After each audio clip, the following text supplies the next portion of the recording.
Here we go.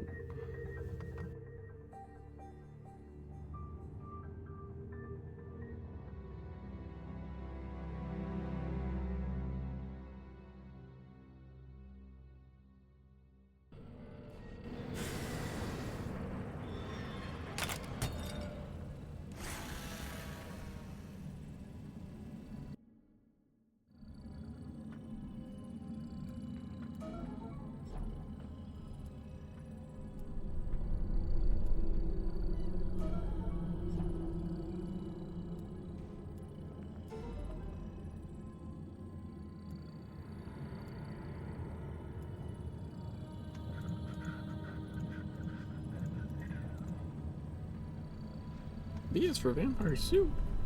Ooh, I can do that one.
Critical empowerment results.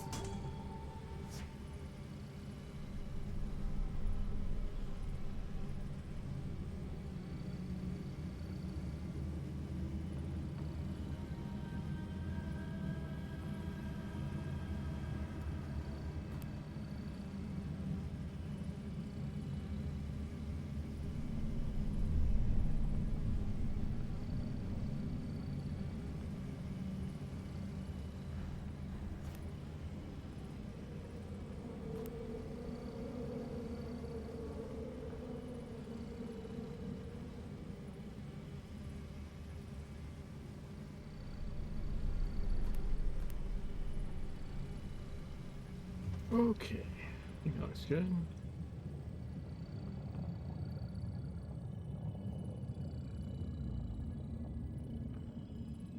Hey Joe, how's it going?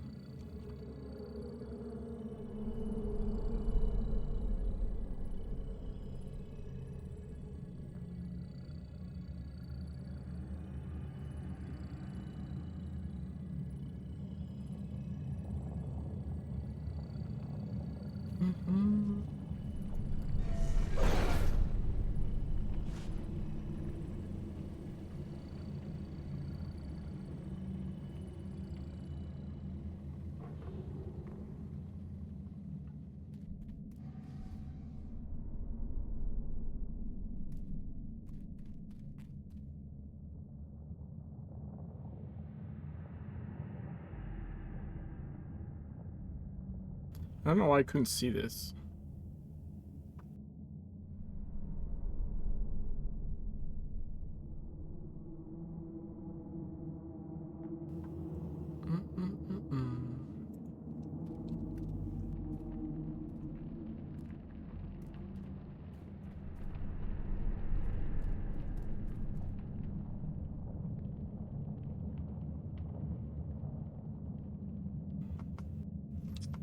I'm debating on whether I should do that, because I could spend 10K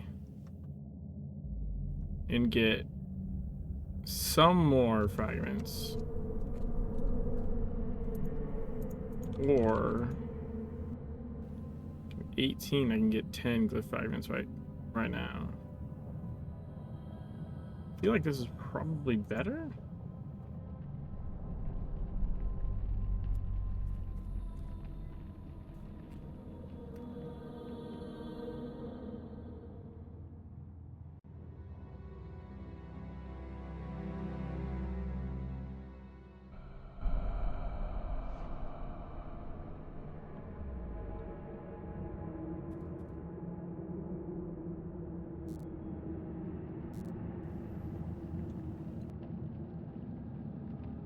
Or I could spend 7.5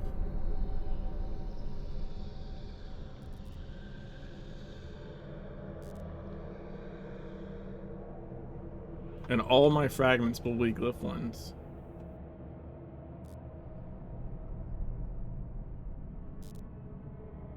So I've never tried trading talisman for glyph. I was trading glyph for talisman. I'm sure there's someone that does it, or that would do it, but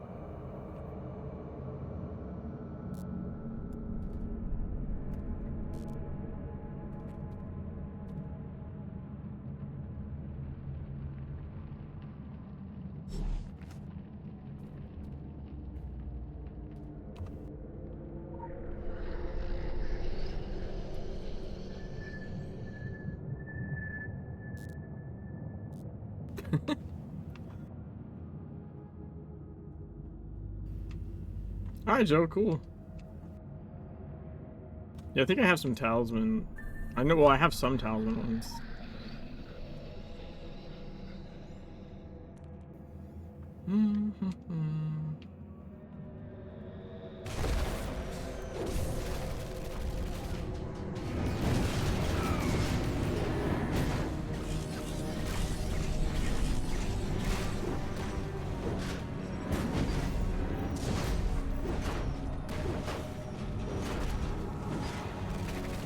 Why is it doing suppression when this is happening?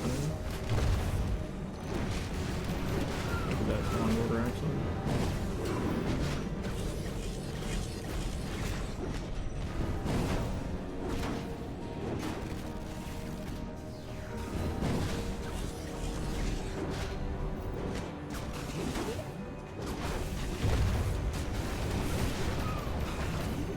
Hello? How did my fucking gadget go on?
Fuck you, dude.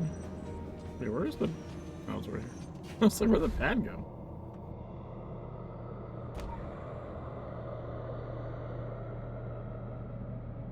Fucking cursed.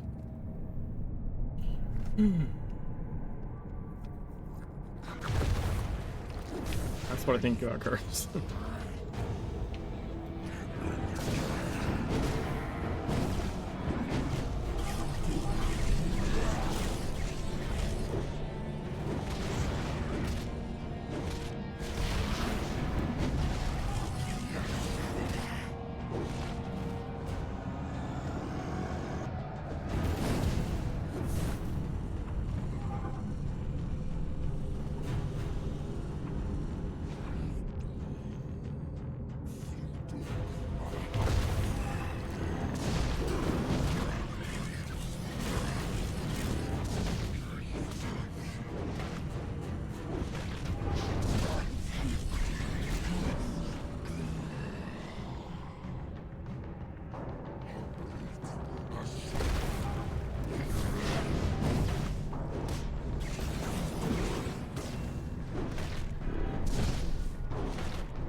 Fuck you!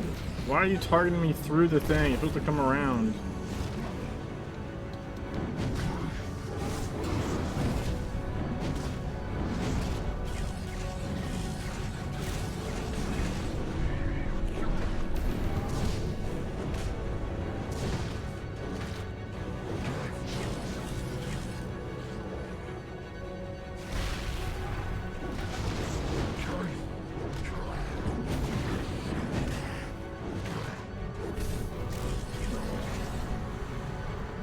Dill hole.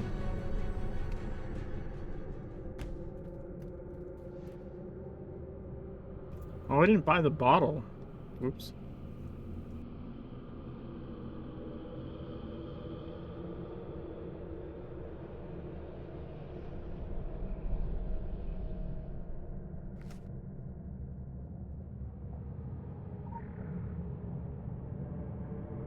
Of course.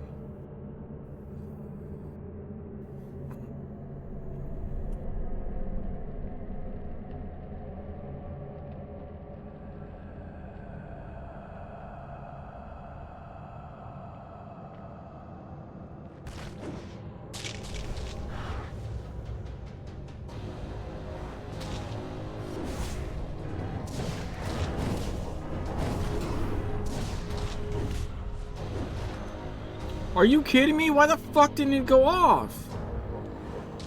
I hit impaired. What the fuck was that?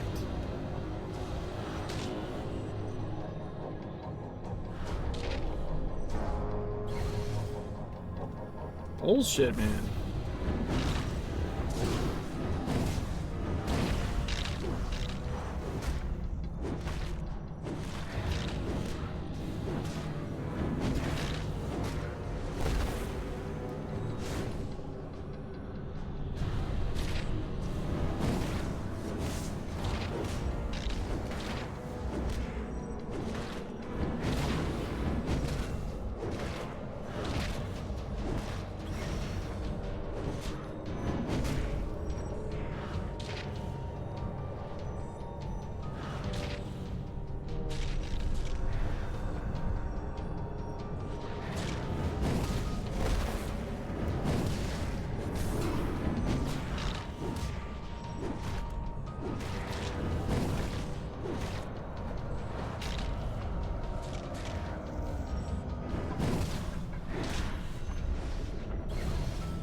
Dude, I hit that button like 15 times.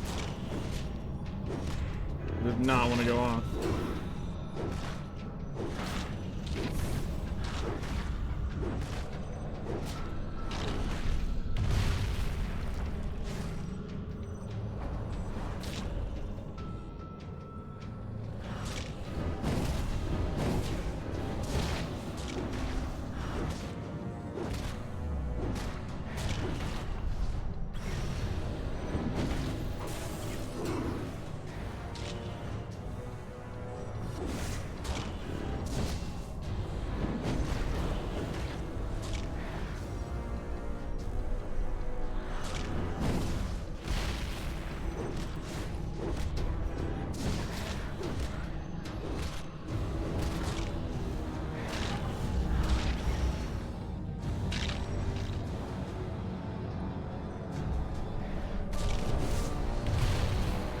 Now it gets tricky. Now I got both things doing things.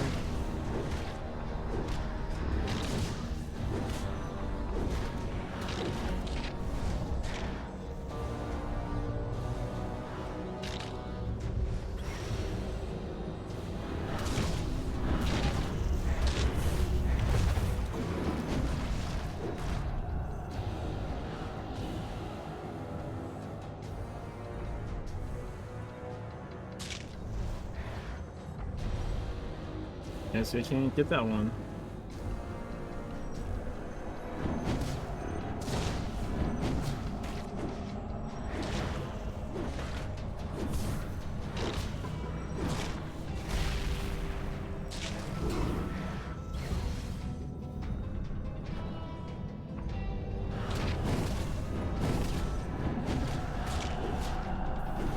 Jesus Christ, dude.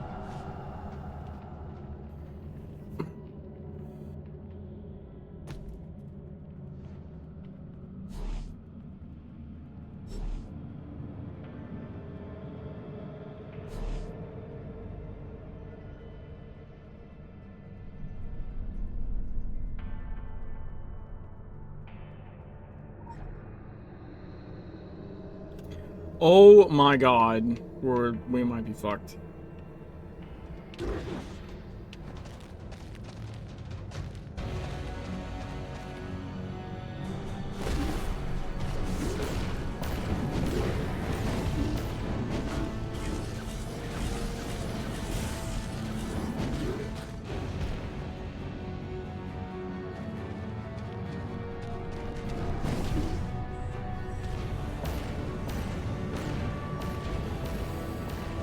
Is the wings multiplying? I actually don't know. I just meant time-wise, but I need the wings for Gatekeeper. I think it's still better. I know what you mean though. If it was multiplied, then well, even then you have to wait so long. By the time you get the stacks where it makes sense, oh, you have to test that. I think.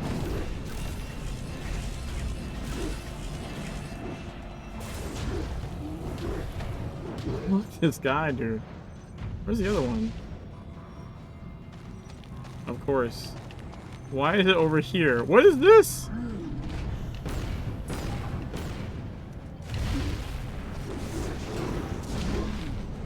Sure, okay. I wasn't anywhere near that one. Why is it? Oh my god. This is fucking trolling the shit out of me.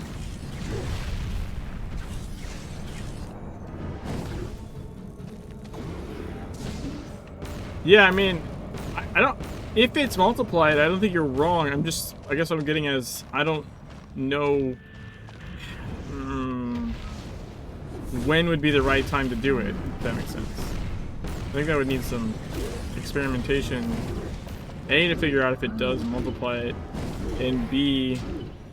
Because the whole point of it being a time save was you would need to know... Alright, is it when I have 5 stacks? Is it when I have 6? Right, like what's the one-shot kill? Or close enough to it. Because their health is amped super high. Right? Like that's why you need the things in the first place, to get them down in a timely fashion.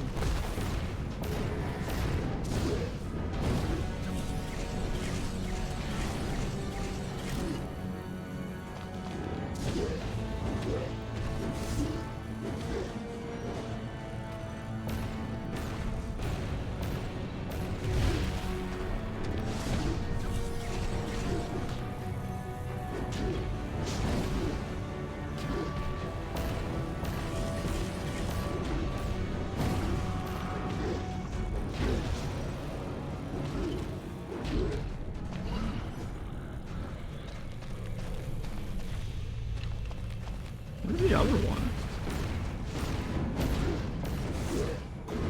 Could have been 2 that spawned, right?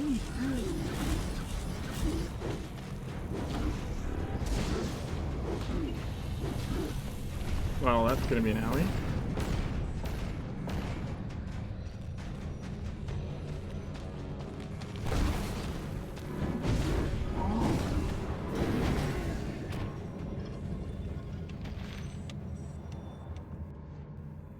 Don't branch into that, see if it works and we better use it.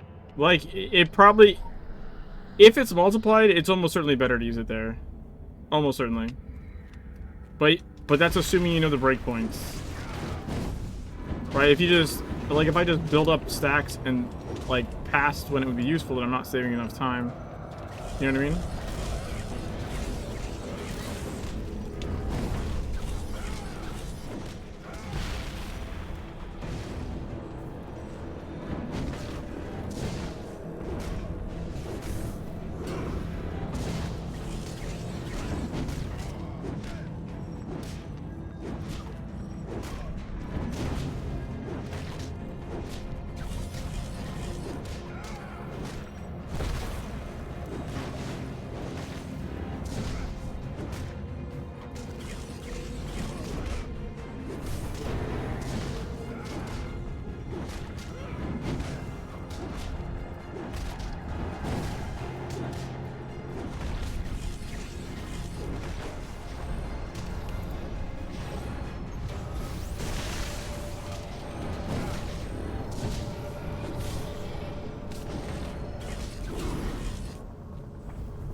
Holy fuck.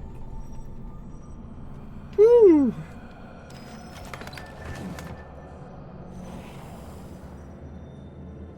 Nine seconds. Oh man, that was close. It would have been a lot easier if I remembered to buy the bottle. If I bought the bottle, that would have been that the damage amp would have been like way higher. This being time, I don't actually being able to really mess around and test stuff. I mean, you can if you like just throwing it away with some extra like of the achievement things. Which of the powers do you need to interrupt? So yeah, I don't think there's anything anyone's called anima other than drain and redistribution. But so he'll always, well, no, he won't. So if he has drain, he'll always go do the thing that looks like redistribution, where he like goes in channels, but it only heals him if he has the redistribution mechanic. That time. So it's possible you get no anima drain, in which case there is no anima redistribution, and then he just never does that thing. If he has anima drain, he'll always, the screen will go dark, and then walk over here and do the channel thing. But you don't actually have to impair that unless he has the redistribution secondary mechanic active, because that means while he's channeling, he's healing himself. And he heals himself both a base amount and an amount based on how long anima drain was running. So even if you like immediately impaired anima drain, if you don't impair redistribution, he'll re-heal himself a certain base amount. But if you let anima drain go and damage him during it with wings like I was doing, and then you don't impair redistribution, then he'll fucking full heal. Because it takes all the time the drain was happening and then applies that to him as a heal. So the main one to impair is redistribution. The one where he's over here channeling, because that's what will actually heal him. But drain you generally impair because it'll fucking kill you if you don't like pop a health potion or, you know, have some other way to survive it. Ideally, if you have the DPS build for it, you just bring two in pairs. You just impair this one, run over here, and impair when he's over here. But I've literally had him full heal on a run, and I still managed to beat him before the time ran out. But like, it's really annoying. It was I used eruption, and it didn't. I think I jumped and hit it, and it didn't hit him. Like, it straight up just didn't hit him. So he healed to like full health. That was a bit rough.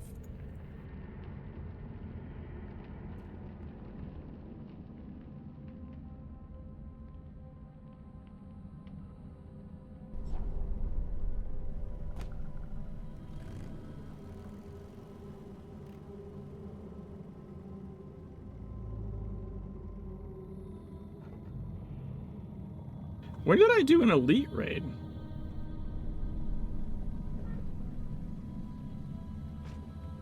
I thought I did that shit on Sunday.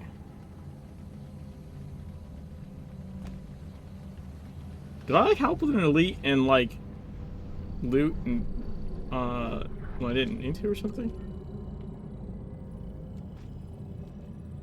Was overheating, couldn't have unlucky and overheating, couldn't have flame, but I interrupted when my gas went cool on. Ah, impair both because I don't have hair. Yeah. Did I fuck myself out of an E10 raid or something? Because I did an E10 raid on Sunday. I think I helped with the raid and fucked myself. Just looted and was like, yep, cool. Well, that sucks. It's like, this shouldn't be... Yeah, I fucked that up.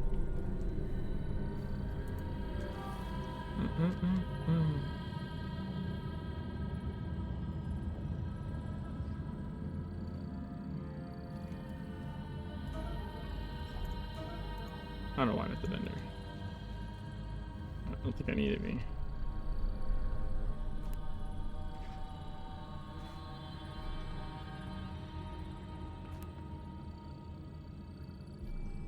That looked weird. I didn't trust whatever's going on there. Critical empowerment results.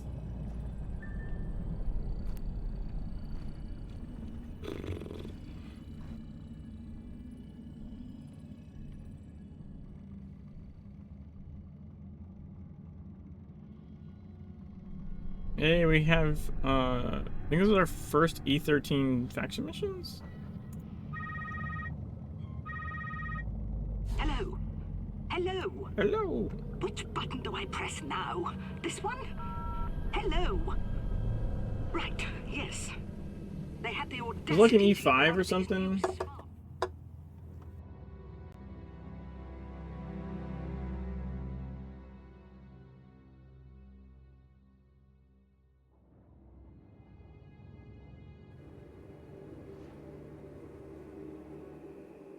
I think I helped with an E5 and forgot not to loot.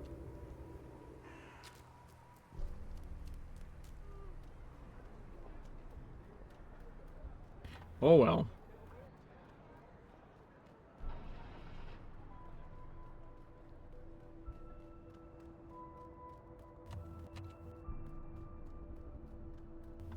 I feel like I've been in raid constantly. Let's go.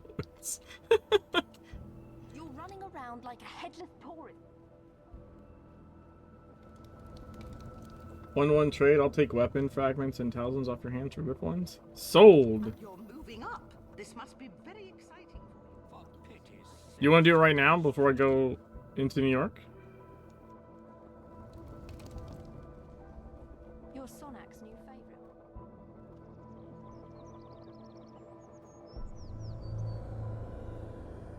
I'll just go to Agartha.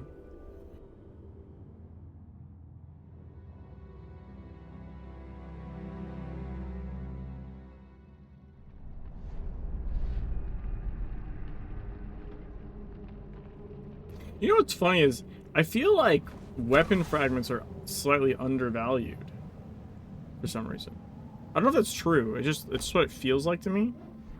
When I think they should be the other way around, because you can't even do those daily. You can only do those weekly.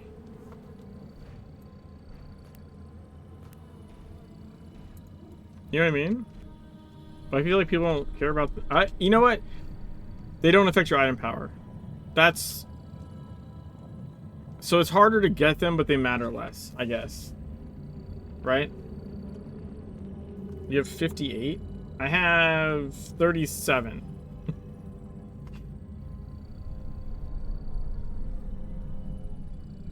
Dude, I also on Jimmy I have something like 7 weapon imbuers in the Cabal bank.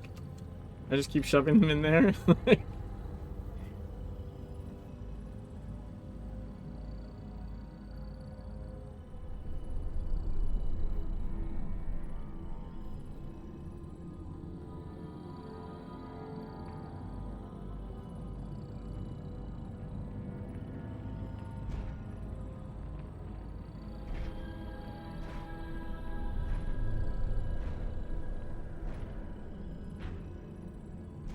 So if anyone needs a weapon imbuer, let me know.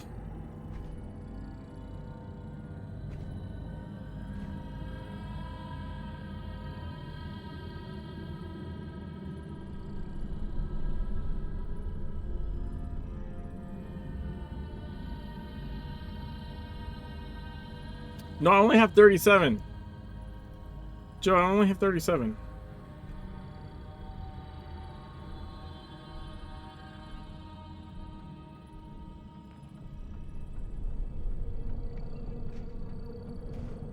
You gotta take some of those out.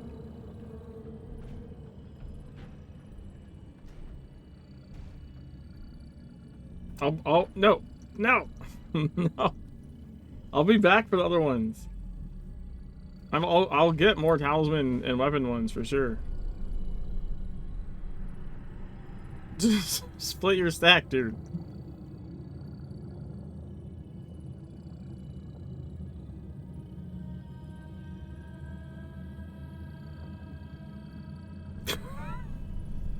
God damn it.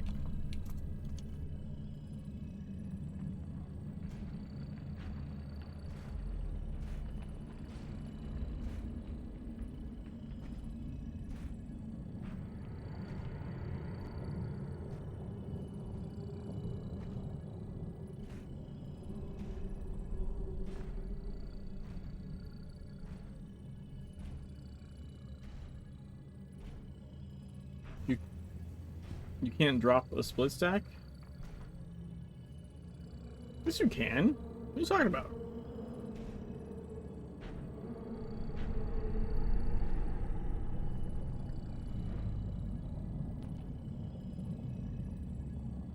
What do you mean? You just shift click and like do that. No, it won't. Hold on.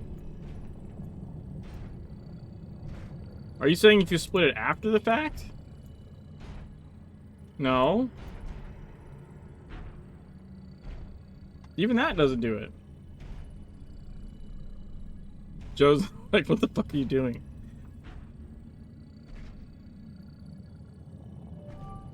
Sorry, Joe. Thank you for the glyphs. Wait, why would you split in the trade window? You just take them out? Okay, I see what you're talking about now, but why would you try and split them in the trade window?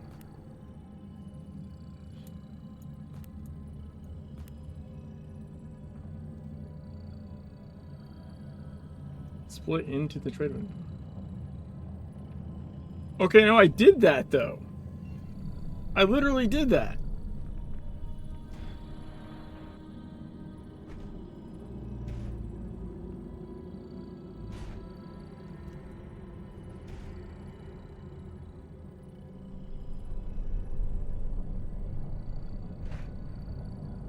You just, okay, I asked if you split in the trade window and you said no, you split into the trade window.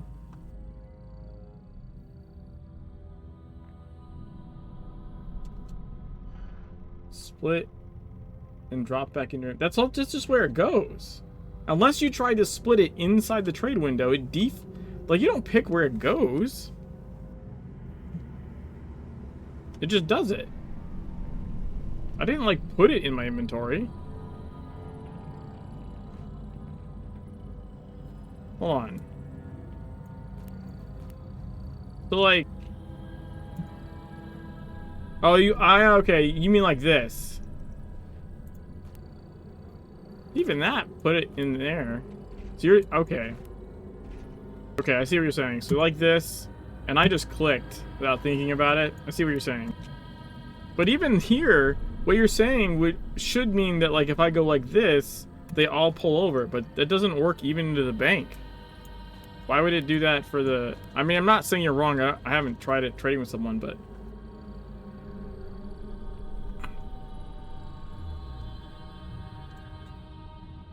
But also... So, okay, that's one of those... Okay, this is why I'm not a QA tester for that shit. Because I don't do that the wrong way. You know what I mean? Like... It would not occur to me to not have my shit. What I get? You're running BG3 and Legends at the same time? Your computer must be pissed off. The Illuminati have no sense of style, none at all. The boys in the computer department told me to tell you they are uploading the so like to information me, to your telephone. God damn it, shut the fuck up. When I was a field Yeah, operative, mouthy I kept my journal bitch. in an actual journal. Her and her journal. So, it would not occur to me to not have all my shit how I wanted it before putting it in the trade window. You know what I mean? Like me personally, like I would pull stuff out, mess with it, and put it in, imagining that bucket is something that you don't monkey with, because that's what gets confirmed, right? So, like holistically, as a matter of principle, I would just never be doing that. But also, that's the kind of thing you need QA people You need people that just do shit like that. That's why I can't test my own apps that I program, you know, because I won't do the obvious thing. There is a security booth somewhere in the vicinity. There might be something of use in there. Should rather be scrapbooking. You don't do it when I'm not paying attention. Some people are like trade essence in someone. Ah, I gotcha. Quick access inventory updated. This reminds me of a mission I was sent on during the Great War. Yeah, there's been plenty of stuff when I've been programming things that like for like end users to use, where my coworker that tests stuff will just do something, and I'll be like, what? But why? Now's the perfect opportunity to get your hands Like- on the contraband merchandise. Like, no, but really, like, why the fuck would you ever do that? Of course that's not gonna work. What possessed you to do it in that order? It appears But you this need place that. has You been need infected with filth. that Dispatch that those type of things, put them down. They are long past human. You really need to get to the rendezvous person that point just does that shit post-haste. naturally, But keep an eye right? on the shadows. That's not the I kind hear of there thing may that be you can worse just have like a things down script there. to like, oh, we're gonna test everything every which way. You're not gonna think of every which way. It's not possible. You need to like hire QA people that just have a knack for being fucking annoying. And it's not on purpose. You can't, I don't think you can really train it. Some people are just naturally come at things differently. It's kind of invaluable, honestly, in like software development to have like those raw talent that can just Well, it appears you have arrived too late. you just hand them things and watch them do things you never occurred to you, or in orders that never occurred to you. You might still catch them before they leave the car park.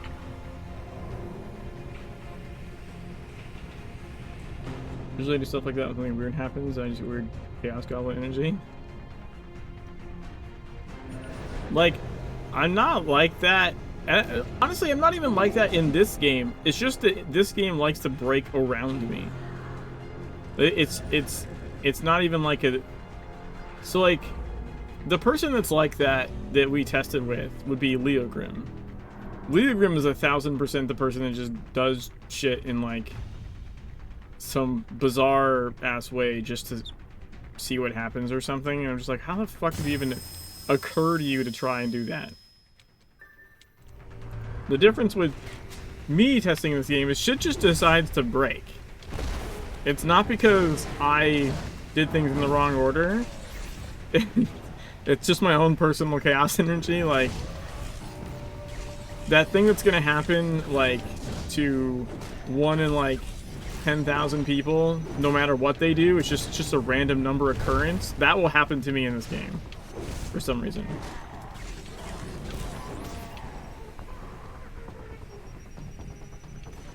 What's up, Arctic? Like, consistently, too. I was... when we were testing the second wave of Dark Agartha,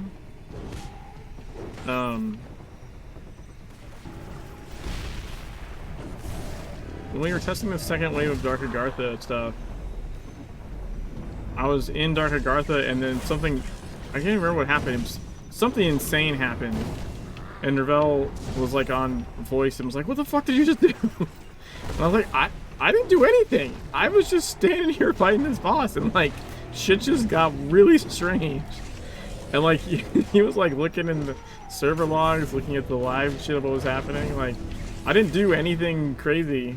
I didn't like, shit just decided that it was gonna break because I was standing there. 10K people? What are you talking about?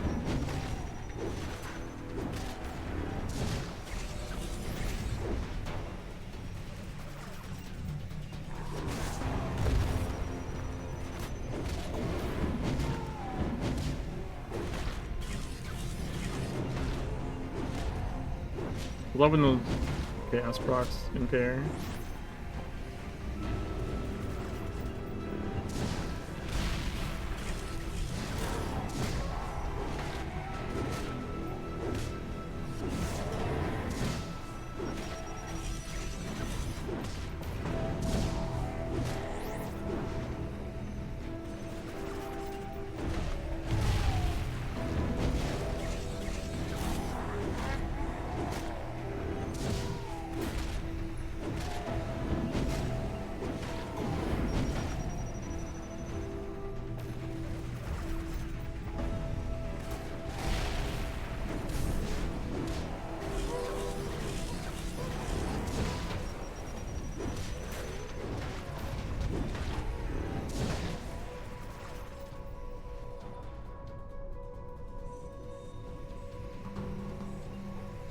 Or did he do fallback there?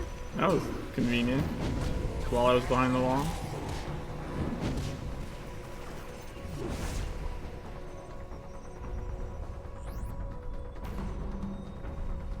Oh no, he just runs away.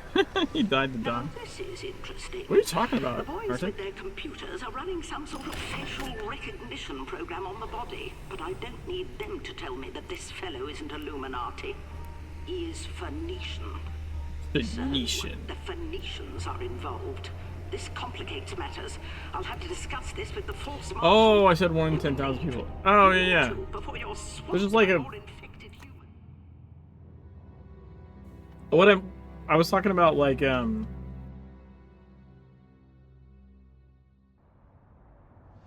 things that crash or like weird shit that breaks on me in Legends isn't because I'm doing something specific. It's just one of those things that's like it'll happen to 1 in 10,000 people. Just happens to be me often.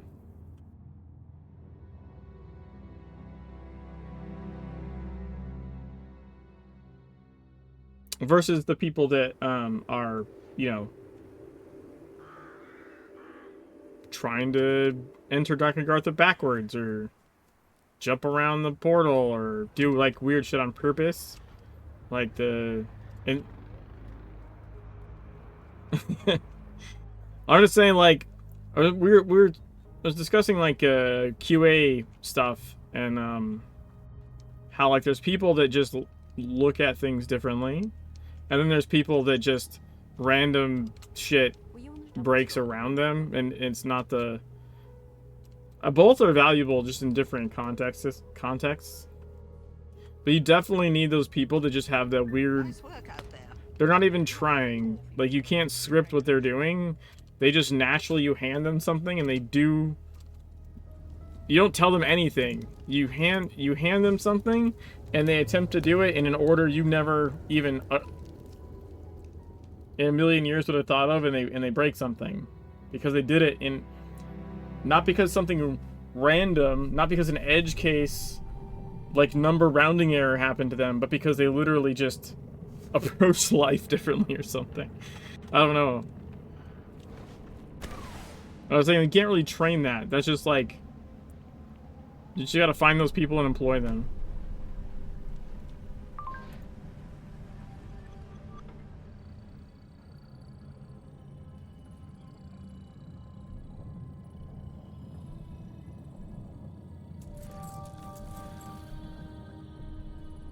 Preferably with some kind of aptitude for whatever you're testing them, though.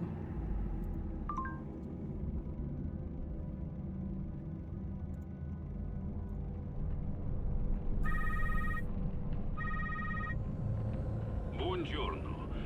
Apologies for the cold call. Don't worry.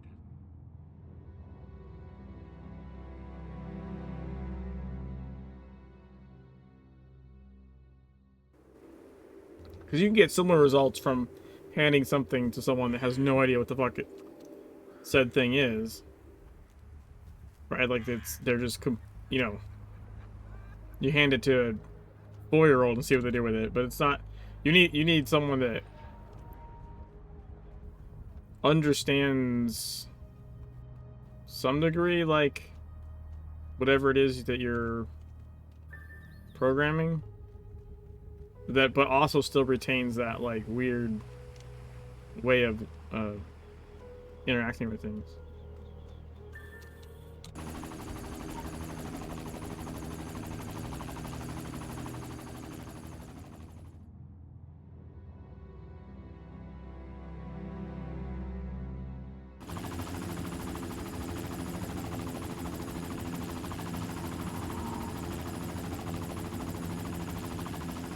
Unauthorized access detected.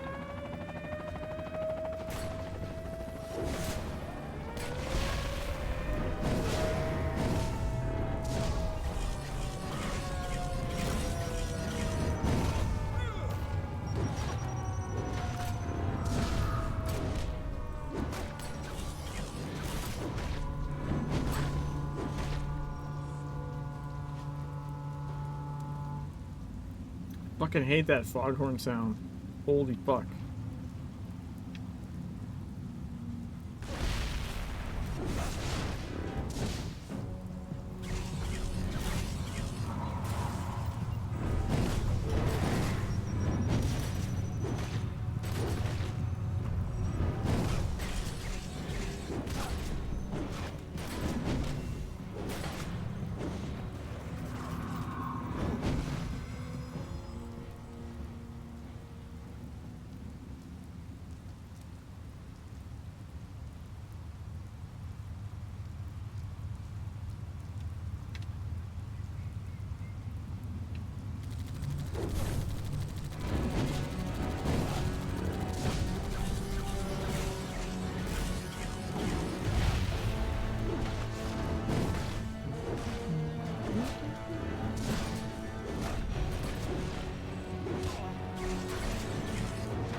What the fuck happened there?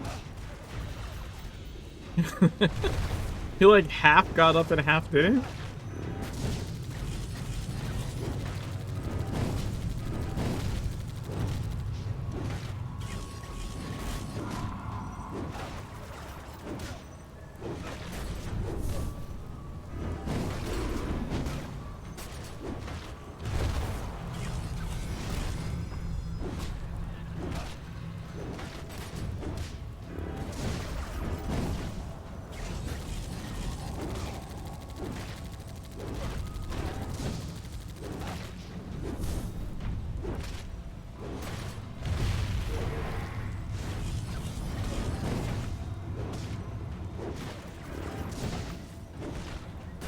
Mr. Bullet Sponge himself.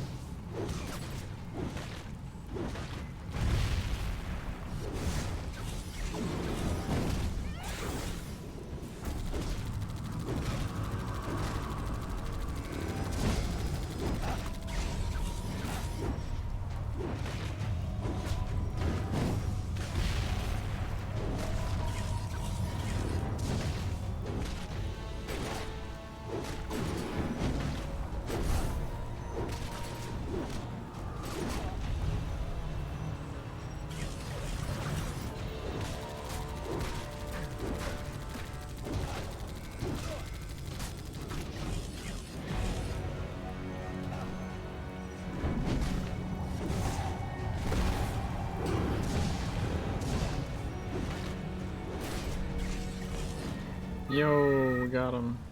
Merda. Phoenicians. How many sanctions do we have to slap on them before they learn? The occult weapons industry isn't a hot dog stand. It must be regulated. Buyers must be screened and registered. You can't just peddle these things out of the back of a van. Obtaining a council edict authorizing the use of force could take days. Red tape and whatnot. But you don't work directly for the council. So, let me put it this way. You're authorized to use your initiative and recover what's ours. Capisci? Here we go.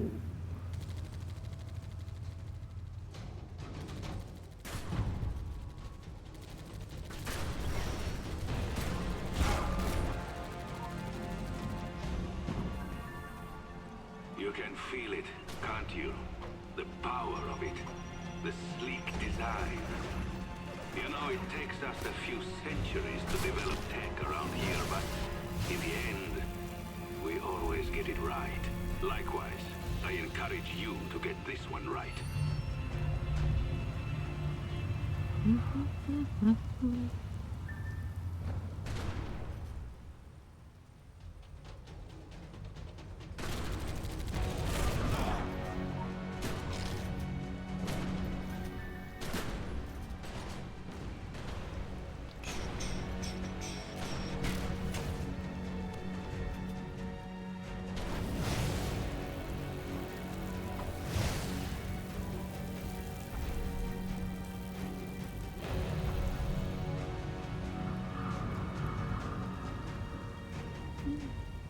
I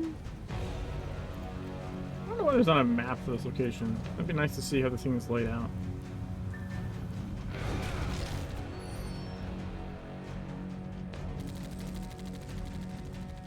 It looks like it's more or less like the Kingsmith warehouse setup.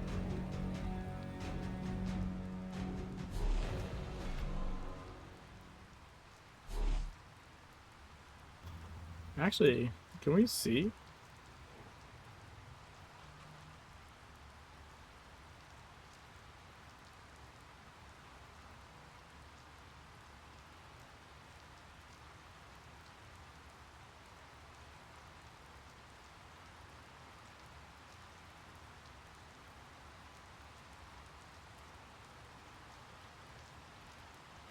Hmm.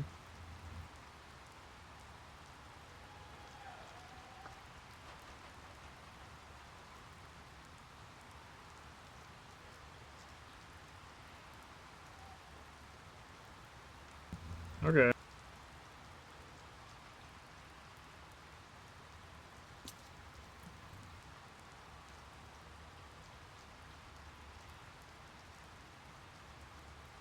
What's out here? That one's kind of fucked up. What the fuck? I don't think I've ever seen this shit. Wait, that looks... Oh, wait, that's the Kaiden boat, right?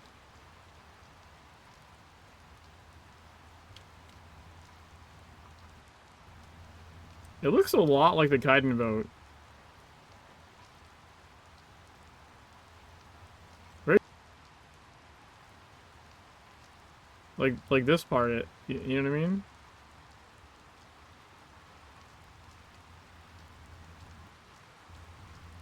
Huh. Yeah.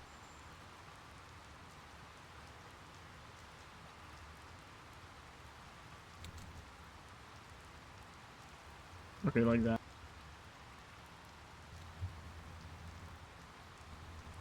Aww.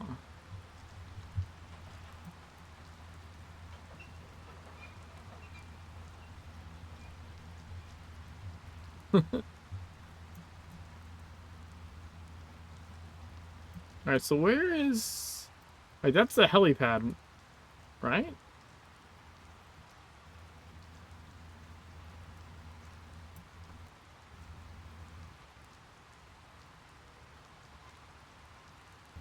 So...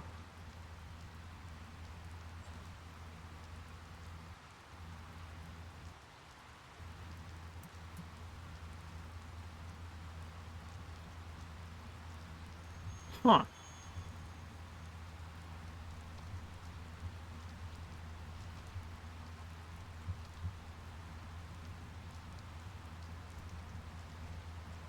No.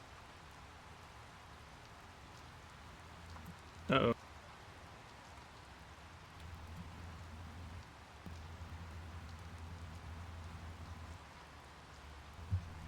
Oh, wow. Okay. Interesting.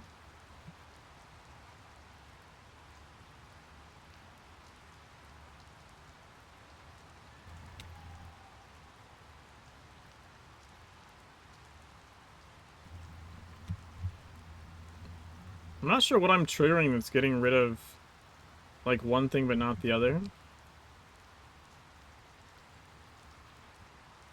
Alright, so this is where we start. Right? We go in there, we come out the back. We go this way. We go in here. Come out the back of here. And then we loop into here.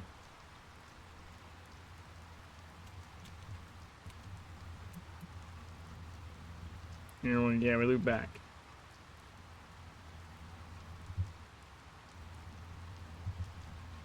So that building. That building. Wait a minute.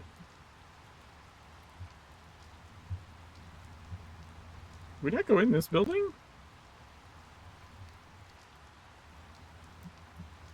An empty building. Huh. Just there for looks, I guess. Interesting.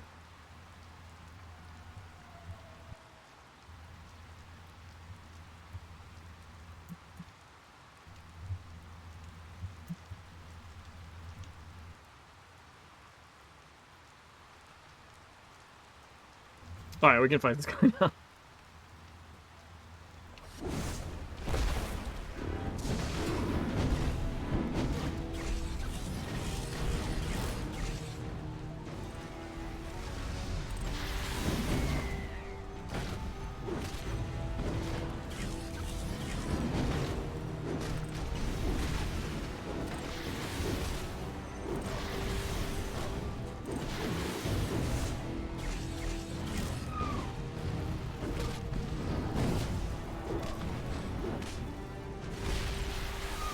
Wait, why did that not impair?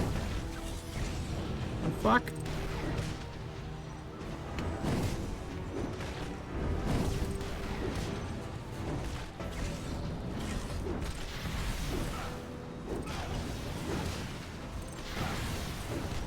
I think that was a jump cancel. Not jump cancel, but jump and like it landed in the air instead of on the ground, so it didn't actually hit him.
Hey, I got my wings back. Look at that.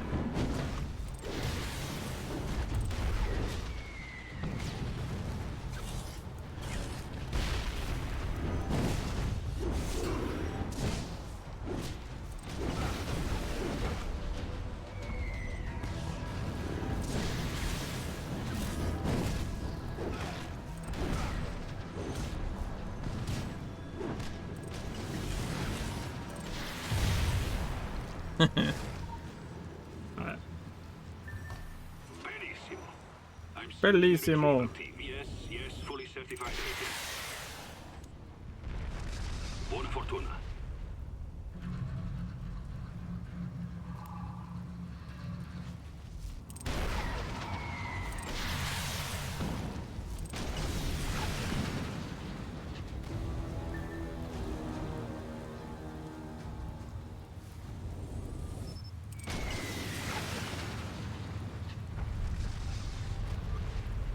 Now we're down.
Boom.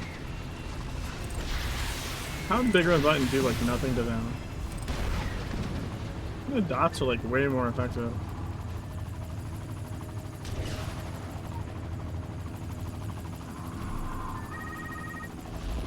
Frankly, a creature of your talents belongs with us.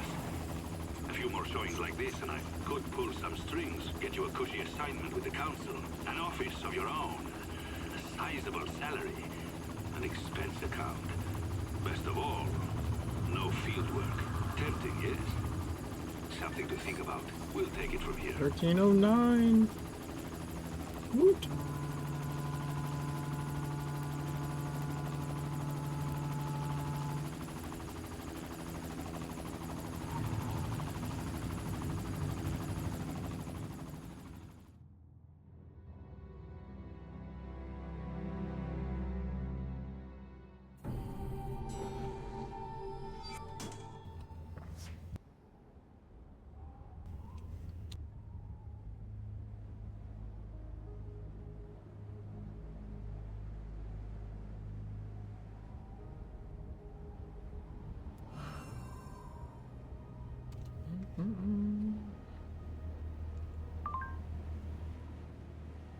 Nope. Ha. Don't have slots. Let's do some side missions, and then rogue agents, and then dungeons, probably.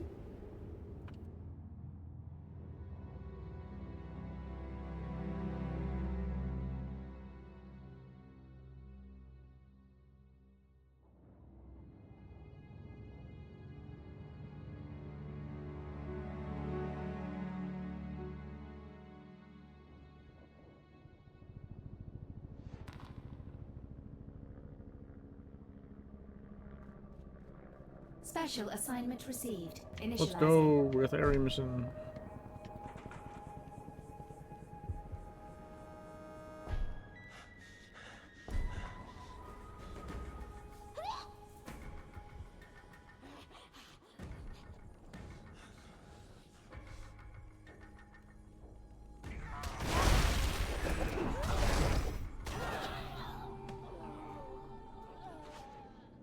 Bam. Bam, bam, bam. I don't know why it does that sometimes, where like the map is all zoomed in. That ever happened to you guys? Local bounty detected. Initiating.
Furious Road.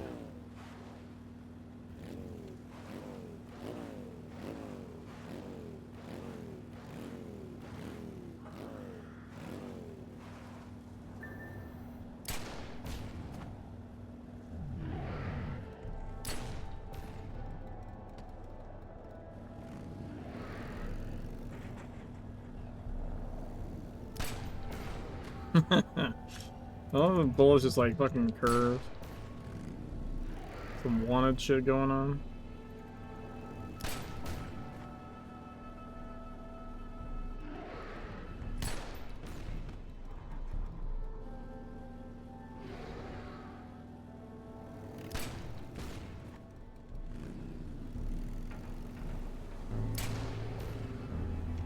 Two more.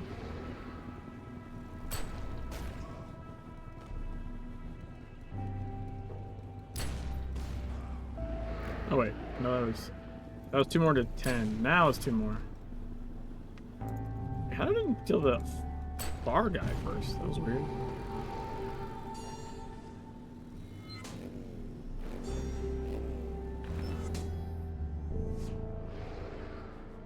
Okay.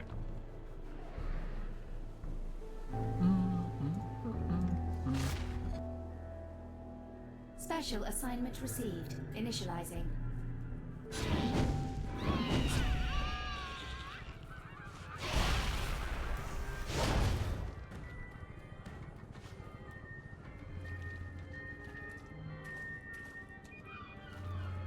I got stuck.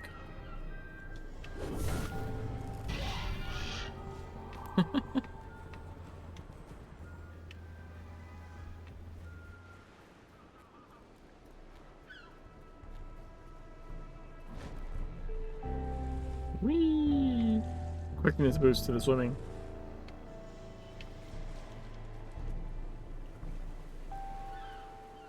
Additional assignment received. Initializing.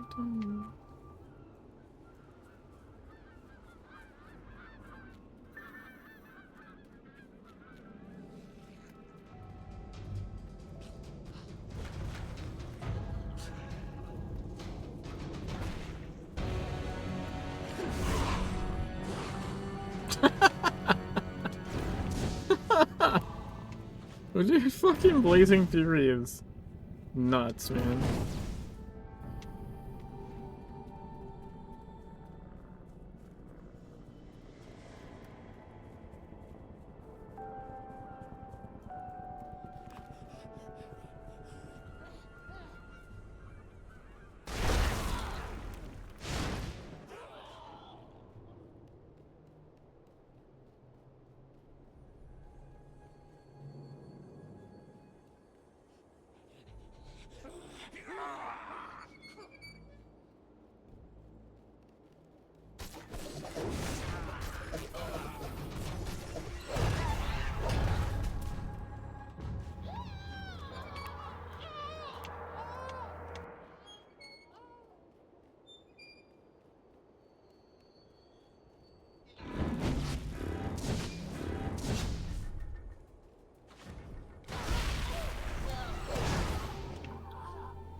Visual tracking initiated.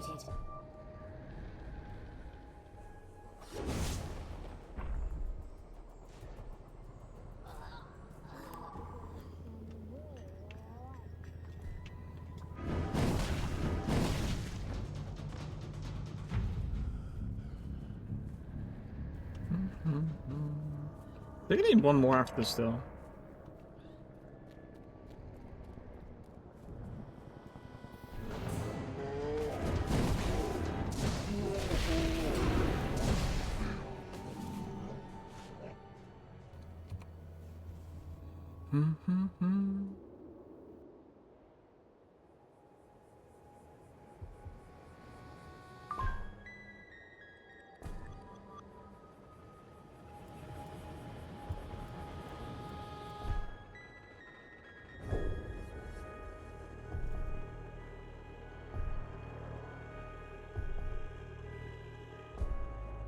What's up, puppy?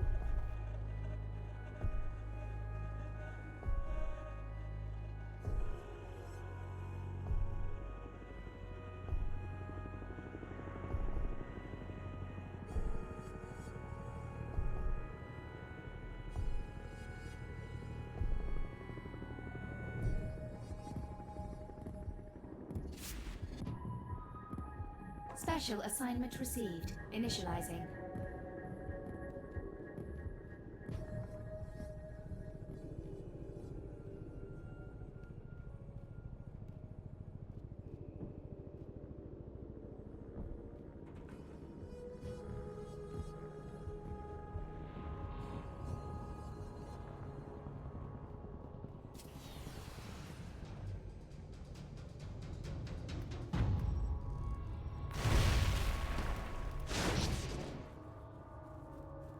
You will come back, or we shall be forced to cancel your life.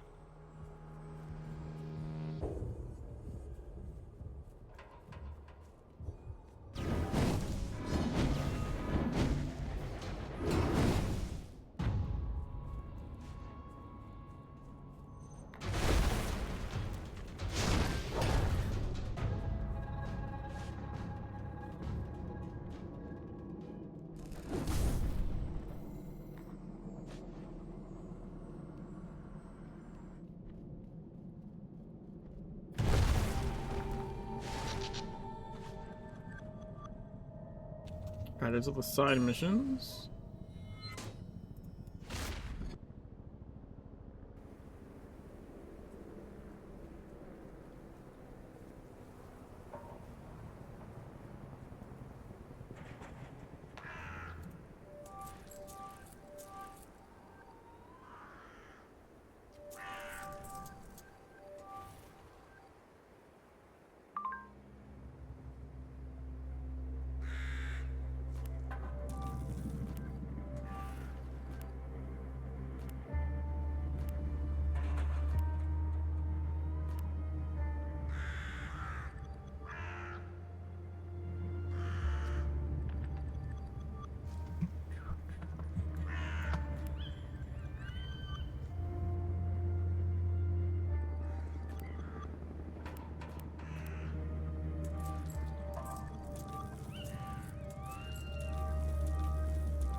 Why is that? Fuck.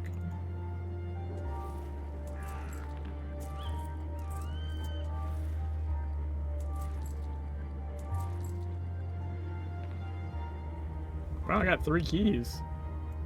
That's kind of crazy. Three maybe keys turned into 3 actual keys.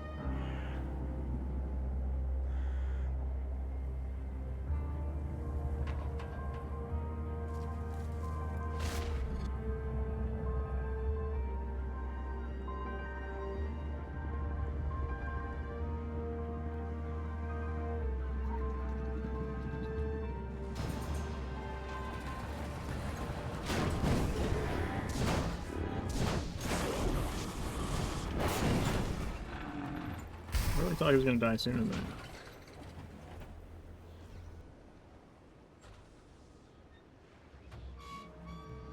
2 gold keys.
Okay.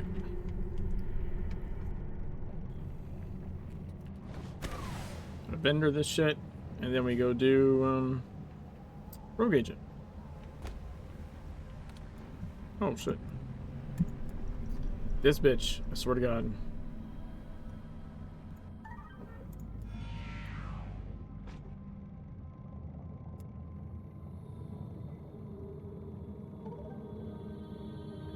Yeah, that's not gonna work.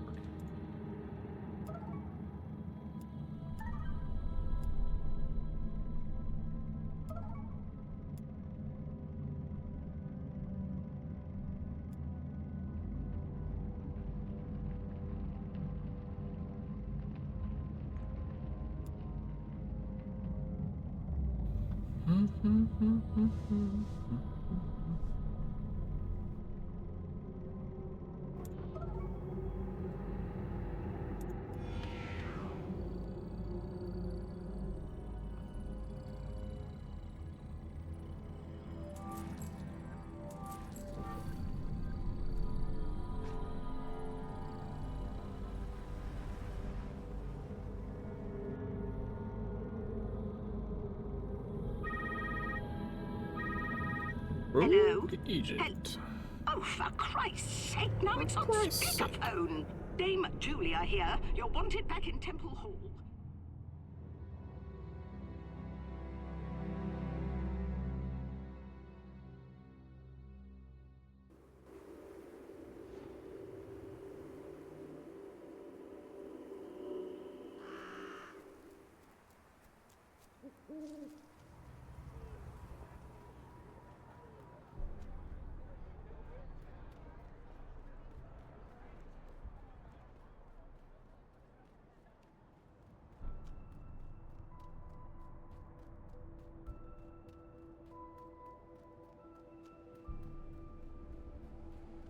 Aren't you a little bit short to be in the Templars? Keep up appearances.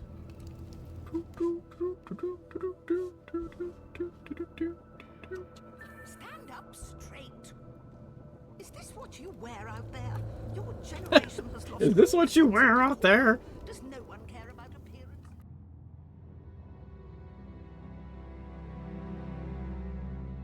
That reminds me, I wanted to see. I remember if this top is like a shirt or a jacket.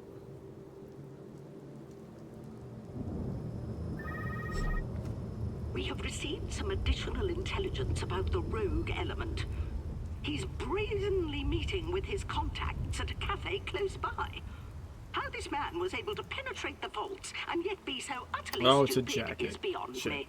Your phone should have received the I coordinates can't wear you need something and else tell over you it because how it is the urgent this jacket. is. I thought it might have been a shirt. That's a bummer.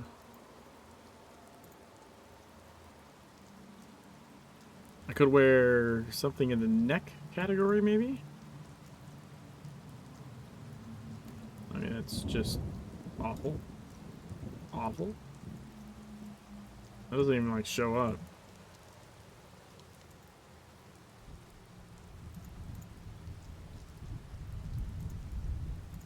Crucifix chain.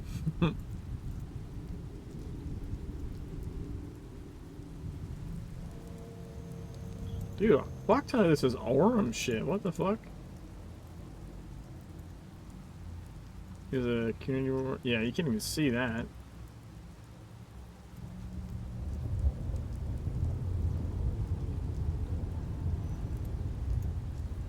Huh. That actually wouldn't be bad. That's from Mark Drake, so that's got to be New Dawn points, I assume. The Medicine Woman necklace.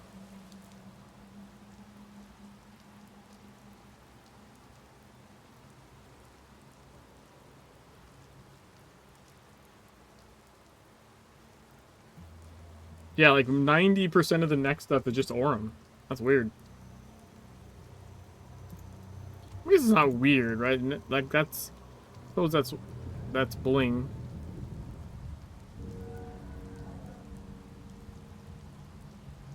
Right, so you cocked that one up. He knows Cocked you're onto that him. one up. The boys tell me he's heading into Agartha with the relic. If he manages to escape, it would be an utter disaster.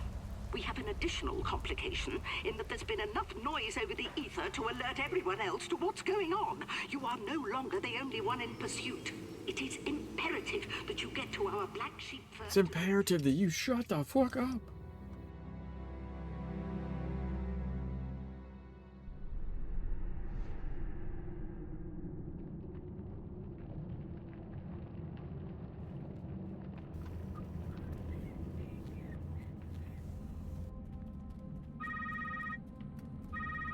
Hello? Can you hear me? The transmission is compromised. Our Agartha net cannot. Oh man, I get just thought into, something and cool. The ephemeral connection is fading. Okay.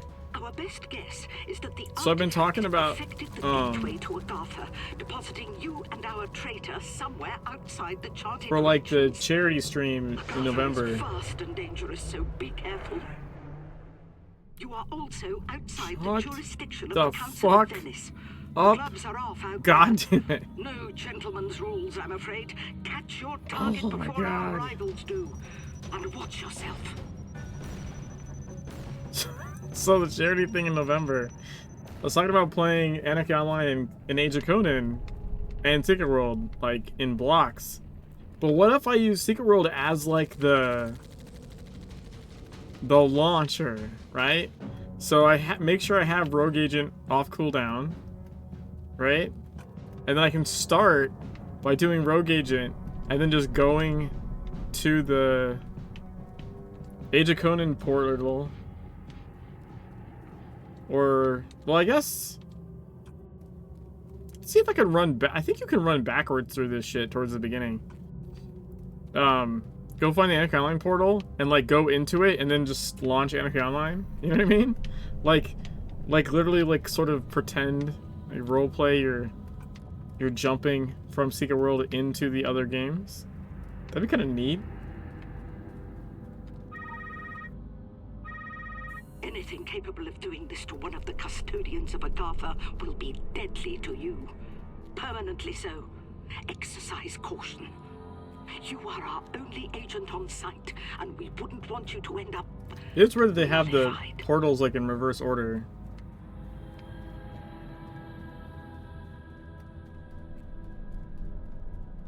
But I think you can go backwards. I'm pretty sure.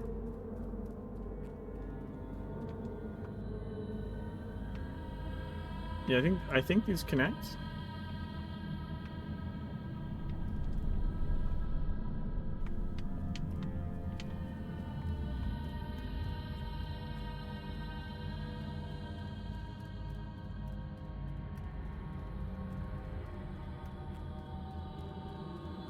I just got confused there, but I'm pretty sure I'm going the right way.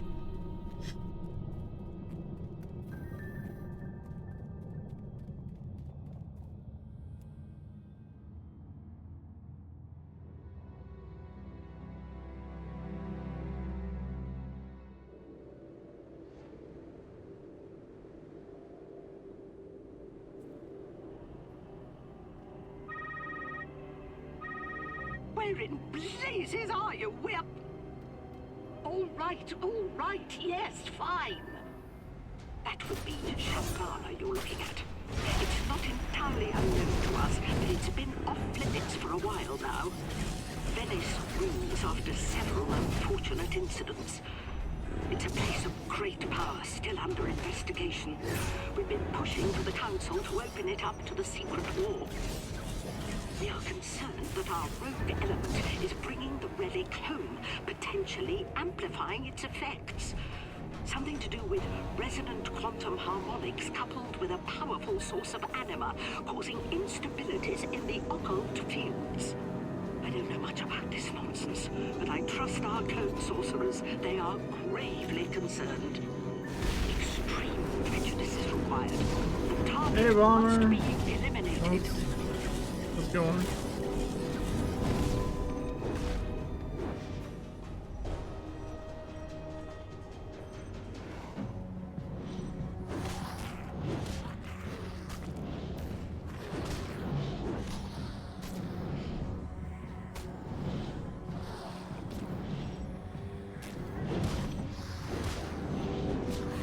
Oh, it's this one.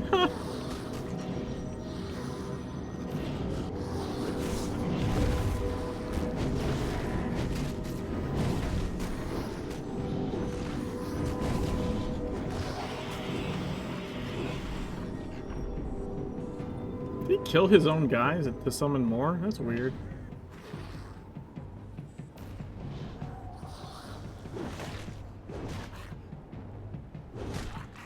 That definitely doesn't happen on the hard mode. They'll just keep stacking up.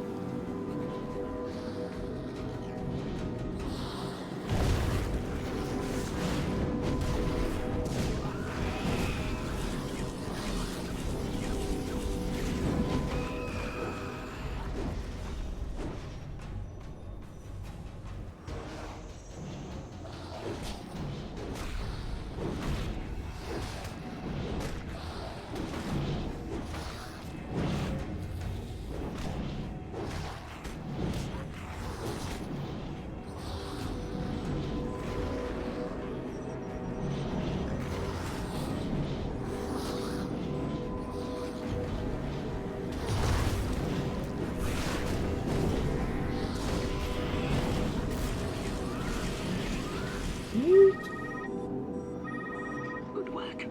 I'm sorry you had to go through that. It's never a pleasant business dealing with one of our own. But he brought it upon himself, I'm afraid. His name will be stricken from our records. His family will only know that he was lost in the service of his society. They are old-school Templars. They wouldn't be able to live with the shame. It's time to come home. Bring our lost treasure back to its shielded chest. 1310. No stops along Let's the way. go. You're carrying what amounts to an atom bomb.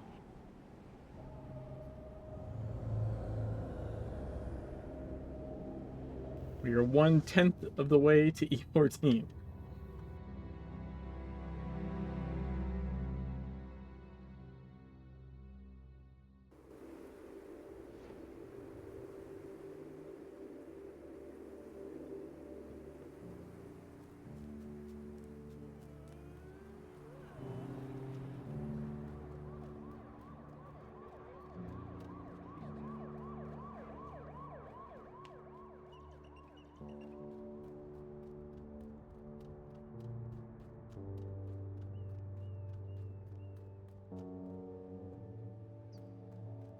Aren't you a little bit short to be in the Templars?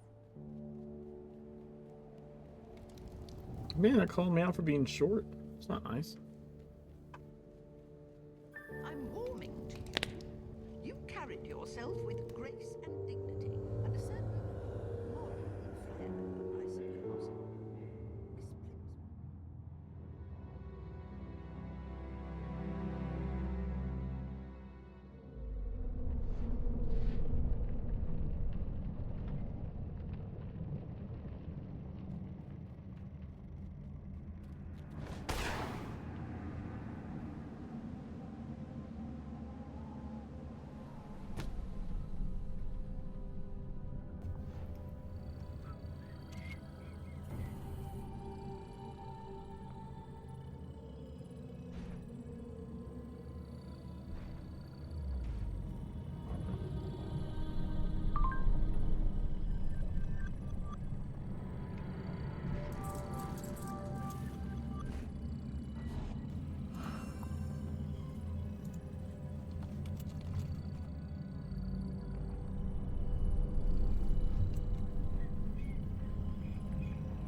Bomber, you want dungeon?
Man,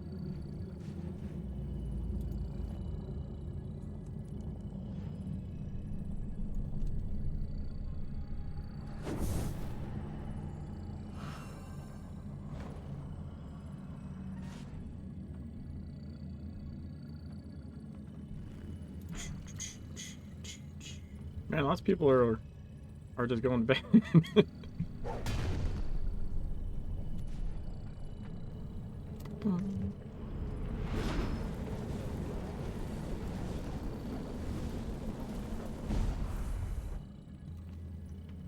I swear, wasn't Arion earlier?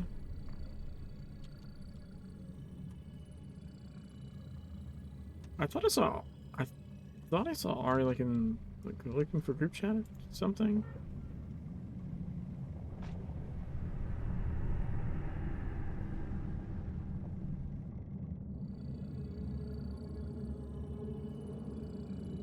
Oh, whoops.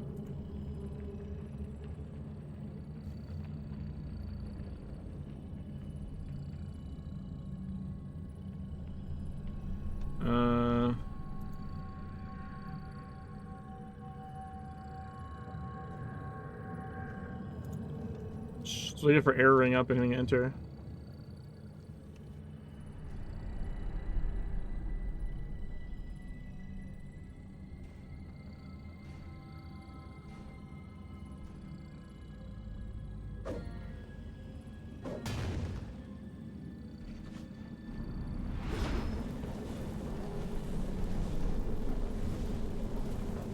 What did I figure out the other night?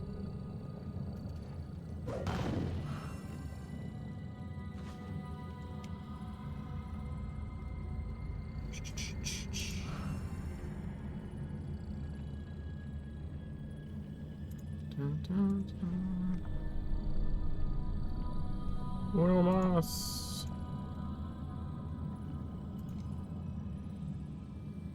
Oh yeah. Wait, which side was it on? It was the other side. I think you can stand on top of the auction house people.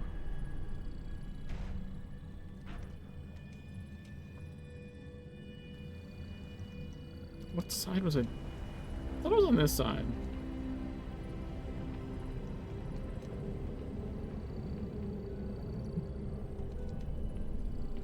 Yeah, it's gotta be the auction house.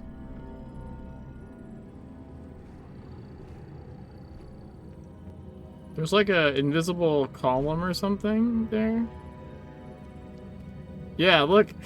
Found it.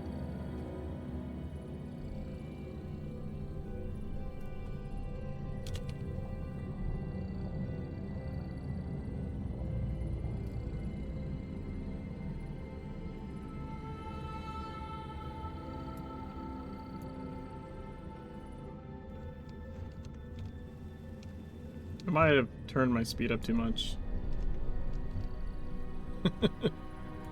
That's what it is, though. That's what's happening. Remember people used to, like, wedge themselves in here and become, like, floating? But it's... I don't think it's this at all. It's that you can't jump on top of here. Yeah, I'm on the auctioneer collision. That's what I'm saying. It's like a column, invisible column up, so you can't, like, jump in there and fuck around. But you can jump on top of it from here. Wait, I set this, like, maybe a little too high.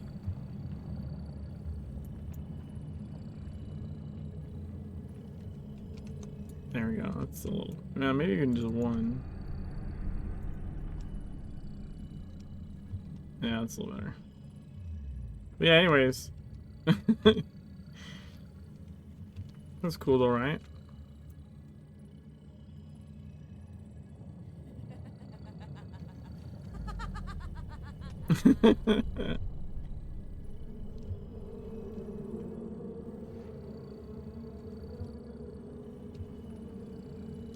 Did a good shot of the feet.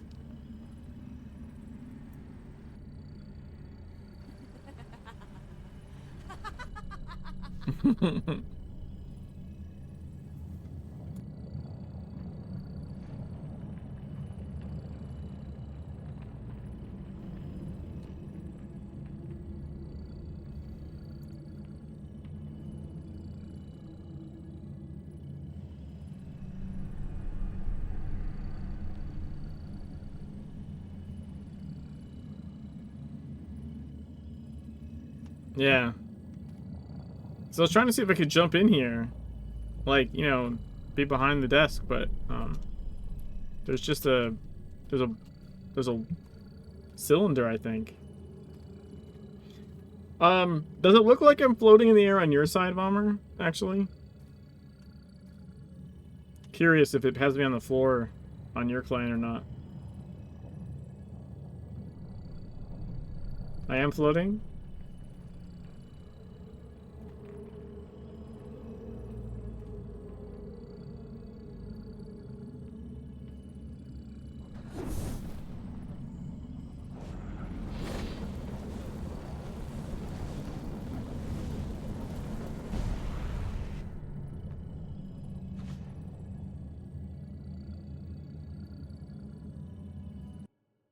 While people used to, like, come sneak in this corner, and they'd, like, you'd see people get stuck, like, right here, kind of, by the vines. But I think they're actually just getting pinned to the edge of this. Potentially. And not realizing it. If that makes sense.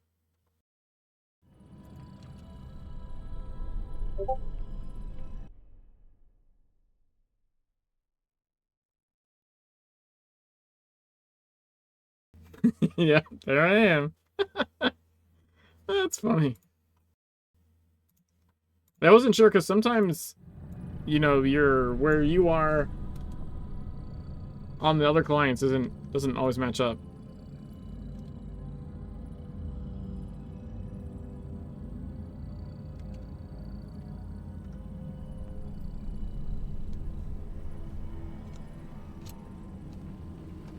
I like almost like feel the edge. I was trying to see if I could jump onto this one. Like just jump over.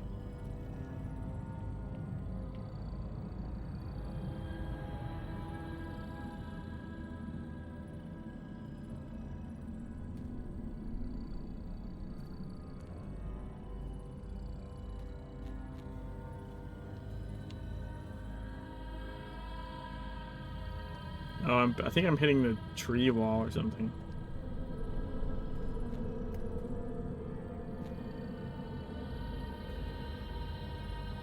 Yeah, you could like jam yourself into here. That's what I've seen people do in the past, but I don't think they realized that they were on top of the auction thing. Just jam yourself into the corner there.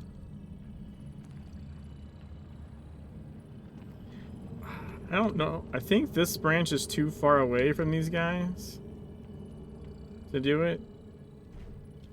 Like they're too far. They're like directly under the roof. I don't think you can drop on them. Yeah.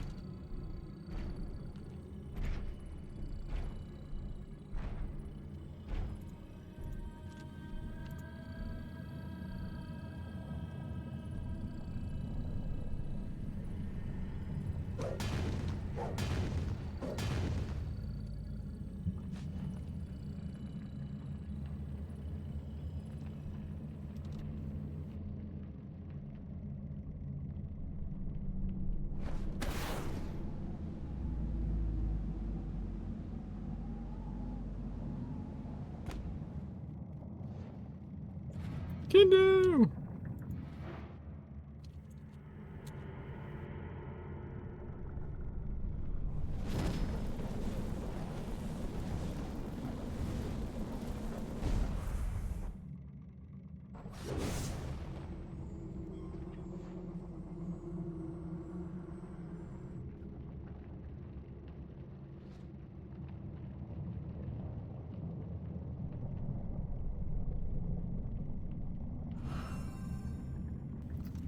Damn it.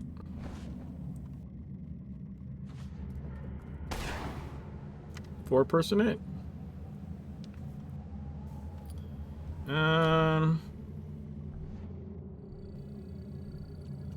Yeah, sure.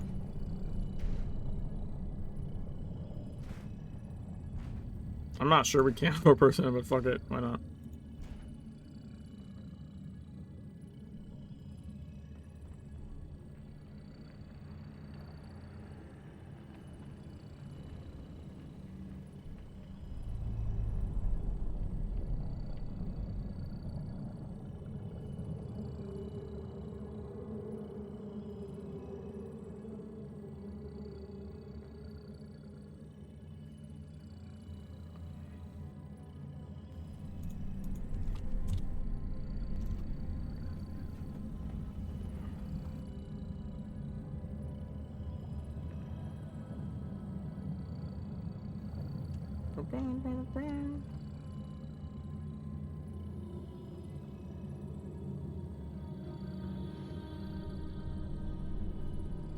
That is a look.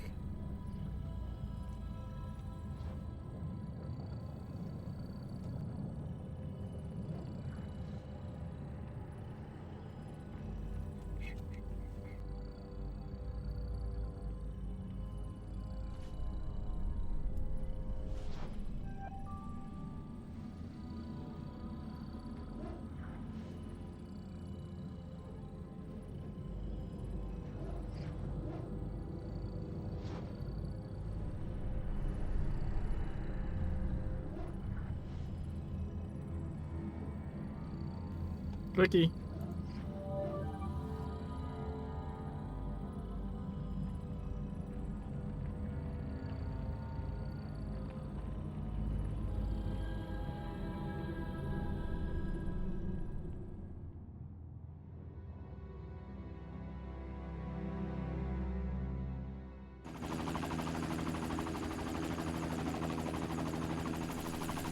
Local bounty detected. Initiating.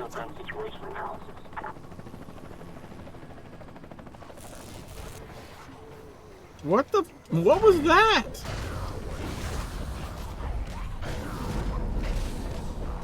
Why did you think that was gonna work?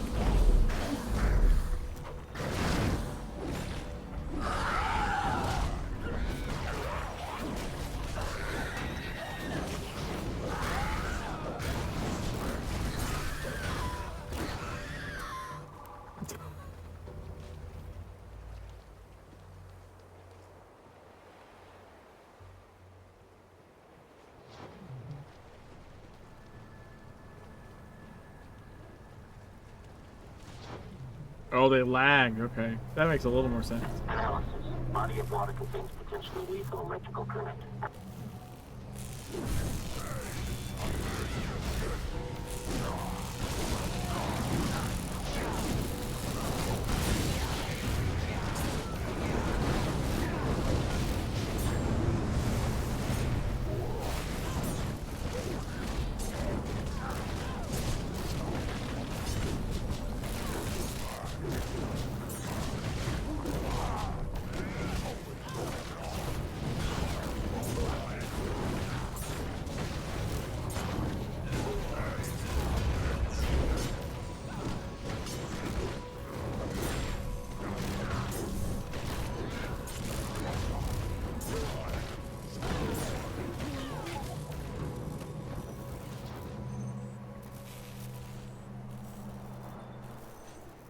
That's kept impairing shit way too fast. I almost died because I wasn't having the time to regen health and not get hit. Because all the casts to take him multiple seconds to cast were getting instant impaired, so he just kept smacking me. Identification. Cargo vessel Polaris.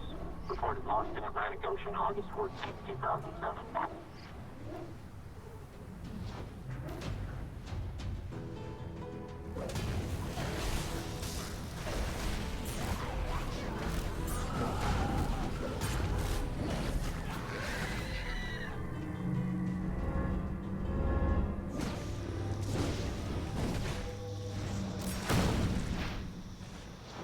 I thought they weren't gonna move for a second. I was scared.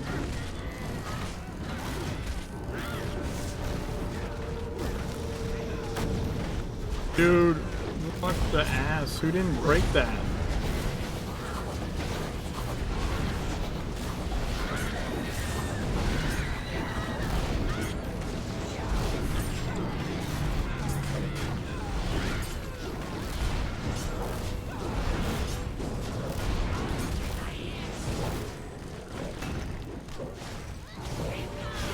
Yo, Rin!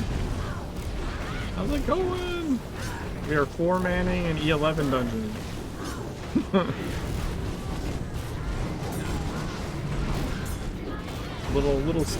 little sketch.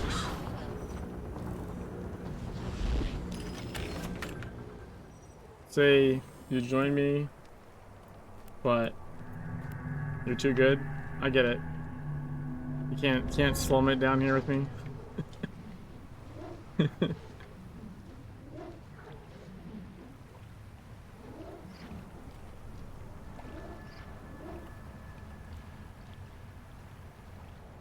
Raid team topographical overview.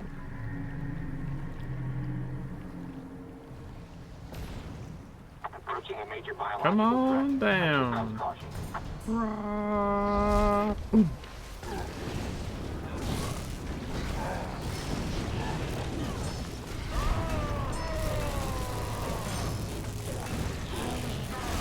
Well, that didn't work. Why does everyone pair everything all the other times except when I need it in here?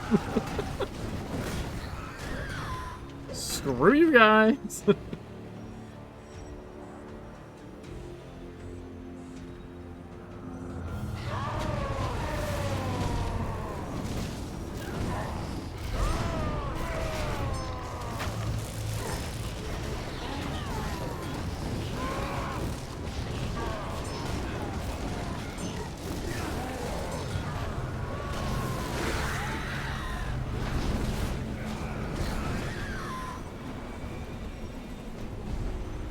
Under something? Something?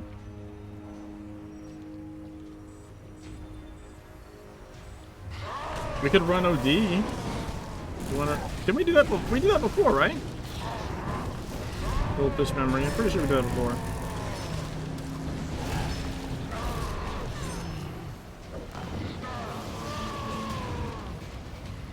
Recommendation.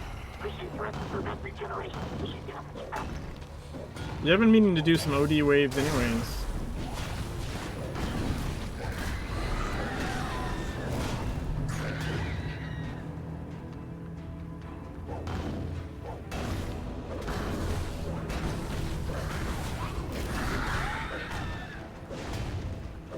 Don't you die on me, Tappy.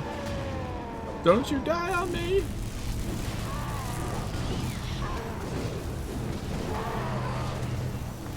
In the wind. So these things do have mechanics. So we're supposed to jump to the other container once this one gets electrified. Actually be this one.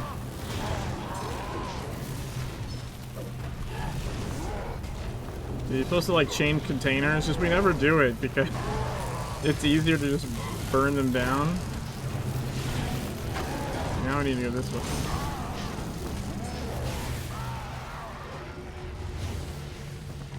They're supposed to jump containers. But it also is randomized, and you need a healer to do that shit, because you're going to take damage jumping in the water. It's also electrifying. The best defense is pure offense. Yeah, but I do like when... It's okay to be able to, like, kind of cheese past mechanics, but I feel like it's good to know the mechanics.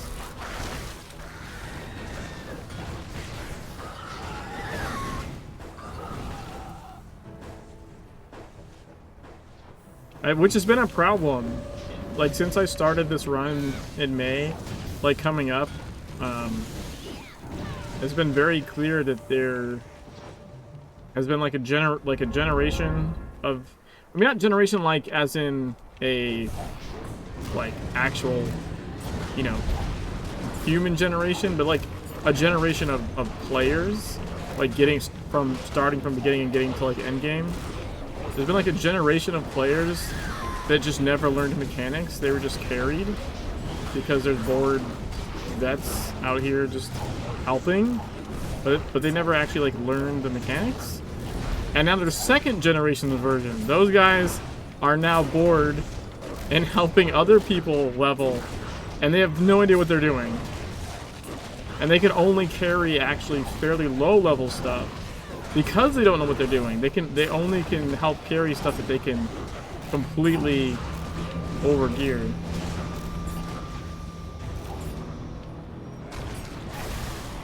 I had someone in like super high gear tell me that they've never seen 2 tanks work for clearing the raid, and the raid is designed around 2 tanks.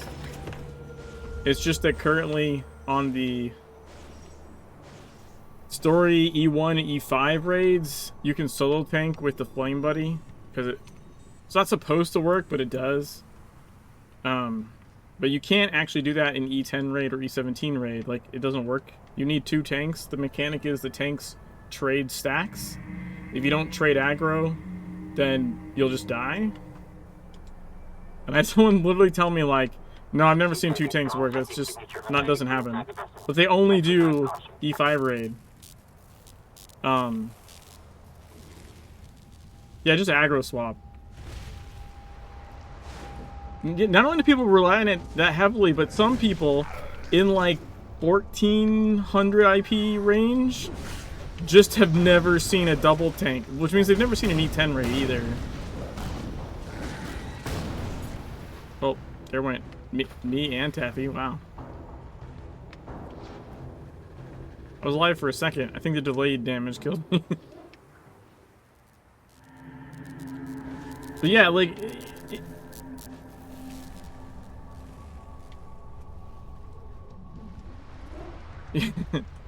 well, it's only the tanks that trade stacks. Like, the way the raid works, you have your 2 tanks, and but how it's intended is like it ticks down, and if before it ticks down to 0, the other tank's got to pull, and then as long as they have aggro when yours expire, you'll live, and then you can pull off them. When theirs get down towards you know, you usually like try and start to swap around like 10 stacks left or something. But as long as you pull before 1, then their stack's clear and they're still alive. Right? So if you're not tanking, I guess you wouldn't know the tank part. Yeah, there's similar mechanics in all kinds of like MMOE games for sure. Like, they didn't invent fucking aggro swap. Like, yeah, I don't. But that's the other part. It's like, what do you mean? You like, okay, you can't have played other games, I guess.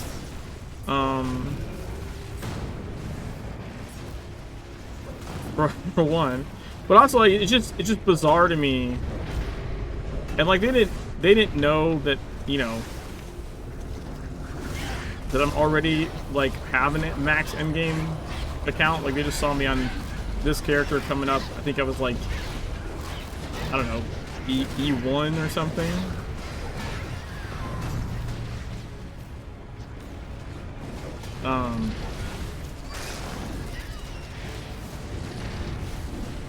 But I was like, that's just blatantly untrue.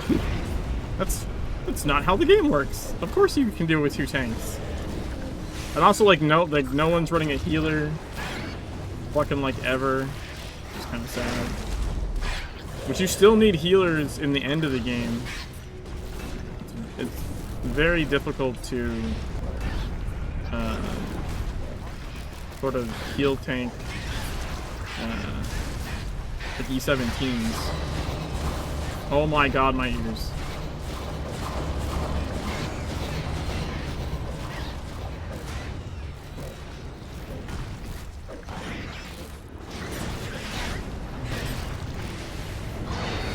Yo, we didn't lose anyone formatting it? That's crazy.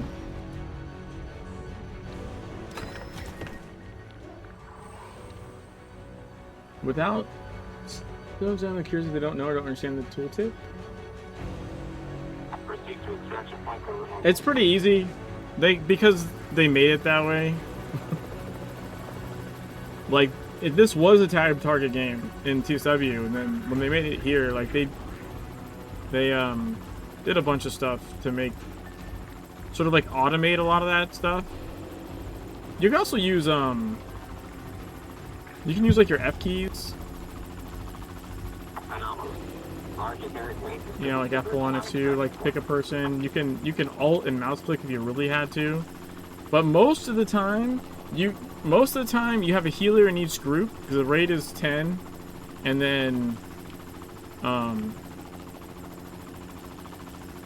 you have 5 in each group, and there's a tank and a healer in each group. The healer would just have the tank selected, but when they're spamming heals and shit, like, it'll put parts of heals to, like, the lowest player in the group.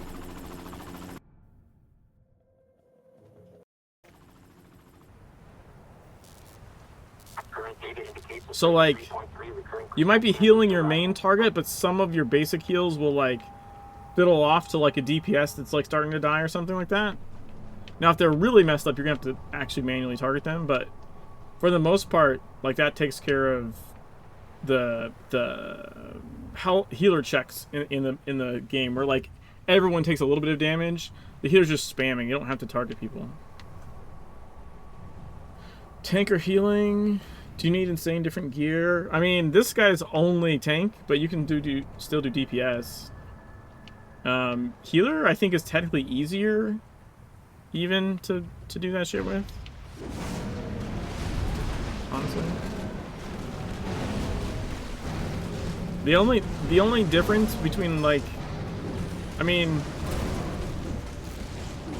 well.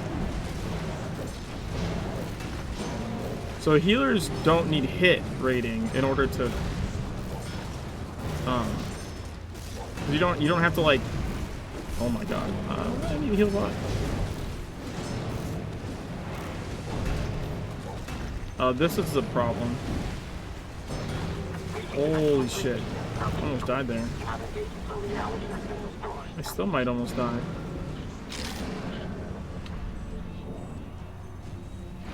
Well, it is stats on your gear. Just maybe. Oh my god. Just that you can change your allocation with the. Have you looked at your anima allocation stuff? You have, right? Because you've allocated into tank. I remember seeing that. Yeah, so you would just allocate to healing, and if you once you allocate over 51%, oh god damn it. Well, that's probably bad.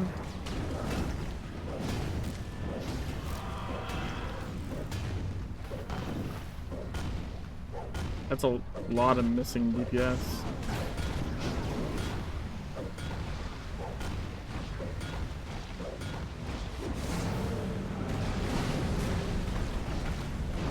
I don't know about this one. We might.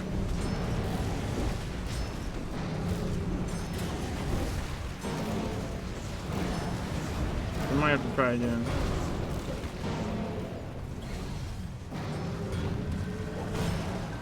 I hate that Cosmic Gaze does that shit.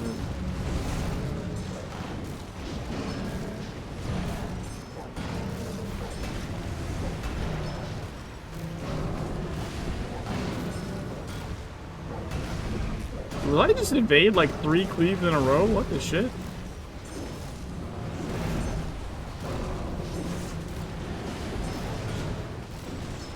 Did you stop?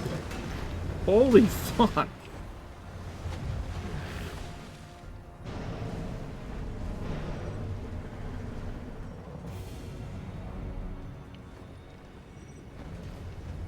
No, I'm still rooted. That's bad. Oh, okay.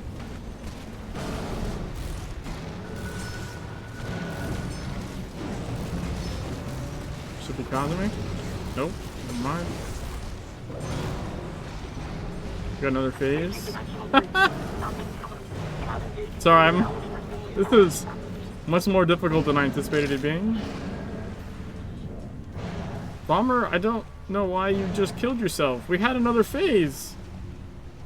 What? Why?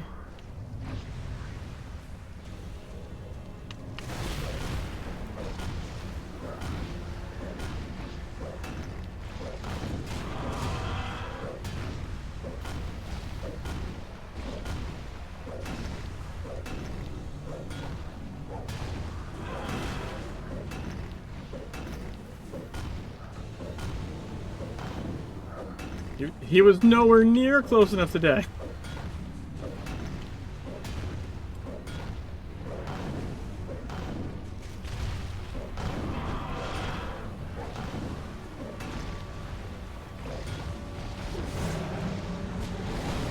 He's 14%, dude! What are you talking about?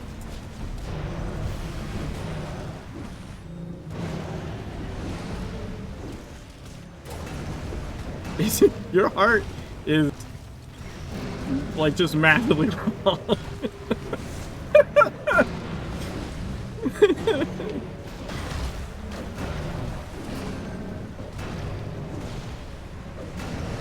Yo, we still got it! Holy shit! That is a goddamn miracle.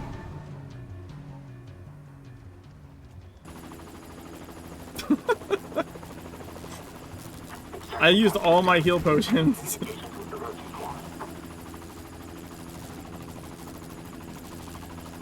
And shaved a couple years off my life.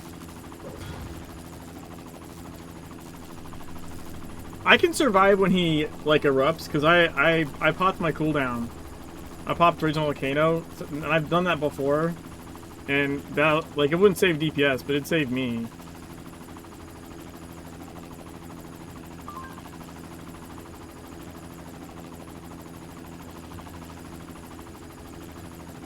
Oh, but so so what I was saying is like, so for healing, like you might want different heal like talismans versus like a straight DPS one. Although you can heal in DPS gear, honestly, pretty high up, like.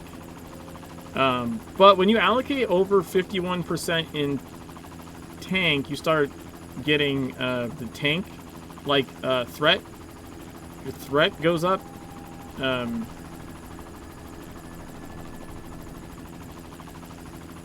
Wait, why does it say 0? Oh, because that's just what I'm at already. So, like, yeah.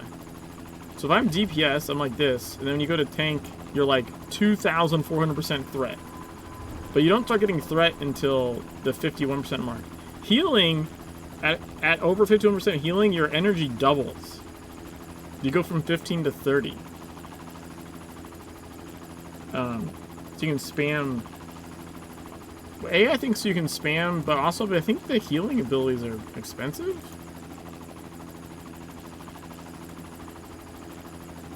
Some of them are expensive. Like this one consumes 10. Right? Feral Regrowth is 10. What are the blood ones? Healing takes a lot of energy. But they double your energy. So you have 30 instead of 15. And yeah, the only real difference between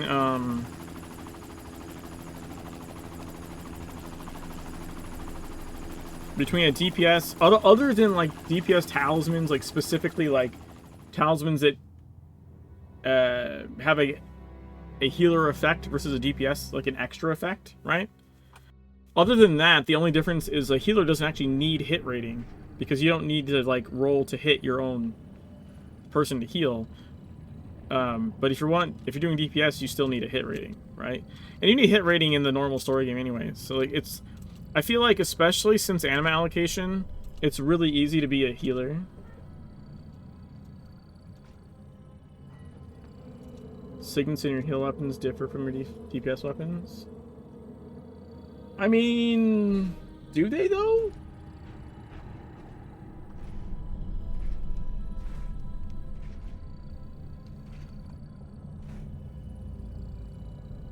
I mean, some of them don't. Right? Like, increases damage and healing. Damage and healing. I guess the... There certainly are some signets that you would change.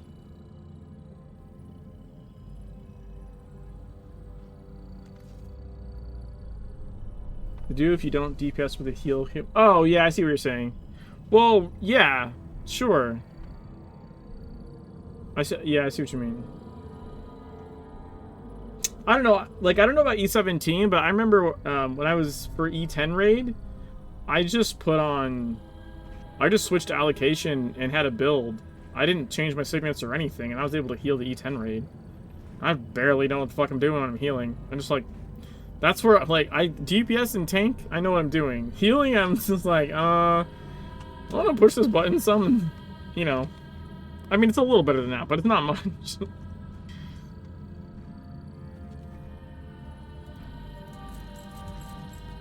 Like, I'm no Levski over here.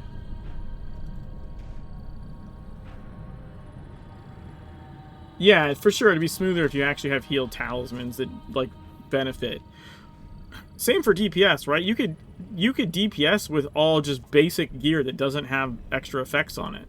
But it's better if you have the DPS gear that, like, adds DPS.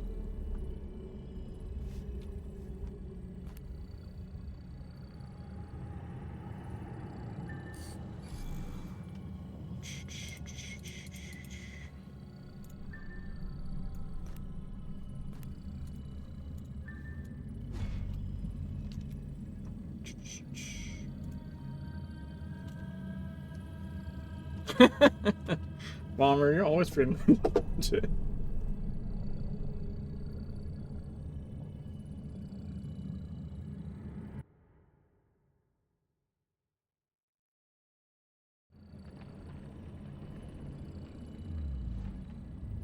Did I end up in a different Garth or something? I just mean specifically the dungeon thing.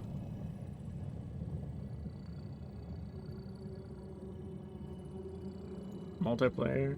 What way did we get you to, Rin?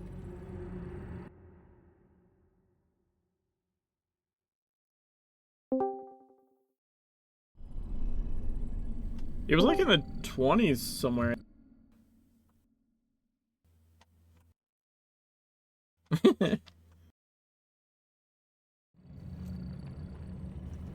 Leave group. Leave group and then open activity finder and you'll be able to see.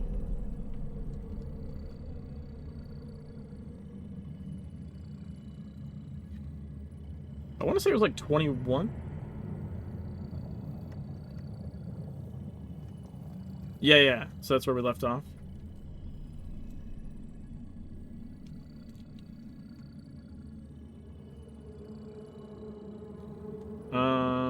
Yeah, we could try just starting at 21 going, see how far we get.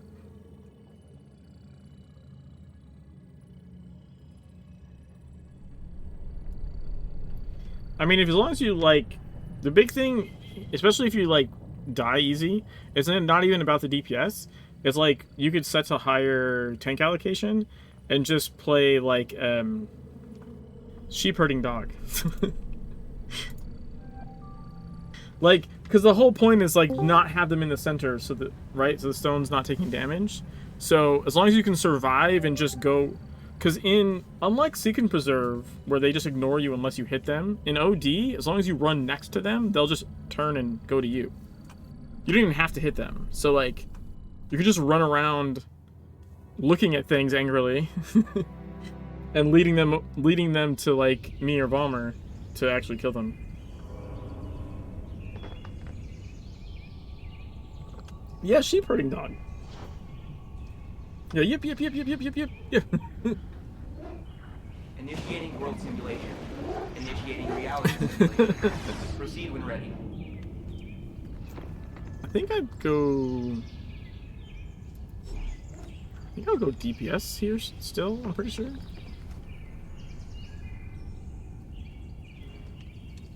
We'll see. Yeah, Bomber turns into a pumpkin right at midnight.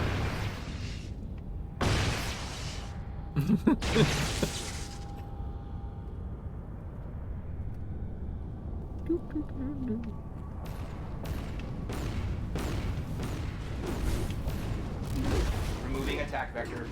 Portal closed. Oh, the fire? Sabotage protocol engaged. Prepare for explosions. Fire bad. Carrying time and space a new one. Portal open. What?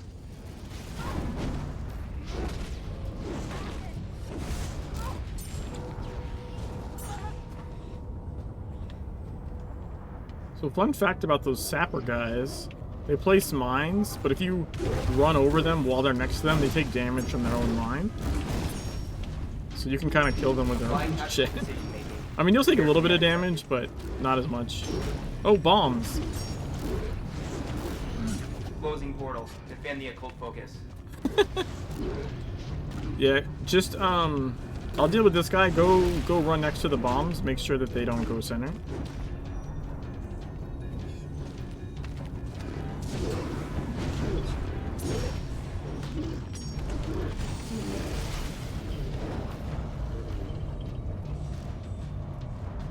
I'm coming your way. Nope. Yep. Nice.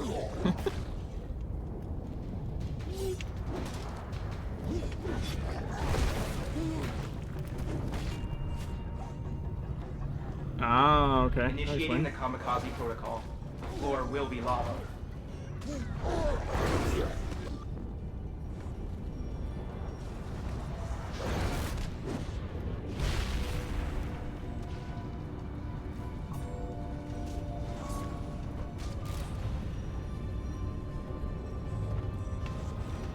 Well, those guys are fine. You can just leave those guys alone. They'll just blow up in the outer ring.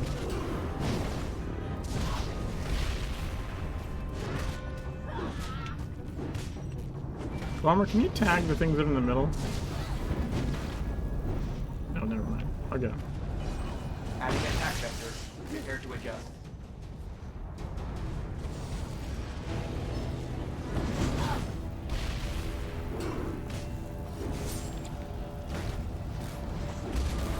Yay, presents!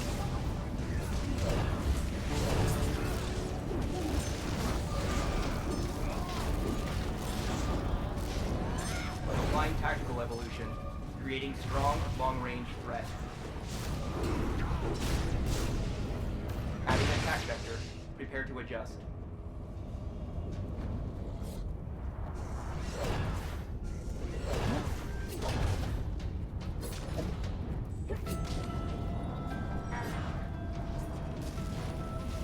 Closing portal. Defend the occult focus.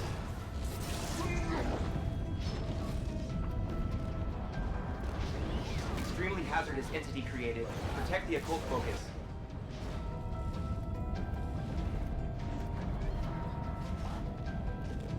I'm gonna bring the boss up there where the bombs are.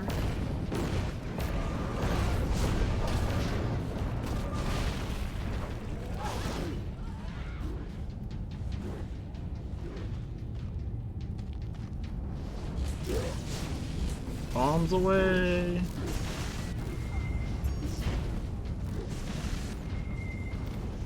Did you stand in the bomb? Pulsing spawn routine. Vote to continue simulation at a higher difficulty or end simulation. Oh, just you didn't stand into it. You just decided to go inside of it. Gotcha.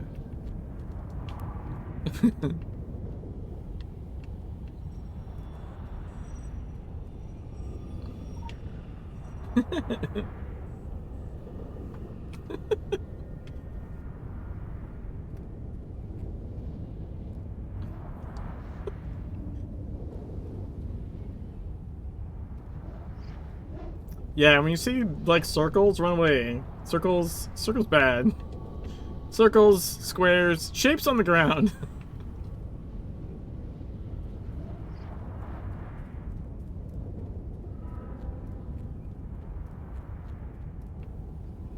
Oh. Yeah, that's because the bombs, so there's a cluster of them, and so when they go off, like one will explode, set the other ones off, and then each one has its own circle. That's what it was.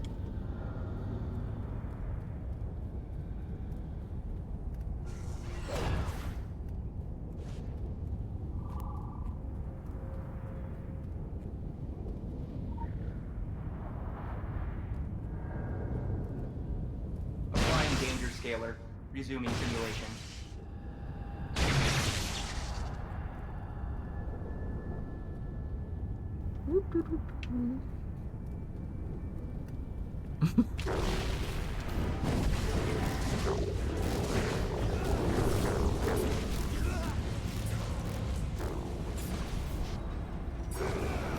Commander spawn.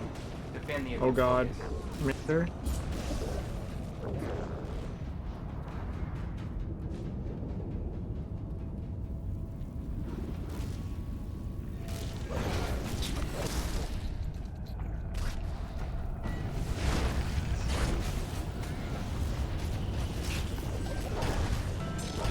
Clearing time and space a new one. Portal open.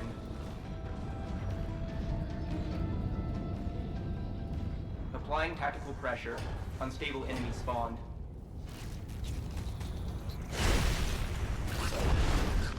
I think those ones we can... Yeah, you can leave those ones alone. The ones that are... the green ones. Yeah, if you just leave them alone, they just blow up in the inner ring there. That's all we do. Just those green dudes.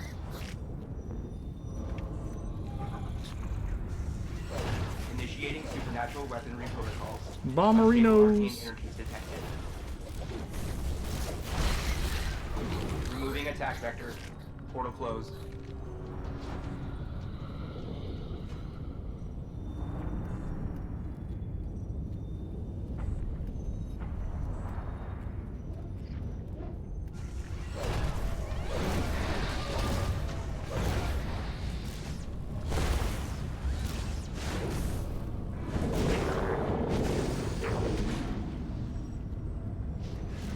Oh, there's little ones behind you.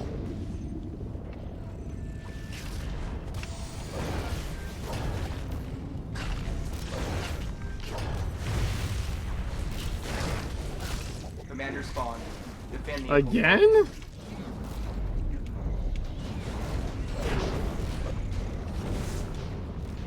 At least I got him before he made anything.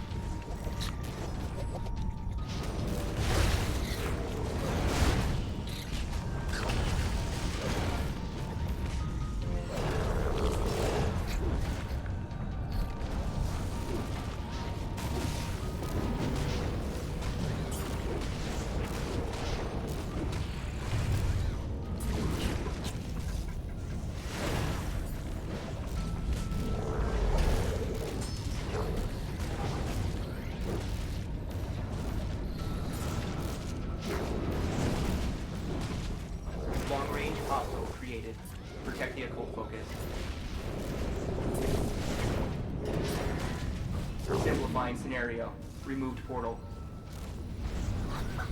No, we got a shit ton in the middle.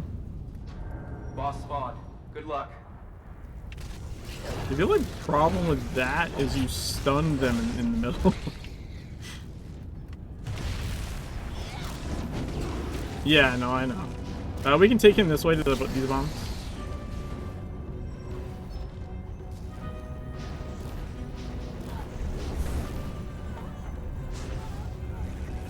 Bombs away.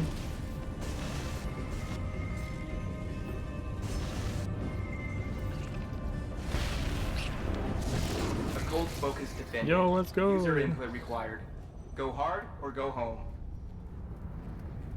Spawned Hackstone restoration item. Collect from supply drop. Quick access inventory updated. There we go.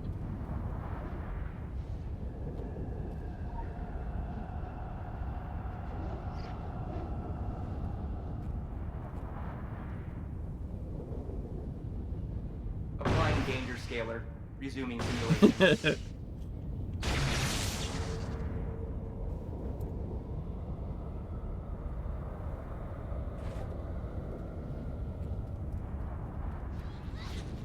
Oh, ghosts. Oh my god, why I like flew into the air and my eruption did nothing. It just hit the air. Modifying hostile behavior. Commander spawn. Dude, Commander again. What in the ass? I got it.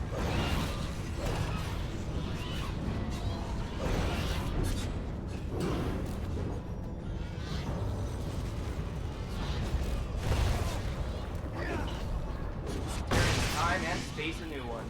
Portal open.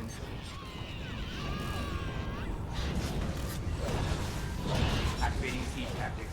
Tap respawn.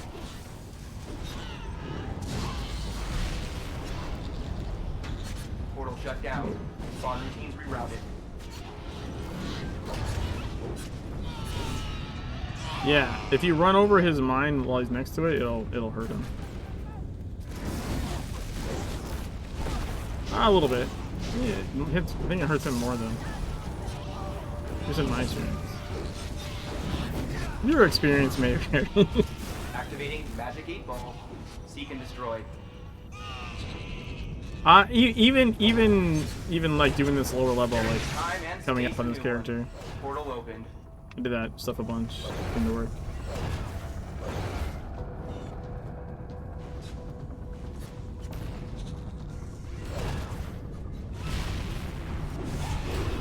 Create a new incursion point. Protect the occult focus.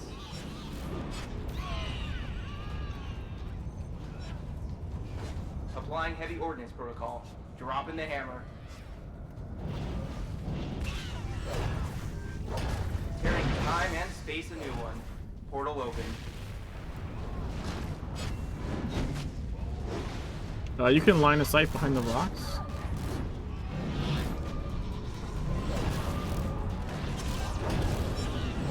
Closing portal. Defend the occult focus.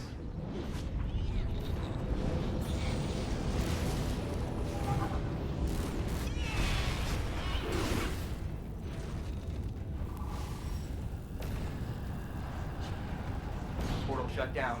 Spawn routines rerouted.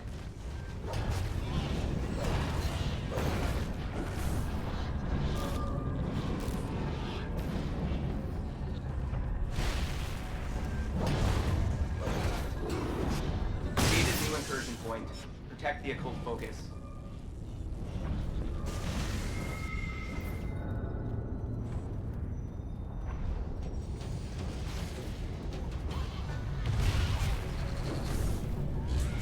Simplifying scenario. Removed portal.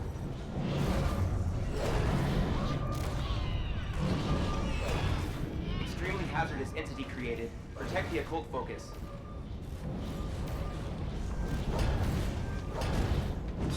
We have bombs still. Just get everything over by. Oh, you already have that one. There's another one here.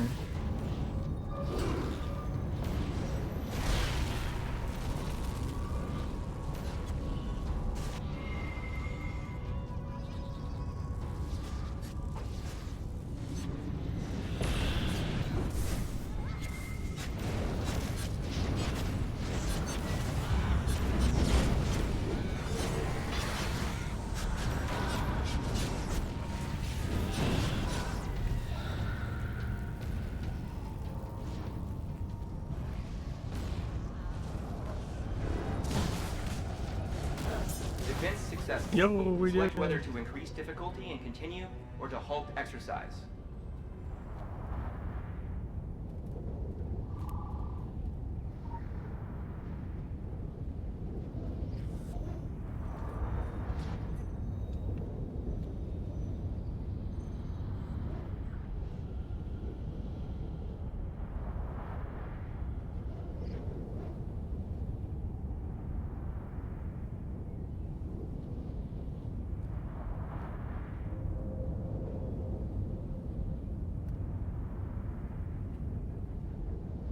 I wonder if I should take a different cat's building or something.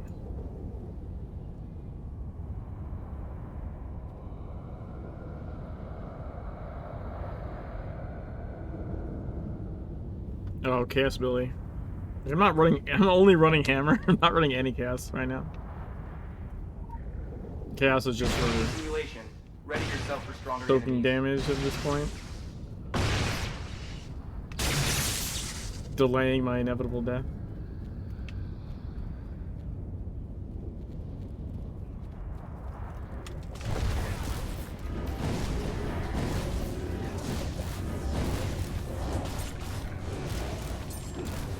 Spawning arcane singularities. Stability not guaranteed. Create a new incursion point. Protect the occult focus.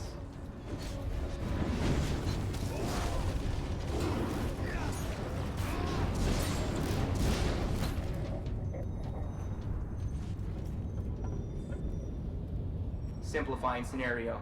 Removed portal.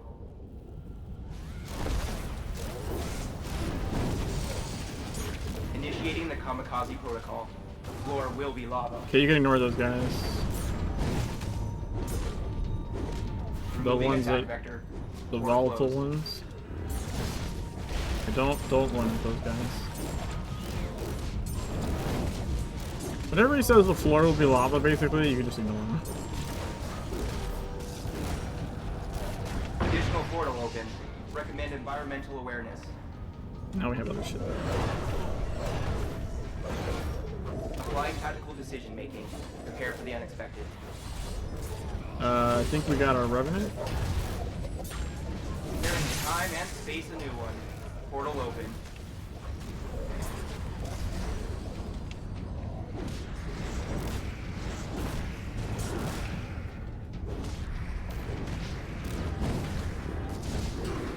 Simplifying scenario. Removed portal.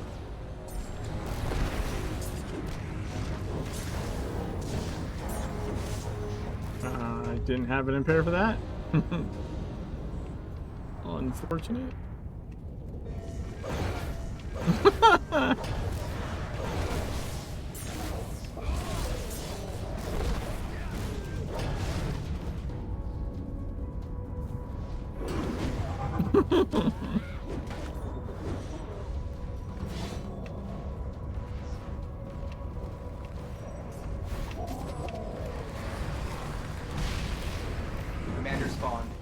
Defend the occult focus.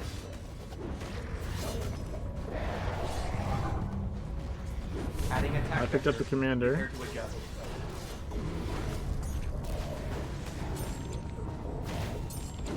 I hear Living Flames way back here just thinking something. Time and space in Oh, just like one little Portal dude's like open. it's like I got this. Got this.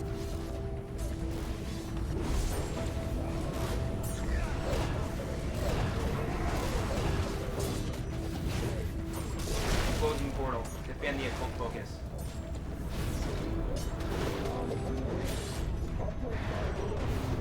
Boss Just spawn. kite Good everything luck. over to the bombs. There's plenty of bombs there to kill all this shit.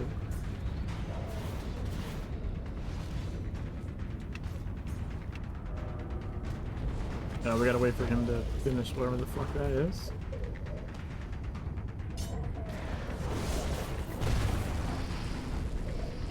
Bombs away! Oh, there was bomber.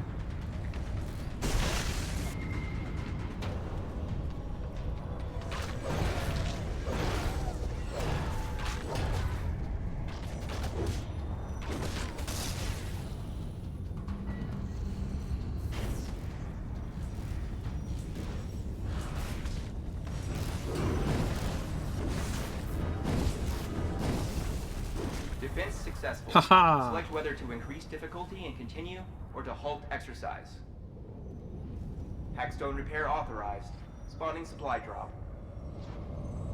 Quick access inventory updated. It's like every other wave you get a repair little doohickey.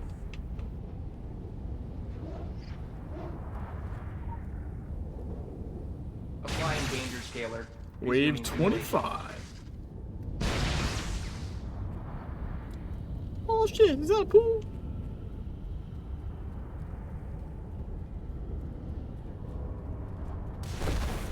It's an Always Sunny reference for the Always Sunny fans out there.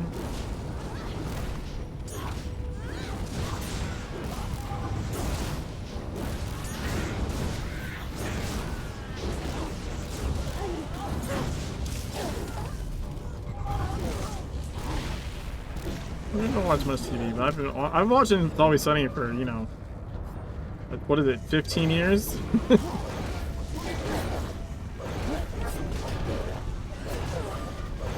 a new incursion point. Protect the occult focus.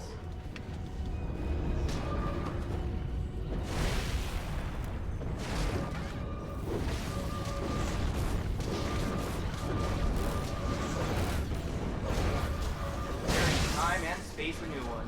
Portal open.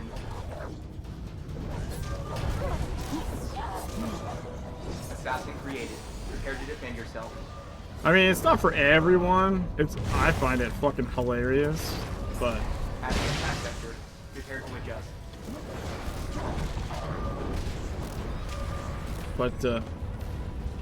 it is great. Like, his is great in everything.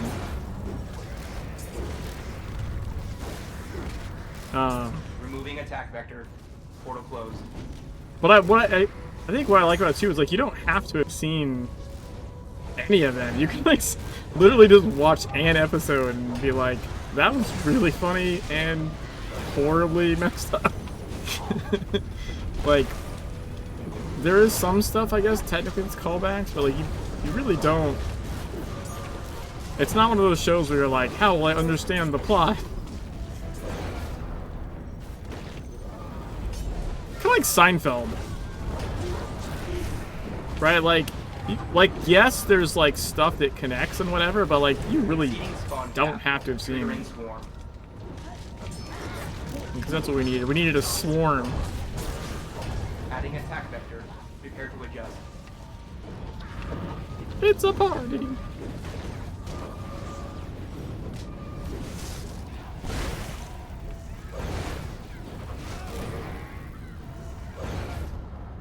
Simplifying scenario. Removed portal.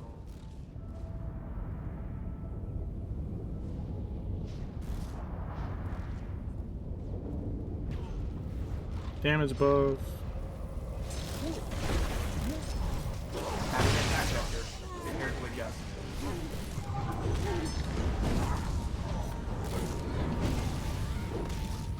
Applying tactical evolution, creating strong, long-range threat. Portal shut down. Spawn routines rerouted.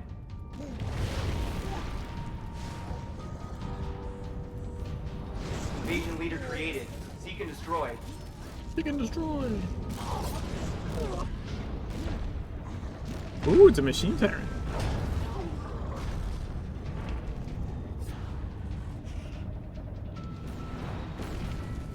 I'm trying to lead him out this way. He's easier to fight out because he's got the big AoEs.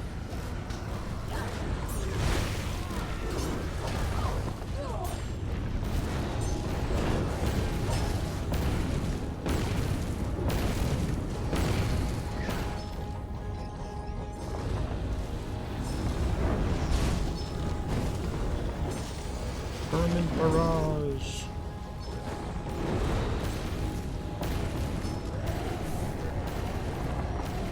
Kill these fire dudes, and then we're done. This way.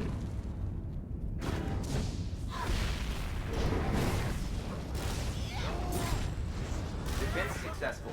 Select whether to increase Yay! difficulty and continue, or to halt exercise. 69% left on the Hagstone. Very nice.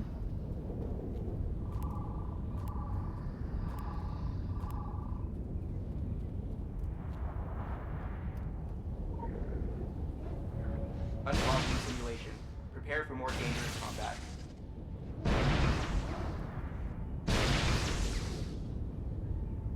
You guys ever see Be Kind Rewind?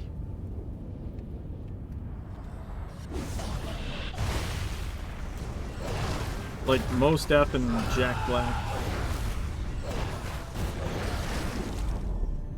Oh, and Creating Danny supernatural Glover, I arcane think? protocols. Unstable arcane energies detected. We're gonna like a video store, or I think Mos Def does.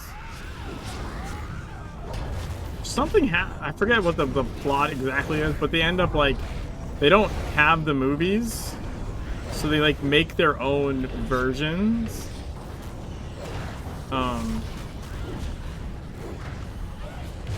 So it's like Jack Black and Mos Def like recreating Ghostbusters from memory, like in a library.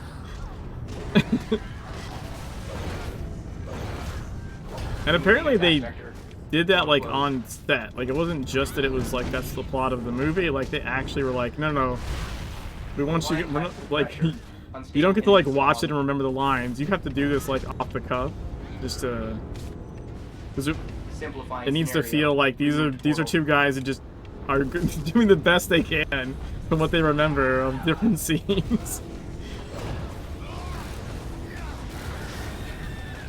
I'm gonna actually die here. Like a debuff that won't go away.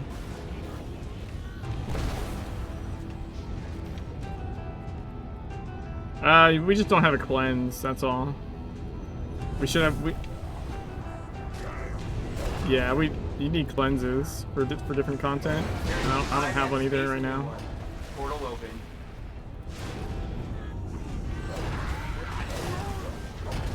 Long range hostile created. Protect the occult focus. For what? Oh yeah. Well, I mean that would help a little bit with the healing, but yeah, for a lot of this stuff, you just need someone with either a cleanse ability or like a cleanse gadget that hits everyone.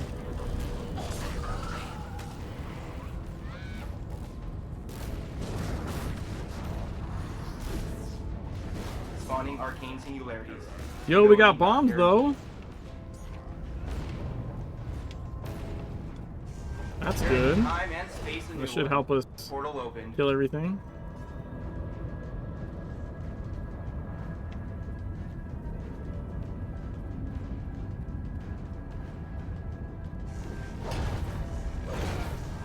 Portal shut down. Spawn routines rerouted. Yeah, fucking attractors. Activating siege tactics. Sapper spawn. We gotta like not have Warning, this shit in the middle the though. occult focus is being damaged. Portal shut down. Spawn routines rerouted.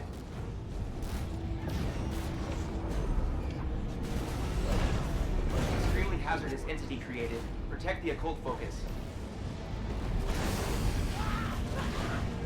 Yeah, there's still stuff in the middle.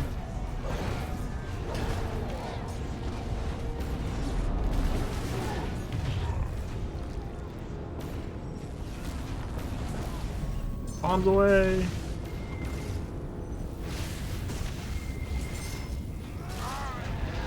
Haha. How the fuck is this guy not dead? Cheater.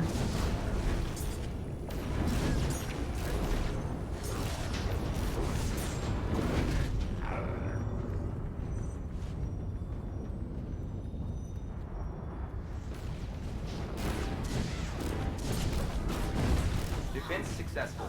Select whether Oh, to so increase difficulty. what made me think of that was there's or a exercise. Always Sunny episode where like they kind of do the same thing. They decide to make their own sequel to Lethal Weapon. They make like Quick access inventory updated. Lethal Weapon 5 or something, which I think actually eventually happened anyways, but it was before that was a thing. And so it's them in their bar, like, you know, doing like a dumb version of, and then and one of them's like literally in blackface, like, so I think you can't. I think you won't see that on the streaming service anymore. They don't show that one nowadays. But it's really funny because it's intentionally just stupid, right? Like, this guy's an idiot. He thinks it's okay to do this, and then halfway through they decide to flip who's playing Mel Gibson and who's playing Danny Glover, and so then the other guy doesn't do blackface, but he does the voice. It's kind of like a competition, like not a competition, but like a comparison of like which one's worse. Unpausing simulation. More dangerous combat. Also hilarious because they do like a shower scene, and the shit's just like dripping off of him in the shower. all the makeup.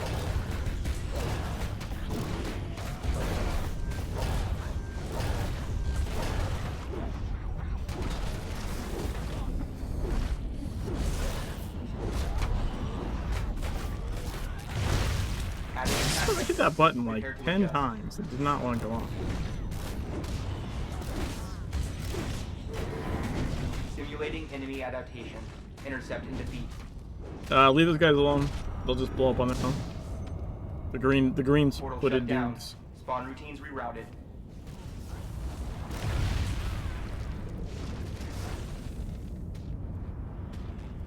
Yeah, those are the guys I meant. Leave alone. Digital portal open. Recommend environmental awareness.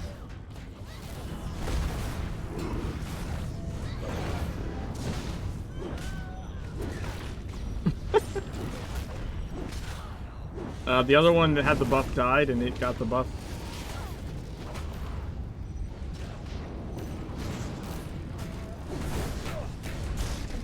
Exceeding spawn cap. At least it's not the Triggering healing one. Oh my god. 5 million zombie. Swarm!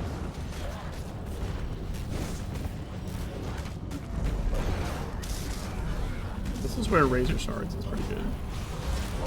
Just hits everything.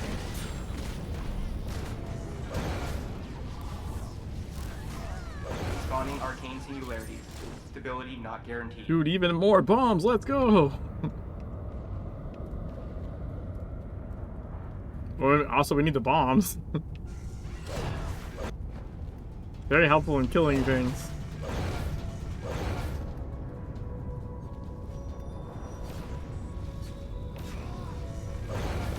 Yeah, I don't think they actually attacked you. I could be wrong about that.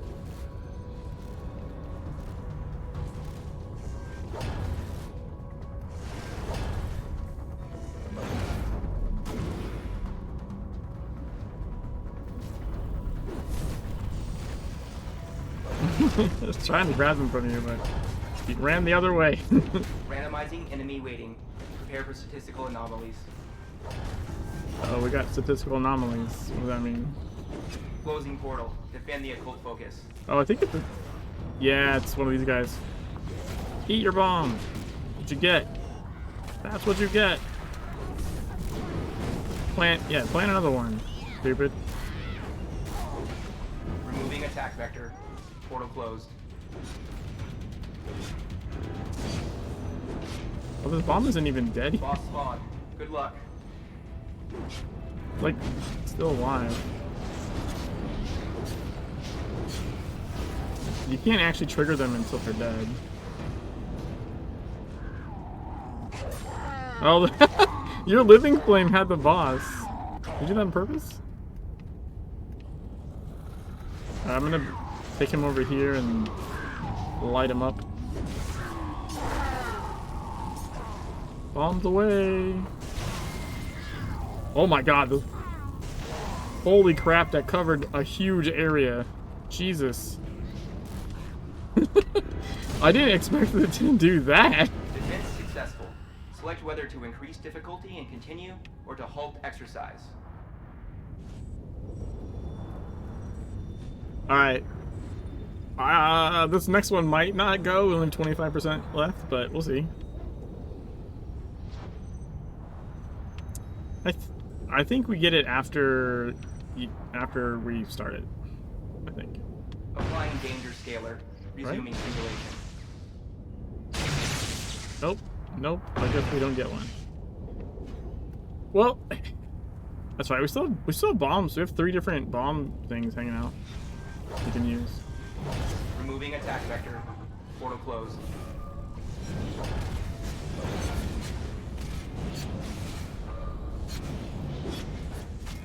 Okay, there. Wait, which direction? South. Oh, I got stacks again. Scenario. That's not Remove good. Portal.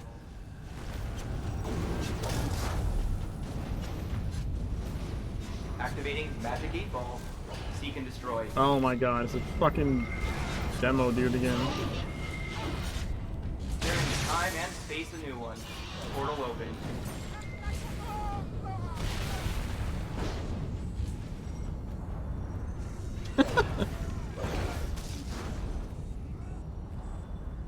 Oh, the skulls?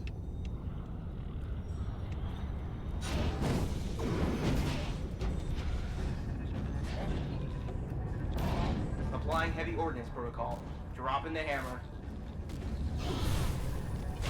Yeah, they spawn like literally behind you.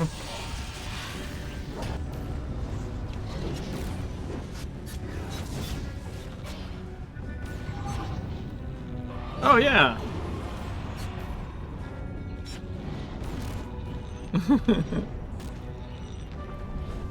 I didn't like the gold dudes that teleported. Fuck those guys.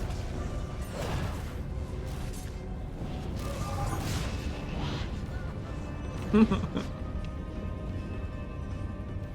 a new incursion point. Protect the occult focus.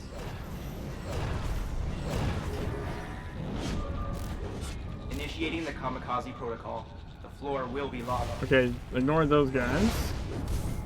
Thankfully. Tearing time and space, a new one. Portal opened.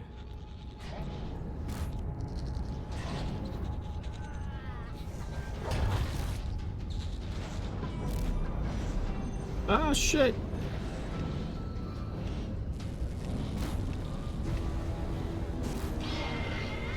Alright, I died, but I'm pretty sure I killed a bunch of shit with the bomb.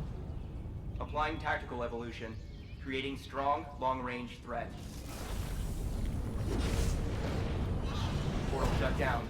Spawn routines rerouted.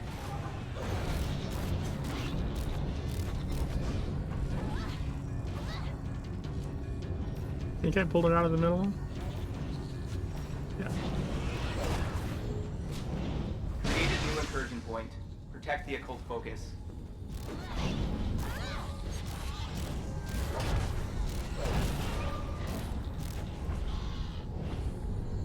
Oh, there's something in the middle, yeah. Removing attack vector. Portal closed.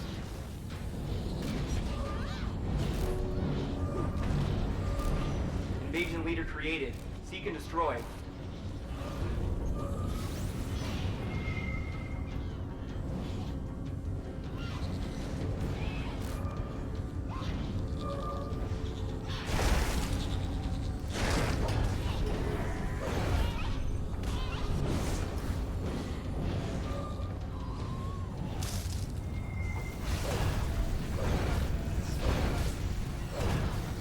first guys almost screwed us up.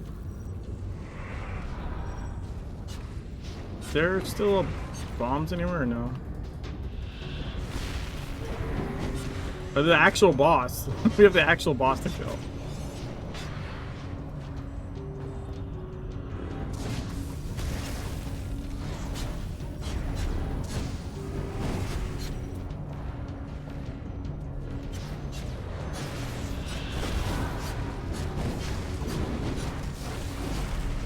Out.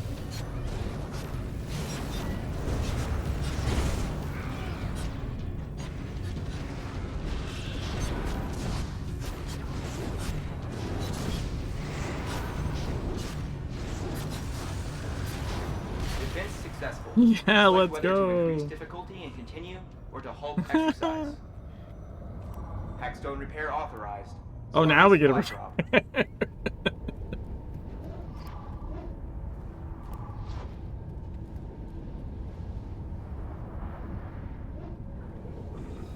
Ooh, 15%. Let's go. Alright, it's unlikely that we get this one, but... Well, you can't... You don't lose loot. It gives you the loot for the last ones you've completed. So... There's no like, downside to just hitting play. Unless Farmer doesn't want to. Technically 2 minutes left. We'll probably lose it in those 2 minutes. Increasing difficulty. Starting spawn protocols. We'd have to get, like, stupid lucky.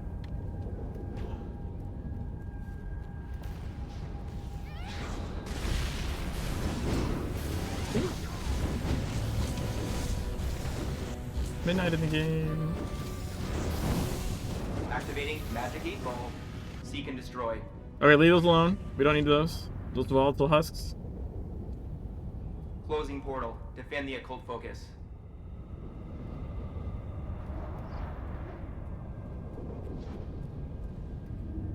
Okay, so south it looks like. Removing attack vector. Portal closed. This one is a healer. It has a green ring on it, so it's a healer too.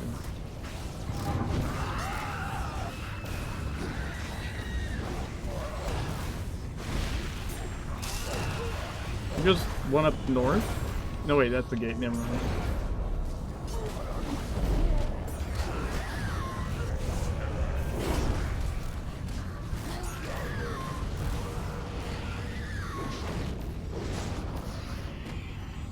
Uh-oh. Tactical analysis complete. Counter defense specialist deployed. Revenant. You gotta get him out of there. Out of there. Out of there. Out of there. Adding attack vector. Prepare to adjust.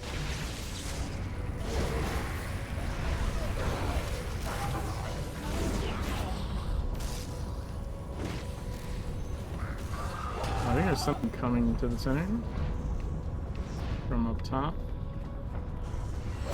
I got these. Spawning arcane singularities. Bombs! We got Stability not bombs! guaranteed. Let's go!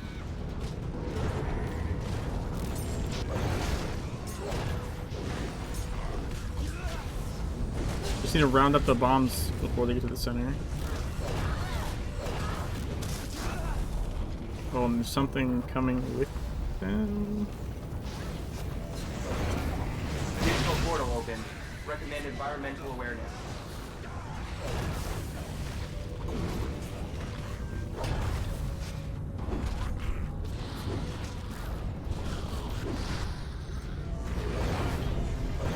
Removing attack vector. Portal closed. Oh, there's some other shit coming in.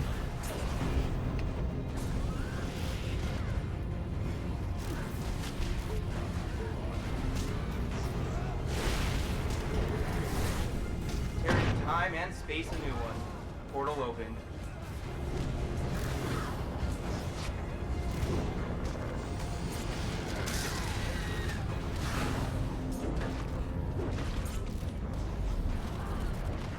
Closing portal. Defend the occult focus.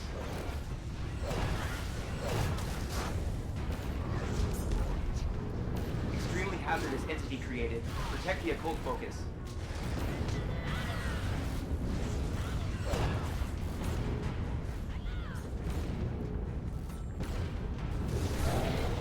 Get him out of the center. Get him out. Get him out. Get away.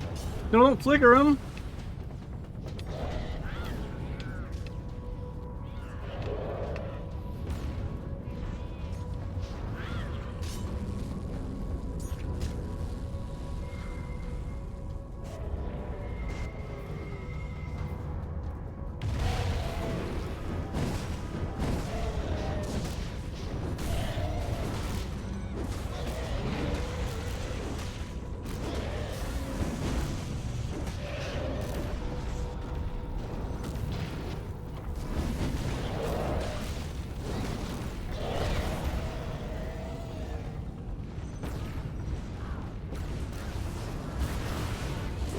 I was like, what is left? Defense Yo, we did select it. whether to increase difficulty and continue, or to halt exercise. Celebratory explosion. Whee! Oh, I didn't die. Oh, no, I died. That's... no, I did die. I just took a second because the Aegis delayed. Worth. Alright, now we can stop. I know Bomber's gotta go. We made it though. We made it really fucking far. That wave was clutch. Activating reward protocol. Thank you for your contribution.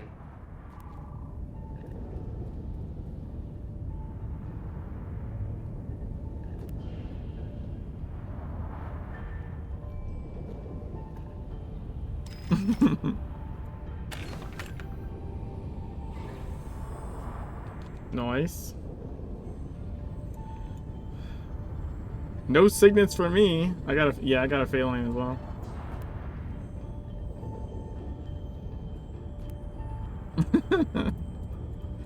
That's oddly appropriate.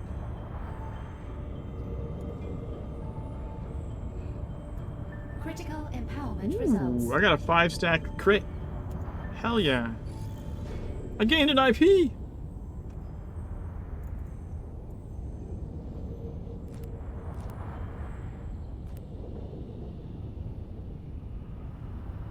Critical empowerment results. Ooh. And I gained another IP. Okay, this was hella worth. I had 2 crits back to back. So what?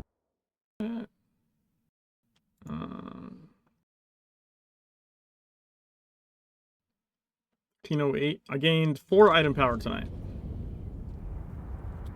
I actually still need to do 2 more main missions because all that counted as 1 main mission.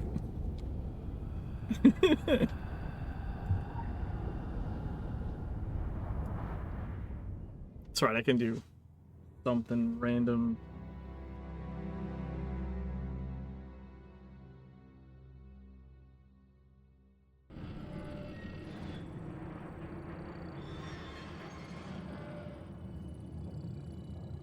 Yeah, I gained another legendary glyph level, so I've now become even tankier.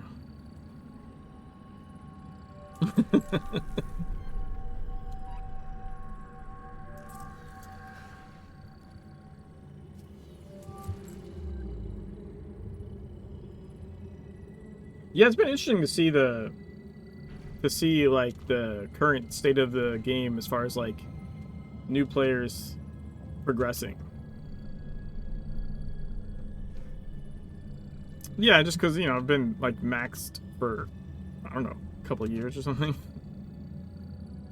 And I do like a lot of like meme runs on new characters. I did like a whole story playthrough with like offhand weapon only, you know, like no main weapon at all.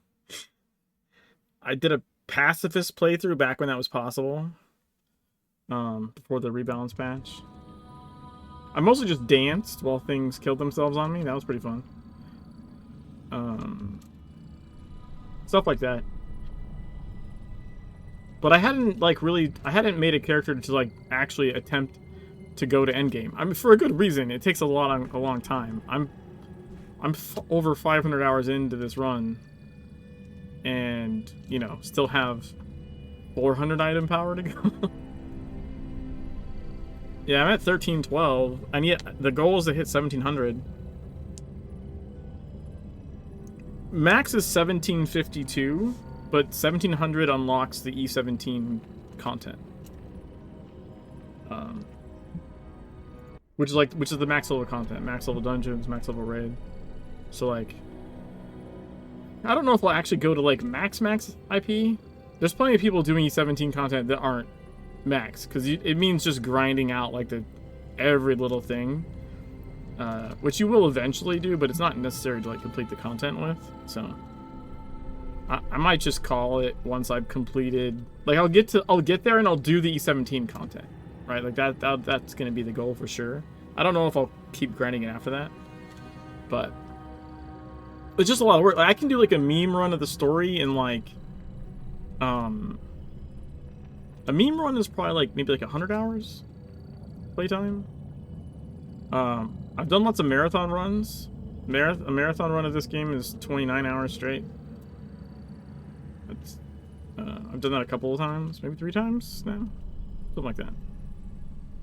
But if you're doing like 100% completion, and also if you're doing things that are like more challenging, it can take, you know, longer than 30 hours. But this thing's nuts. Like, right, this run is gonna be probably like in like the 1,000-hour range by the time I'm done. I'm guessing. So there's a reason I haven't done this before. But it has been interesting to see, like, since I started like my main character and leveling up through all the different tiers, and like it's been really interesting to see like what that's like now versus like 3-4 years ago. In some ways it's easier, and in some ways it's weird because people just don't. Second generation of people that don't know mechanics. Not necessarily through fault of their own, like they got carried and so they didn't learn them. And then, so now they're carrying other people to help. So, like, everyone's being helpful. It's just that I think sometimes people help by doing as opposed to help by teaching.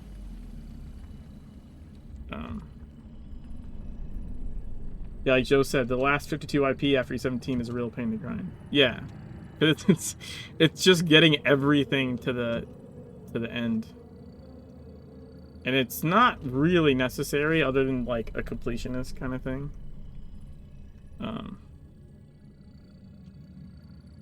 Night Bomber.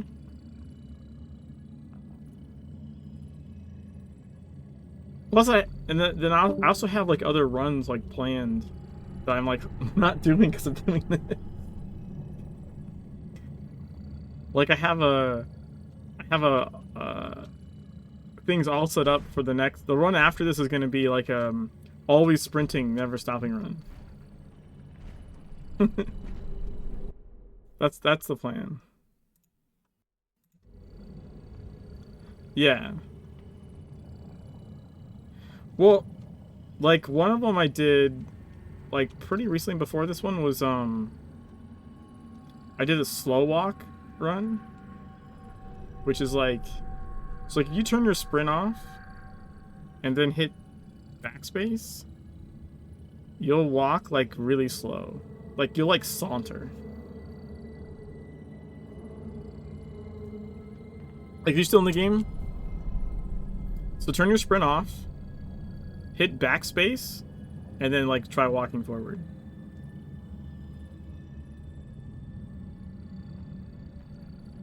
You should be walking like really slow. Yeah, I'm just pushing forward. Backspace toggles the slow walk on and off. Oh, really? I don't think anyone ever rebound that.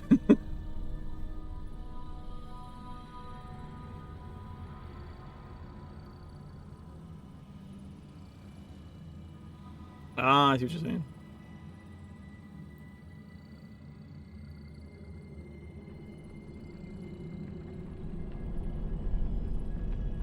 Sure. Yeah, so if you do that, like, we also call it RP walk. Like roleplay walk. Yeah. So, I did a whole run through like that.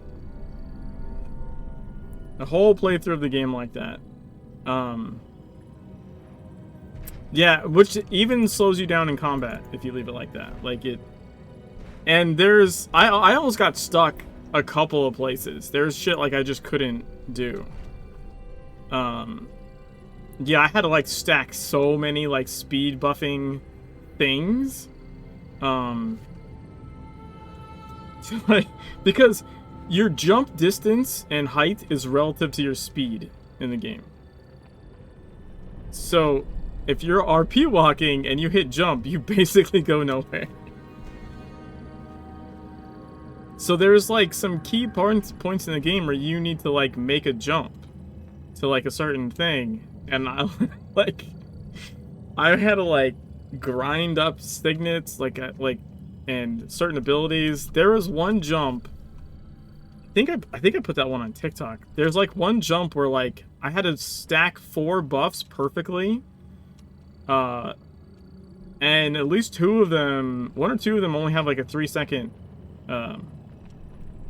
length that they're on for. So like and one of them required you actually like hitting an enemy to trigger it, and then you have 3 seconds. So like I'd like pull an enemy from a lair because that was the only thing that was close to the jump.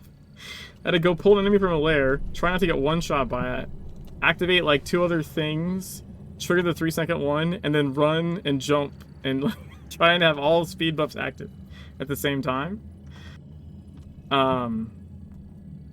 And then I couldn't do Tyler Freeborn for like the longest time, which isn't like, it's not necessary like to finish the game, but if you're 100% completing, it's necessary.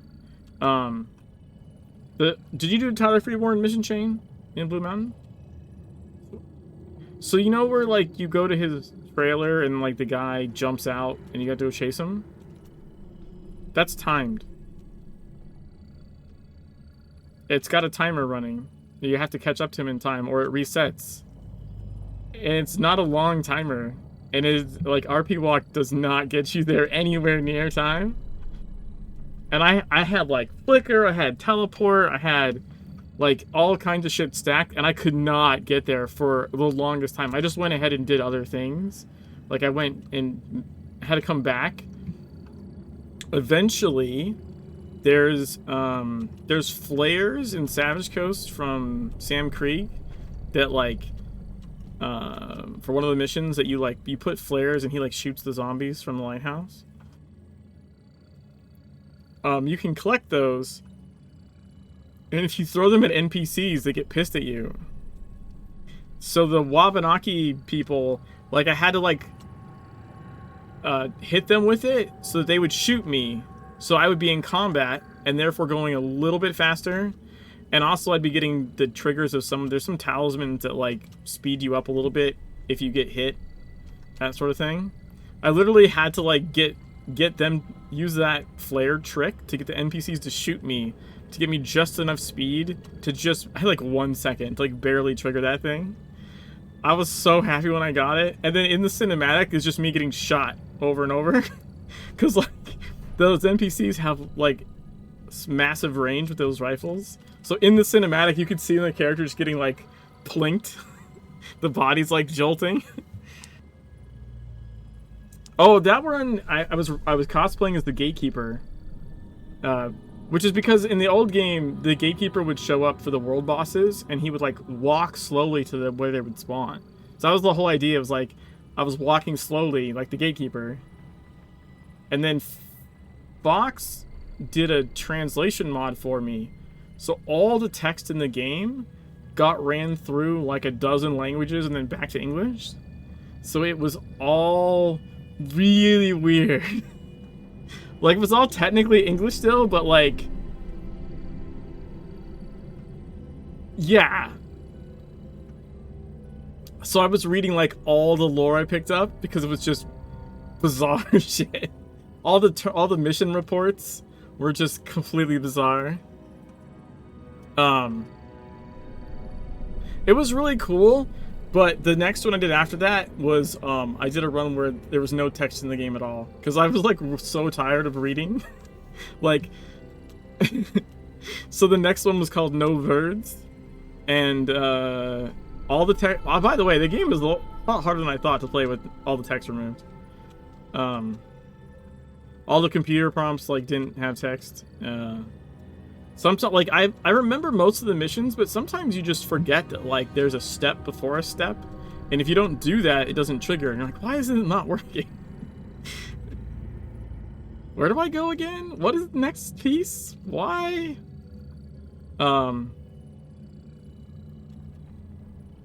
Yeah, I think I also made myself... I think I was invisible for that run. Yeah, that's the one where I was, like... I think No Words was where everything was invisible. But, like, sometimes I'd toggle it so you could see people's eyeballs, because that was really funny. There's some creepy thumbnails on from that shit, because, like, I could, like, the mod would let me toggle, like, partial visibility, essentially.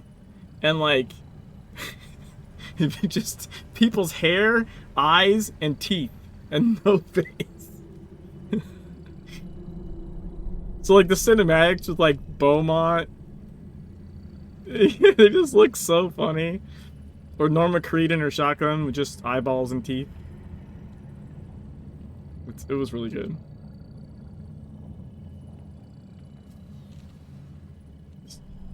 Yeah. Yeah, so, and then... I want to do a full playthrough top-down. Just have a top-down mod. I've done a bunch of content, like, achievements top-down already. I have a raid video that's the top-down, which is actually really cool because you can see the whole raid happening. Right, because you can see it from, like, way above. I started a side-scroller run. My idea was to do it at the same time as this, and then this became all-consuming, so I only have like 1 or 2 streams of the side-scroller run. I need to finish that at some point. I think I can sell this now. And then I think the last thing I did was, it's hard to even explain. I did the Tank Commander boss fight, but I did it.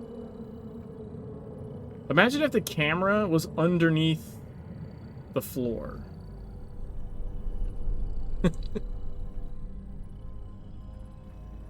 So, like, the camera was... It was like the Upside Down. The camera was under the floor looking up. So I did the whole fight like that.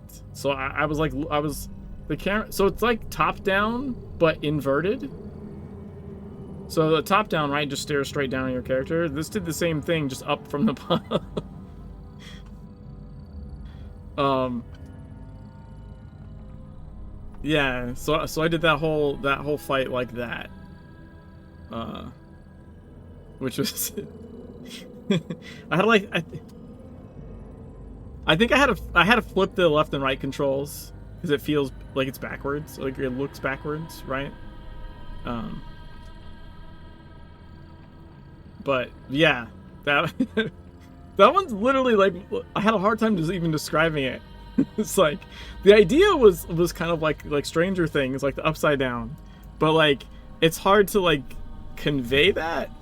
Like it's, I guess inverted top down is probably the most accurate.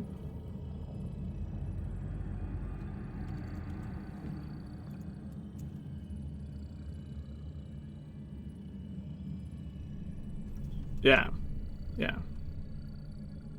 But it's funny, because you can, like, because the way the camera in the game works, I don't even notice, but, like, some things when it clips through, like, it doesn't, like, it clips them out, right? Like, if you put yourself, I don't know, have you used over-the-shoulder camera in here?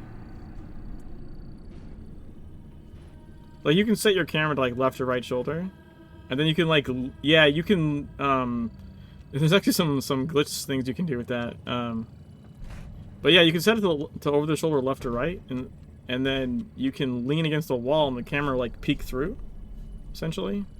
And when it does that, usually like it sort of clips the wall out, so it's like the wall doesn't exist as far as your camera's concerned anymore. So it does the same thing when you flip the camera onto the floor, right? Like it just sort of clips the floor out. So it's almost like the floor is, picture like the floor is glass or something. You know what I mean? Yeah. So the camera's saying, oh, I need to look that way, so that doesn't exist for me now or something. But then like some things do exist. Like if there's, I don't know, like certain grading or something, right? Like anything on top of the actual floor element will still be there. Same for top down, actually. Like it clips through the ceiling, but then like Tank Commander Fight has like a bunch of like, I don't know, air vents or some shit running along the ceiling for decor, and that shit does not go away. So to like look around that. Yeah. But yeah, the over the shoulder, if you haven't used it, it's in your settings. Like where you can change your crosshair. You can set it left or right. You can actually clip through walls and like grab lore, for example. As long as the reticle can highlight on like a legend, it'll let you interact. So you can use that to like, sometimes you'll see a legend that you can't, like it's on the other side of like a piece of glass or something. You just want to reach through and get it that way.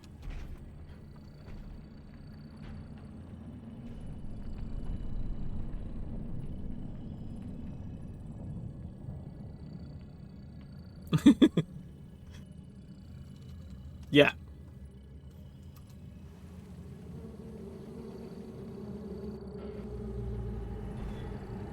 Yeah, you'll get it. Yeah, there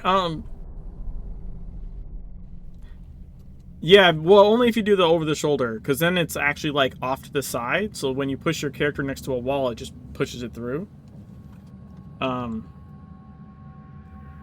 There in the Orochi Tower,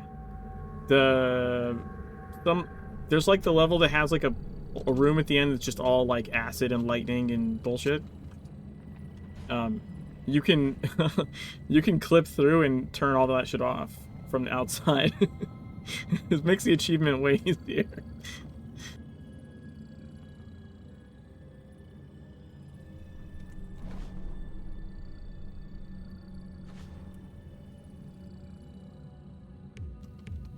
Yeah, I mean, all the floors sort of blend together after a little while, for sure. I need to do a quick main mission. Investigation missions are actually really good for that. Yeah, because once you've done them, you've done them. They're very long to complete the first time. And then after that, sometimes it's just go here, go there. Alright, done. Because all the hard part is solving where to go, usually.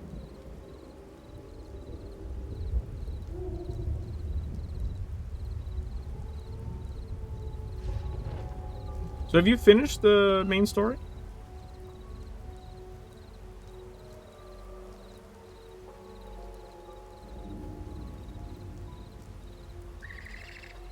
So I know you did. I think you did Fear Nothing, right? I think I saw you. Didn't you do the rabbit? You did the rabbits part?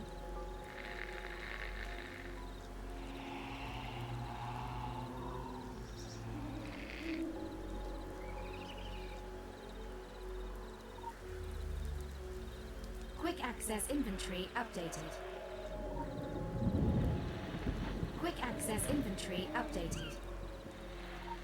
No, you went after that because he's the one that, because you did the clubhouse.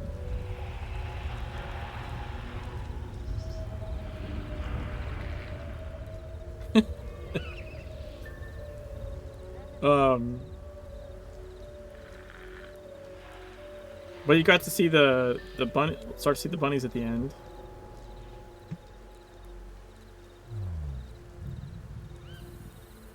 Oh, the safe houses, yeah. Is that where you left off, was there?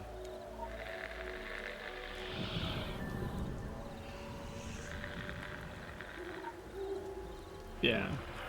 Because, yeah, she points at the screen or whatever, and then you have to go... I think it directs you to go to the safe houses after that. You would probably remember you started the safe houses. Because you'd be like, God damn safe houses.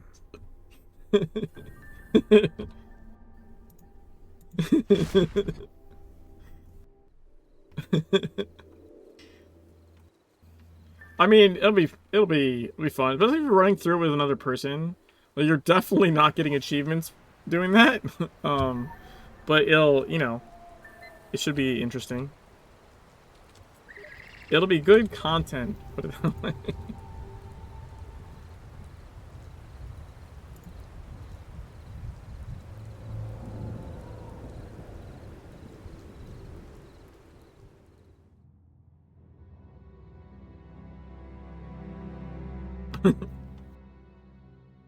Yeah, that's what so this playthrough is only streamed hours.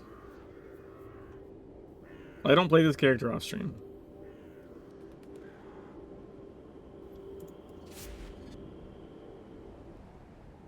Yeah, well, I mean, I started in May. Still, I've been I think it's like at least 3 hours, like, every day.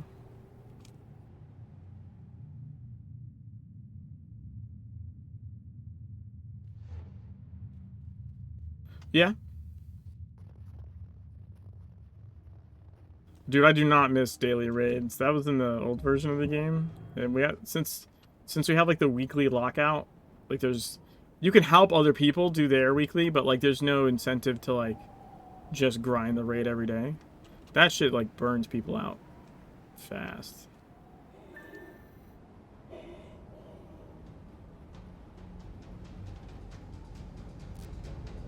Yeah, like, you still get something. Like, you get distillates or whatever, but you just don't get, like, the good distillates.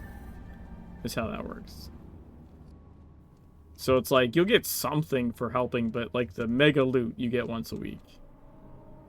And I honestly think that's, like, yeah, like, so many people, just burn out. And they don't... It's like, technically you could be like, well, you could just not do it, but that's not how raiding people work. If it's there to be done, they're gonna want to do it. So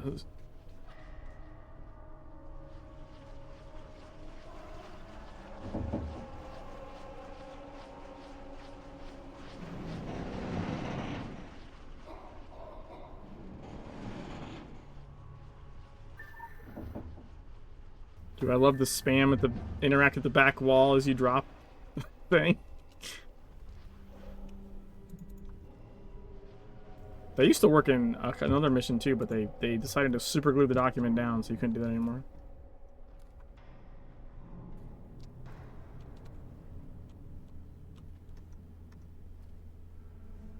I'm doing it, yeah.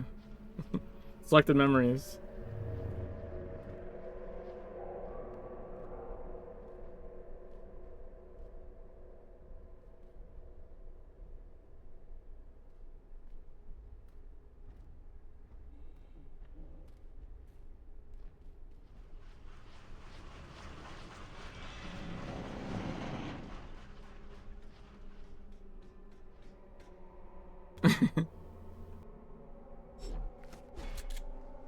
Yeah.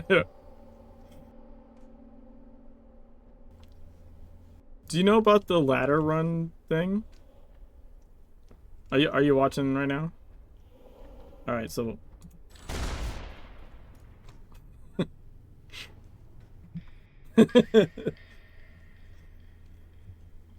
so instead of like climbing like normal, you can it works with an assault rifle too, but you need a target. Shotgun you can just use, it has an AoE that doesn't need a target. So you just shoot and then grab the ladder and you combat run up. Also, so this is how you avoid those two guys. You just go over here. And then the exit hatch, you can just open the back.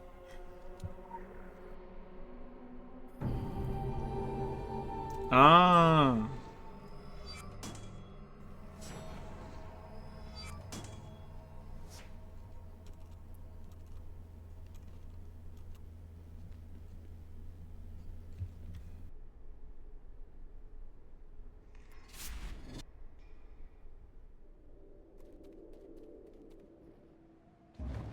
Yeah, yeah, they will chase if they've noticed you, they will chase you. Like, what's funny is you actually will come what's funny is you actually come out of combat. Like, you could just port away to somewhere else, which you normally can't do when you're in combat. Yeah.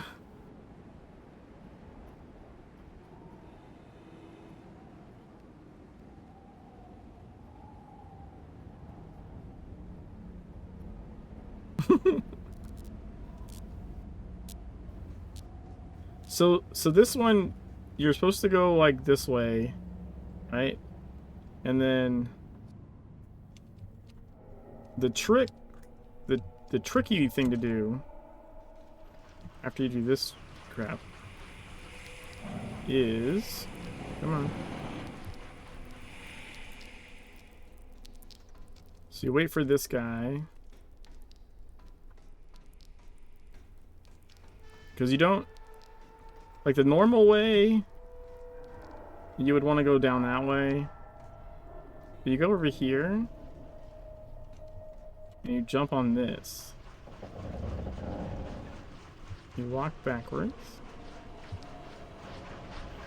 And this won't aggro these guys for some reason.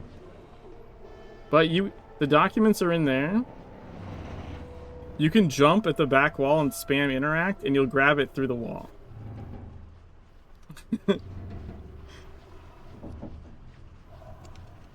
Yeah, that's right where the documents are. So you can like jump and just spam, and you'll land with the interact thing going.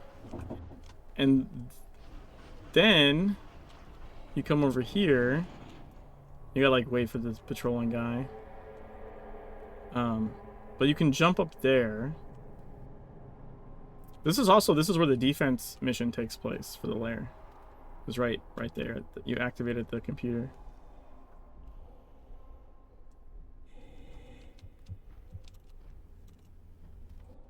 Yeah, so you come up here. It's hard to see in the dark, but like, you can just jump sideways. There we go. Get up here. Now, how this is intended to work is you blow up this thing, and he runs to check out the explosion, and then you run this way and go steal the documents, right? And then he'll walk back, and then you go to the ladder. Like, that's like the intended loop. But if you jump at the back, you already have the documents, so all you do is come up here and just go to the ladder and run past those guys, and then you just open the back.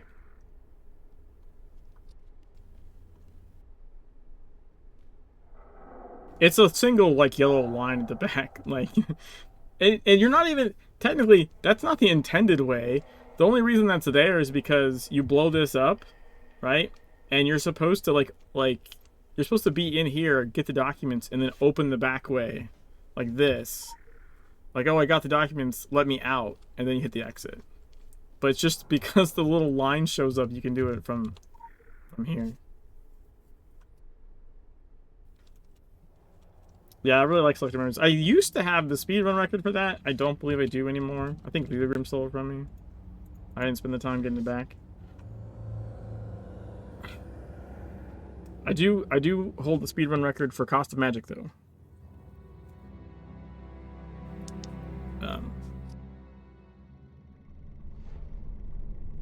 That's the one with the floating like magic symbols in Transylvania. Like you have to infiltrate the thing, the main vampire place, and then you go do the acid pool jumping puzzle. And then it's the floating magic disappearing platforms in the air that everyone hates. And then it's the all the traps. All the traps up to the top. And then you go like perform the ritual or whatever.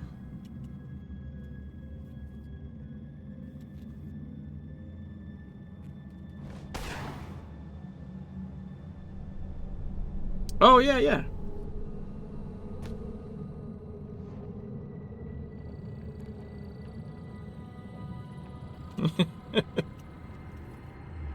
Yeah, it's really, I love both of those.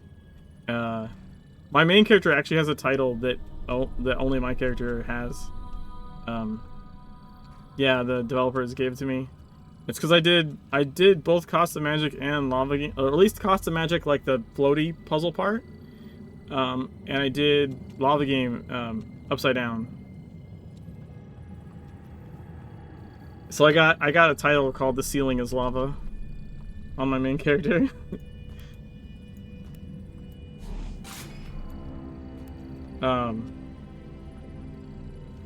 Yeah, I've done Lava Games like a bazillion different ways. I did it with the side scroller mod. That was probably the hardest way I've ever done it.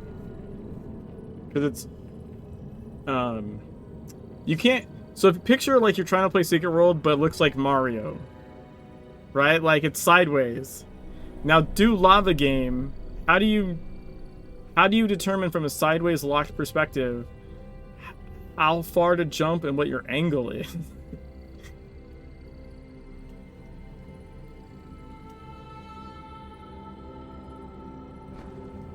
Yeah. It's like upside down was not as hard as side scroller for sure. Top down was super easy. It was just a different way to look at it, but it wasn't like difficult. Yeah, the side thing is just like you can't see where you're jumping. like you can see, I guess you can technically see like where you're gonna go, but you can't really see the angle your character's at. And so like you'll hit jump and just shoot off diagonal or something. Like oh shit, I guess I wasn't quite facing right. The worst one was the second to last one, where you jump to the like rubber tires right next to the bus. It's such a tall jump that from the side you can't see down. It literally was like a leap of faith. I did a lot of testing to figure out like what it should look like when I have it lined up, right? Like which way my character should be facing and where it should jump from. And then did a lot of test jumps to like try and figure out like, okay, how do I line this up? Because sideways you can't see where you're gonna land. There's other shit in the way.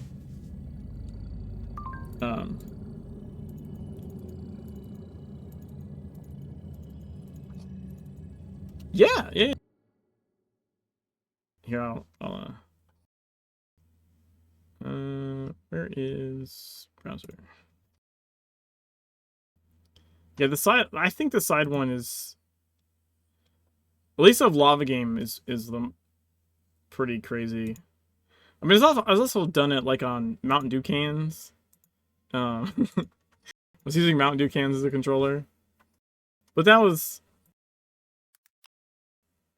years ago, and it was a little more difficult then. But I think that would be a lot easier for me now.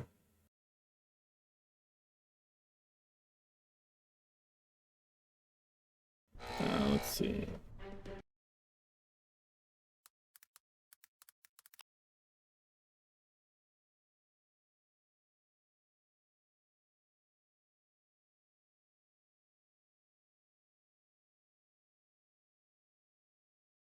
Yeah, I got like a makey kit, so I I did a lot of weird controller things with Secret World. Mountain Dew can, cupcakes.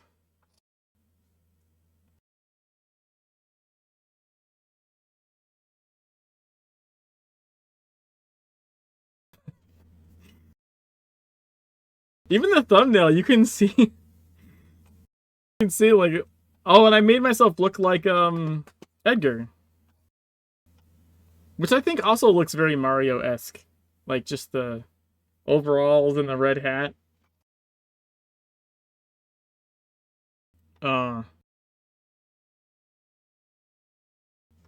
Yeah. I've done a lot of weird, hard challenges for Secret World, but I think the Sideways lava game is gotta be one of the most difficult.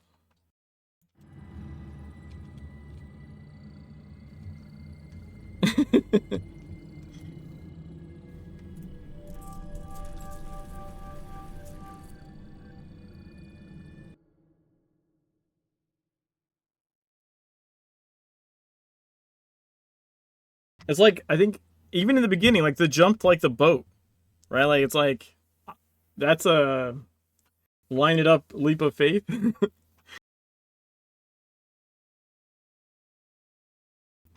Mm-hmm.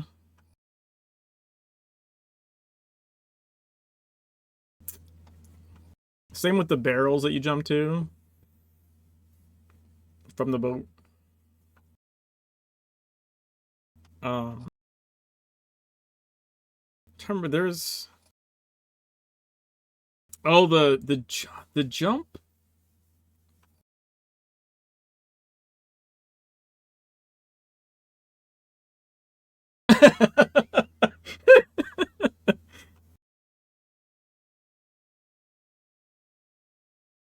Oh, my friend Shadi said that he was like, I think it's because I have over the shoulder camera and it's upside down. I think that's what makes it worse. So my camera was over the shoulder right, so it's under the shoulder left. So it's not just that it's upside down, it's like off center upside down. I which I was like fine with, but I think that's why it's even because especially if you don't know, you're like, why does this look so off? Well, it's because the camera's not even centered. It's under shoulder to the side.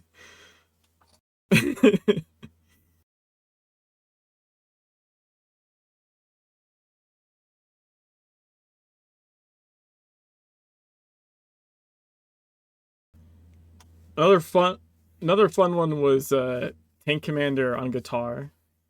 Or not even Tank Commander, the Smiler boss before Tank Commander on guitar, which so, I was just running in circles. The character's running in circles. I'm just like constantly hitting strings for like 10 minutes straight. Like, cause there's a Dark Souls streamer, Lobos Jr. He did Dark Souls on guitar, cause one of his like uh subs to the stream or whatever like made the program to let you bind frequencies from an input device to keys. So you can like literally just pretty much with any instrument that makes a sound, you could hook up your mic and just bind the certain notes to keybinds. Because the first thing I think I did the Cost of Magic like acid pool achievement on an acoustic guitar, just with my mic. But when I went to do like a full run of the game, I used my electric guitar and actually like plugged it into like a guitar to USB, had that input going in because it was clean. Because like if you're talking, like sometimes your voice will hit a frequency that hits a key and that's not good if you're just using an open mic. So having like the actual input was better. And then I had to like, figure out what notes I wanted to try and bind. And then you have problems where like I had an idea of what I wanted to do, but then some things were too close. Like the octaves are too close, then like you're hitting two buttons at once essentially sometimes. Or if I bent a string on the guitar, sometimes it would bend into a different frequency and send off some other action. So I had to like get careful about like what I bound things to. But yeah, like that's what that came from was the Dark Souls guy. Like that guy made that program. It's a really cool program. Like you could literally just, I don't know, like play a flute or something, right? Like you could do anything that makes tones. You could technically mic it in.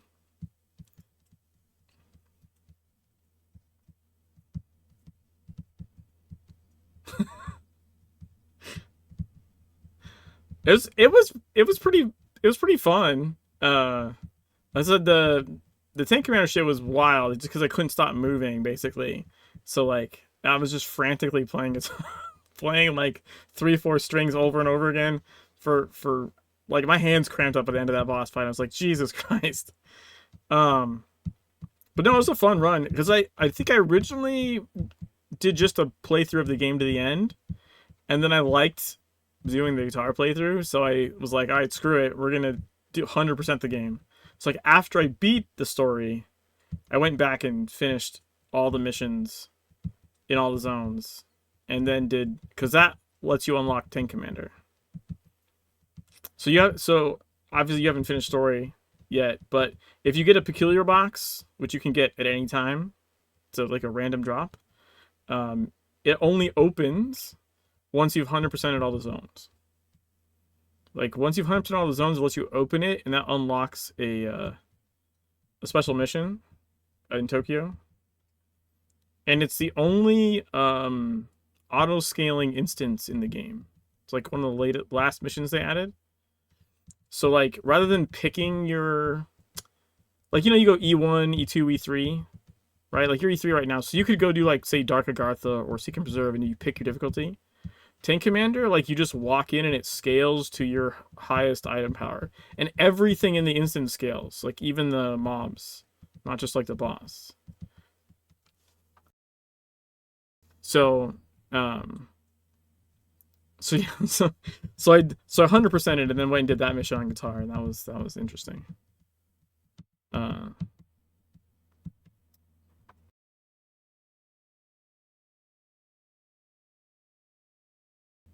You don't have to do the achievements, you just have to have done the mission. Yeah, so 100%, like, I can show here. So it's like, it's these things. Or the ones where you get the 10 AP, 10 SP in the outfit. So that's all missions, investigation missions, side missions, dungeon, champions, and exploration, I believe.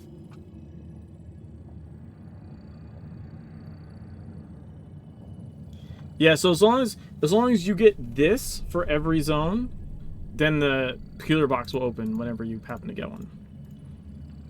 And that's how you do that mission.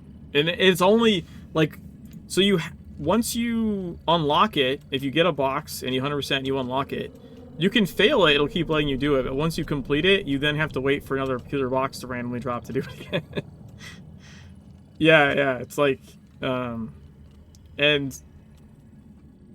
yeah, it's super rare, and there's like, well, there was rare museum drops in it. Now no one really wants them anymore.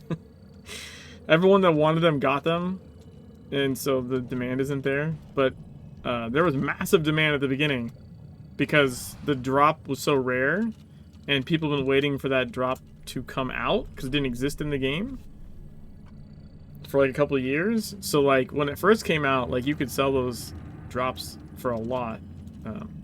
Now you can almost like throw them away, but it's whatever.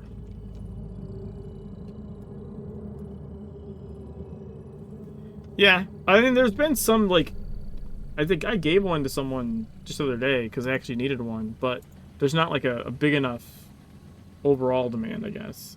Like, there's some random new players that are like, they're actually interested in the museum, like, oh, I want to do this. But museum is very much like, and it's meant to be like an endgame sync.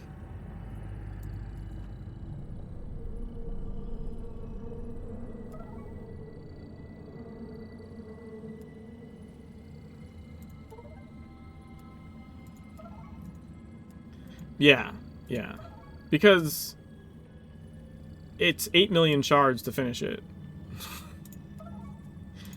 It's 8 million anima shards to finish the thing. And that's not even counting like what it would, like the items you need to upgrade.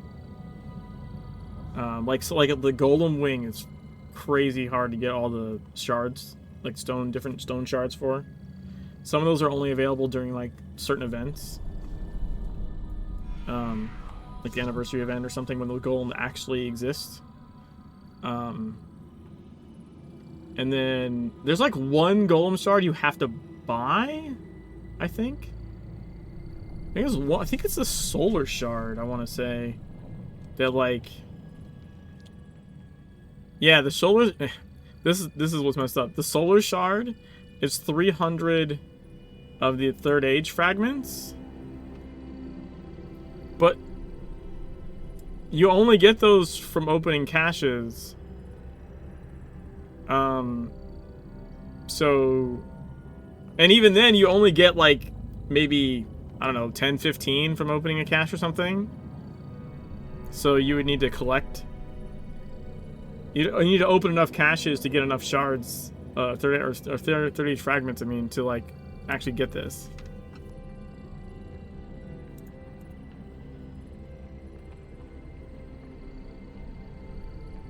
Yeah, like the anniversary gives you like an epic key for free. And then, well, I mean, you can buy keys for Aurum, and in theory, you can use the auction house to change Mark's favor for Aurum.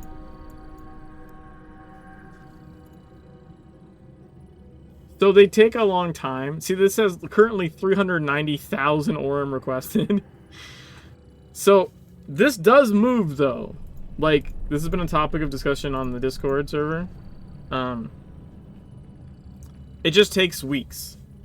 Like, you put it in order, it will eventually, someone will want Aurum, or more accurately, someone will want to swap Aurum for marks, because there is stuff in the game that like you only can get from marks, right? And be it cosmetics that are, cosmetics in the dressing room are either Aurum or marks, or like items in the auction house. Everyone selling stuff in game just wants marks, right? Like, if there's like a certain drop or weapon or something you want for someone that's like 500 marks of favor, well, you're gonna go buy Aurum so you can flip it to get the marks to pay to like get the item you want from that person. So like it does happen, it does move. It's just, it's not like when the game launched and you could launder money through the damn thing. Basically, like, it was always going. Now it's more like, it takes a couple weeks for your order to get filled. So it's technically not impossible, but it's super unlikely. Right? Like, it would almost be more worth to just like buy Patron for like a month. Like, spend the $15 for like 1 month, because you get a key every day every day that you log in. But if you log in every day, you get your key. You open like 30 caches,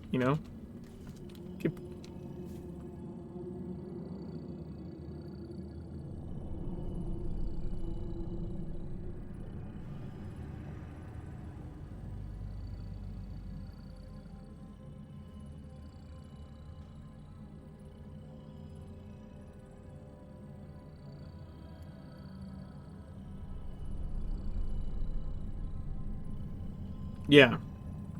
I mean, it's worth, as far as like the benefits go, like you get a key a day that you log in, but then like your mission cooldowns are only 8 hours instead of like 72 or whatever they are. You get 10% bonus XP, but on top of that, you get 2 times AP and SP gain. So not only do you get XP faster, but when you do gain AP and SP, you get twice as much. Right? So like those kind of synergize. Your Animal Well leaps are free. They don't take shards anymore. Right? You get the patron keys. You get 1 patron key a day. Now the patron chests, so there's 1 scenario, 1 dungeon, 1 lair. The patron chests can give you exclusive like cosmetics, some distillates, and it's where you get shifters from. So shifters is like they let you if you pop, it's like, let's say you have like some talisman shifters, you could pop them, and then every distillate you get from a dungeon will be a talisman distillate, not a weapon. Like, you won't get any weapon distillates. That's what shifters are. So it like shifters because it shifts the distillates from one type to another. What's cool about them though, other than them existing at all, because you can actually like change the RNG and be like, no, I'm leveling a weapon today, so I want all weapon distillates or talisman, like whichever thing, or glyph or signet. That's the other thing is you could want to level a signet and like no one's doing layers. You could just be like, I'm gonna run a scenario and make it give me all signet distillates, right? Like, so shifters are really good. Also, the way shifters work is the stacks change to the last type you used. So like if you say you're doing your daily patron chest and you get like a hodgepodge of like, I've got 2 talisman shifters, 1 weapon shifter, a signet shifter, right? You can use all of them, like, and whatever is the last one you use is what all the stacks turn into.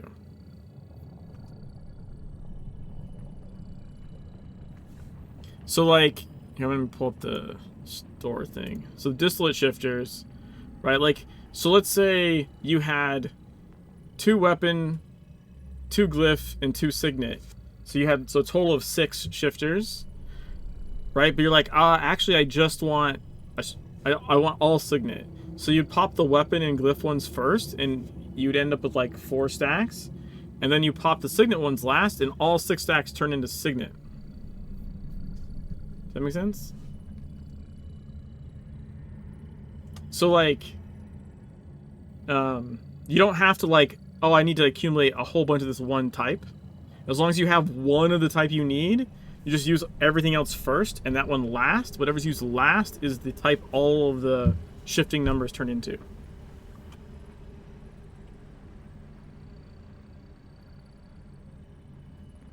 Yeah. Yeah, so when you use a shifter, a little buff pops up that says, like, the next 2 things will be this type, right? And then, so you use your weapon 1, it's like the next 2 will be weapon. But then if you use a glyph 1, it'll now say the next 4 will be glyph. Right? Because it turns all the stacks into whatever the last type was. So, which is really cool because otherwise you'd have to spend forever, like, trying to get all the right type of shifter. Right?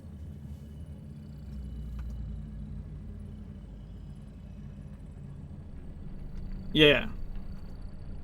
So, like, you can, sometimes you keep, like, one, like what I do on my main that has patron, is I'll keep, like, one of each type, essentially, usually, and not use those.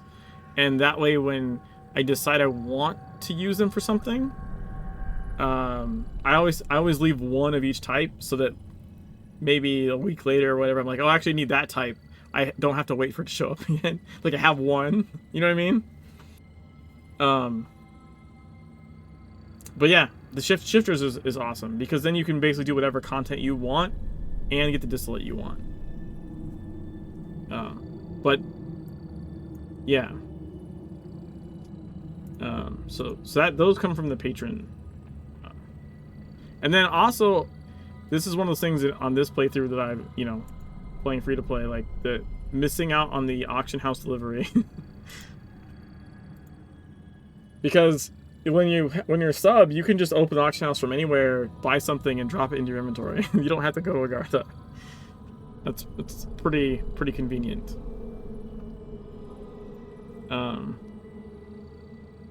So yeah, I mean, I don't know. It's I have my brother's old Secret World account because he stopped playing back in the old one, and I converted to Legends. And I even bought Patron on that for like a month. I don't remember what I was doing. I was probably doing like a meme run on one of his character slots or something. But like, I literally bought Patron on that account for a month just to mess around.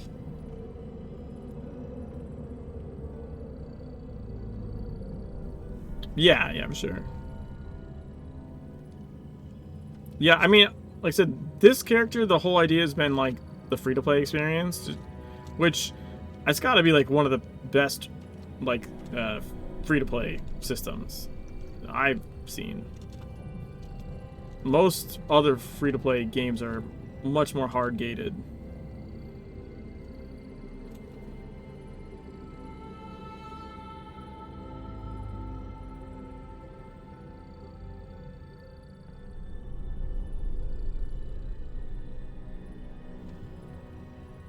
Yeah. Like, I remember, like, I played I haven't played a ton of MMOs. Like I played DC Universe Online, free, and that shit is a two-tier caste system. You are a free piece of shit, or you're actually playing the game. like the auction house in that one is like bizarre because you, as a free-to-play, you're limited. In that one, you're limited to how much you can spend, how much you can actually even hold that you've earned, and how much you can like list things for. And so like on the same auction house, you'll see two identical items, one listed for like millions more than the other, because a free-to-play player can only list it for a certain, like up to a certain max amount. But it's a rare item, so all the paying players like have driven the price up, right? So all that happens is, you know, a paying player is going to come along, scoop up the free guys one, and then just relist it. Right? Like, it's such a shit system. It's so bad. Like, that, the auction house shit alone is so bad. I'm sure there's some other stuff in there. I never really got into the rating too much in that game, but like, just the auction house shit show alone was enough to just be a turnoff.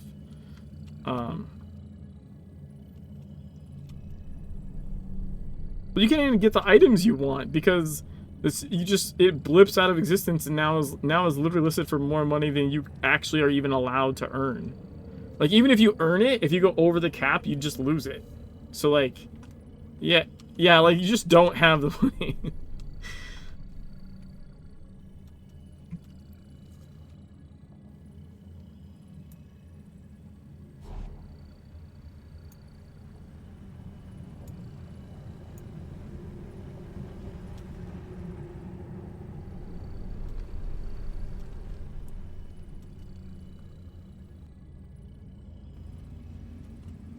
Yeah.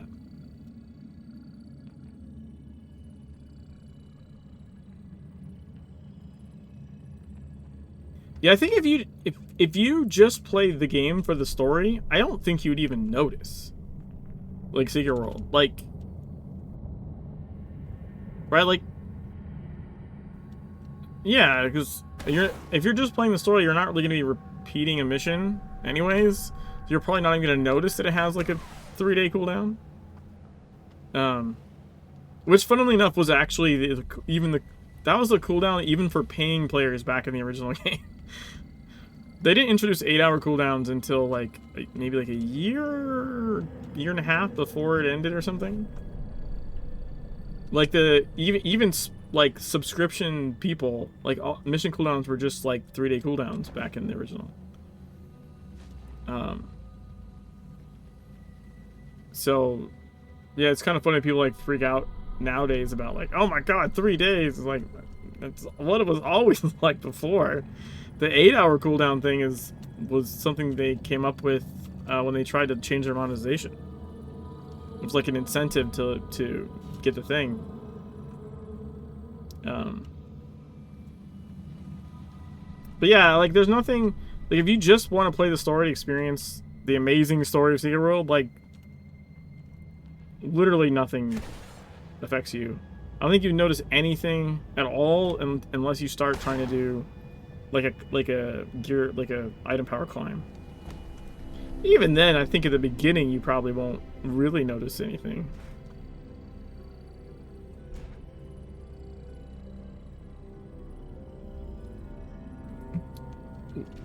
Which system? The gearing system?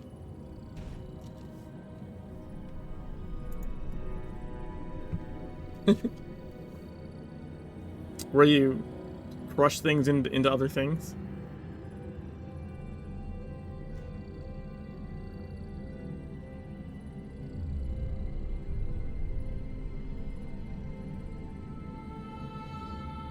I really like it compared to the old one.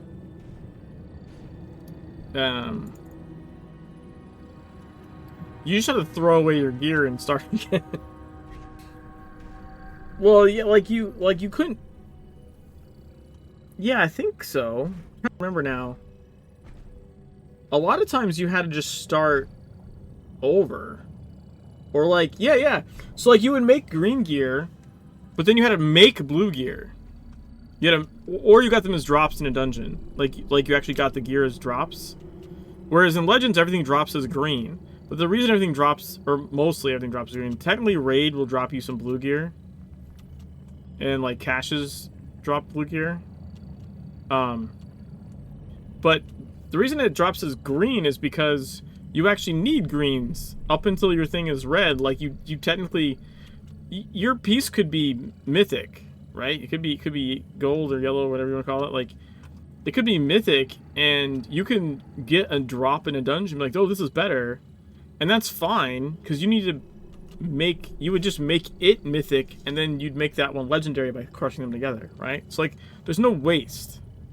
Whereas in the original, you'd have a set of green gear, and as soon as you hit like where you're, okay, now I need blue, you'd have to make blue gear. Also, the first one had like crafting, so you literally would like,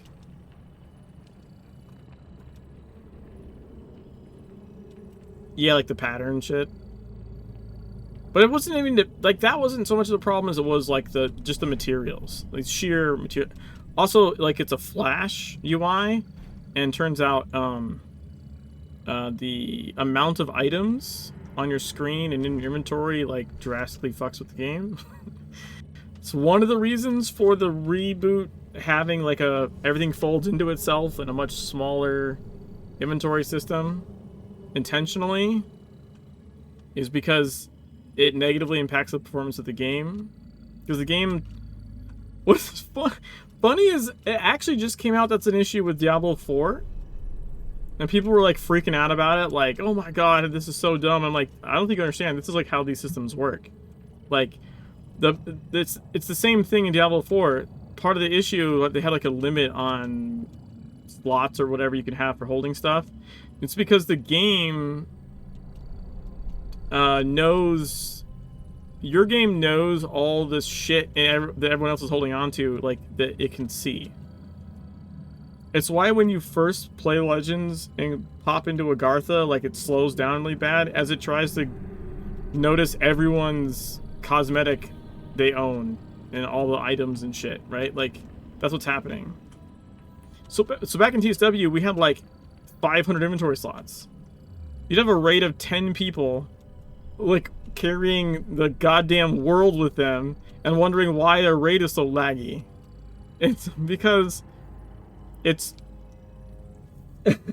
but that's just how that UI stuff works. It knows about the other entities, and so that's a problem. So in the reboot, they made the system so your gear kind of folds into itself, which I just appreciate from like a performance. And I just think it's nice that things don't just get thrown out. A lot of people freaked out when the game first came out because they would run a dungeon and get a distillate and be like, what the fuck is this? Where's my item? And it's like, no. You don't understand. The distillate makes your item better. And your item, even if your item is bad, it's never bad because you can use it to make the good one you eventually get the next level, right? So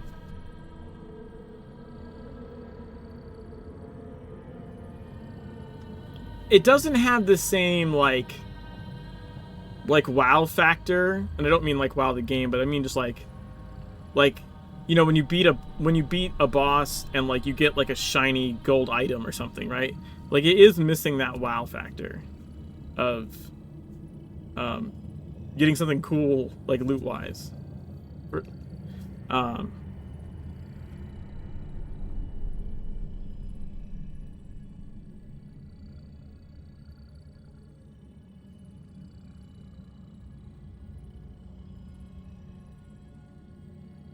It is very different from like most other games. Will just like when you get higher dungeons, you get different colored shinier loot, right? Like, that's how loot works usually. So it is very different system. So loot does unlock, by the way. Like, you're in E3 right now. Dungeons in E5 start dropping different loot. It's still going to be green, right? But it'll have like the more sought after effects, yeah, or come from the ones that drop like in E5s and up, and like some stuff only drops on the raid. Like I think the Egon pendant only drops in the raid. But I think the raid stuff almost always drops in 3-pip. I think raid stuff is guaranteed to be 3-pip, I believe. Or maybe raid above a certain level, I forget. But like, so I mean, those ones are nicer, right? Because like you do those and you're like, okay, cool, I got a 3-pip item that's actually going to be, you know, useful and or sellable. But you have to look at the green as like the green doesn't matter. Even in E3, you can make a green 20 in like one distillate, right? You can level that shit so fast into a color that you like, towards a color you actually need. And then the way the system is set up, you've never fully committed to a piece until you make it red. Once you've made it red, there's no real going back. You're either, yeah. Though I have shoved a red into another red just because I wanted a different one. Well, you can feed a red to level it. Like, I took a level 70 red and shoved it into, like, a level 1 red just to give it the XP. Which they did fix. Originally, that was really bad. I think now it's, like, almost, like, a 50% return. Like, or maybe, like, 40% or something. It was really bad originally, but they made it better. I think what happened, like a new cache got released at some point, and, like, the new headpiece was, like, the new meta headpiece. And I had the old meta headpiece that was maxed. So once I made the new one red, I got it up to like a certain level of red to where when I took the level 70 and shoved it in there, it would like finish out the new one and make it max. So I just ate it. I just ate it to give it its power, basically. Yeah. Yeah, like I said, the only thing it's really missing, in my opinion, is a bit of the oh shit. Although I do feel like that kind of happens in the later dungeon tiers when you actually get like even a green drop, but it's like a, you know, oh, it's this with the right suffix or something, right? You're like, oh, I can give that to someone, or I can sell that, or whatever.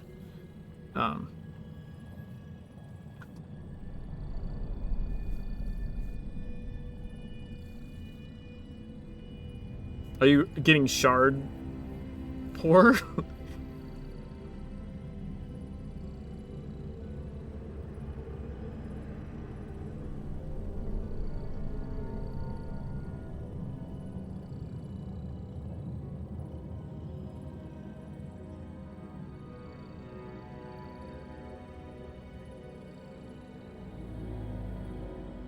Marks.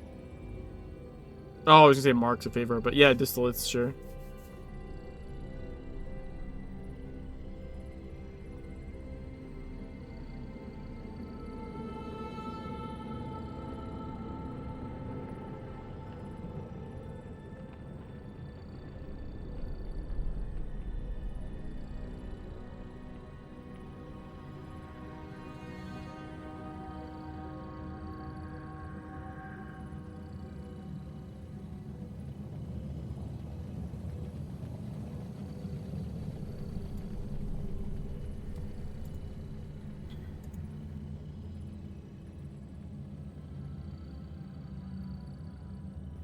Know what to go for.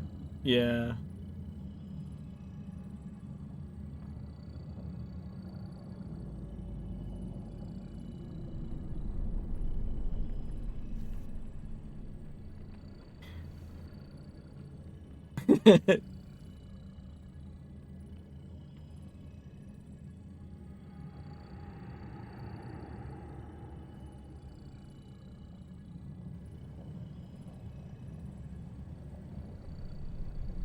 Well, the layers you can do as long as you don't have them on cooldown.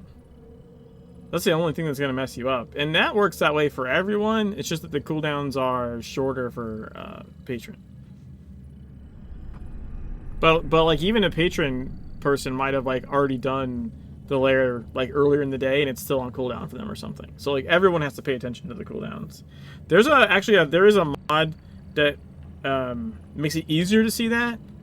Because like right now, without a mod, you would go to like finished missions and just see what you have on cooldown.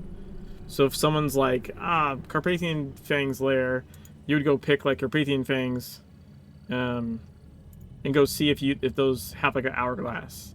You're like, oh, okay, I have those on cooldown. Never mind, I can't do it. But there's a mod to where like on the timers window where it shows you like, you know, if you've already done your raid for the week or Dark Agartha for the day, like it adds like which layers that you have on cooldown there. So I have that one installed for this character just because, yeah, I'm not gonna remember 2 days later whether I did that certain layer or not. So that mod was super helpful. But yeah, it's just, that's honestly the same for Patron. It's just an 8-hour cooldown instead of a 3-day one. I mean, dungeons, you can do dungeons, like whatever your E level is, you can do. It's just you have to remember the dungeons are tiers. So if you're E3, you can do the E3-4 range. Or E1-2, for that matter. You can do the lower one. You generally do whatever the highest tier you can do. If solo, you could do Occult Defense. Or you could do Seek and Preserve. Seek and Preserve is technically better.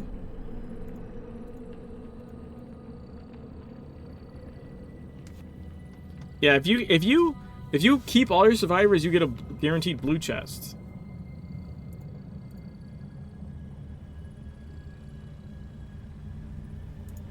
Yeah.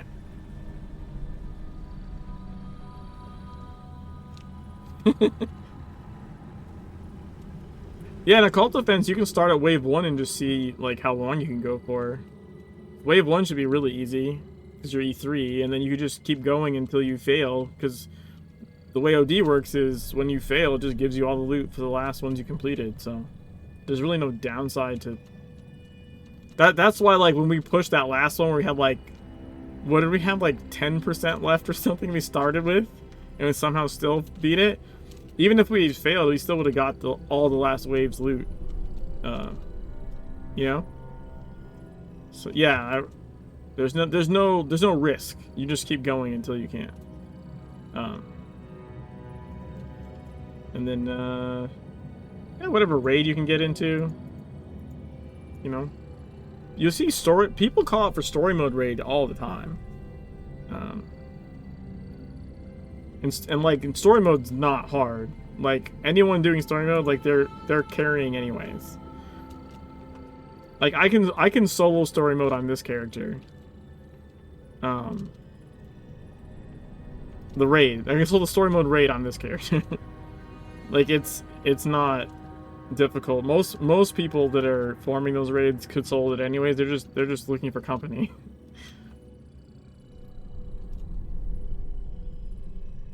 But yeah, a lot of it, like, it's also kind of an odd spot because you're holding out on finishing the story, right? Like, because if you finish a story, you could do, like, I don't know, Kaiden, you could do key runs. Like, you run all the side missions that give you keys. Yeah. And then... yeah, for sure. And then the next zone has its own currency. The one after Tokyo has its own currency, and then, like, once you beat it, and a vendor that will sell you distillates, for that currency. So especially as free to play, it's really good to grind the South Africa zone once you've beaten the story, because every mission there gives that currency, and it's like a blue distillate that the vendor sells, and it's a random, like, you spend that currency, and it gives you a random blue. It could be glyph, could be talisman, could be signet, could be whatever. But you can just, like, hoard up that currency and just go, like, give me all these blue distillates. You know what I mean? So, yeah, that was I would say Tokyo for keys, because the containers give you nice blue distillates too, right? Obviously the higher containers are better, give better distillates, like the reds or the gold. But yeah, then the zone after that has its own stuff. So both of those are really good to run as like free to play, and just a lower level character in general, because that distillate's actually going to be useful to you. Are you doing your weekly agent thing?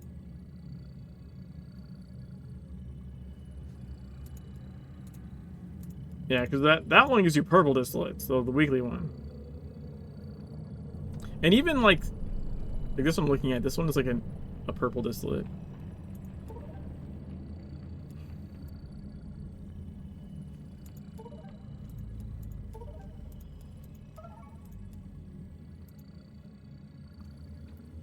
Yeah, you want to try and farm one agent to level 50 as quick as you can, because it unlocks a passive slot. So, like, the agents have these level 25, level 50 things. So, you want to unlock... Wait, what is the... It's, agent network... Is it general? No. Yeah, advance an agent to level 25. So you get one to level 25, but it unlocks the first slot, which these slot 1, 2 things. Yeah. So like, so you get one agent to 25 and you'll get its first, but you get it to 50 and it gives both things when it's in the passive slot. Yeah, so and the one that you get faction recruit first, and then you get Lydia Darling like immediately after. Lydia Darling is probably the best one for like a new person with no other agents, because it's attack rating and crit power. So like, if you get that to 50 and slot that in, like, that makes a difference. And then you get 20 agents to 50, and you unlock the second passive slot. And then it's like, what is the next tier up? I think it's, yeah, 10 agents to 50 and then 20 agents to 50 for the last one. So then you can have, so eventually you end up with 3 agents, which is a total of like 6 passives, right? 2 per agent. Yeah, you get like, and obviously it depends on like your weapon setup, like which ones you want, which ones you want to go for. Some of them are easier to get a hold of than others. All the ones that drop from OD are cheap as hell. Because they just drop really frequently. Also, if you just run a cult defense, you're bound to get them. Like Lady of Mist is actually really good that drops from there, because not so much because of the passives, but because she always brings back extra resources on missions. Like if you use Lady of Mist, she brings back an extra of whatever thing.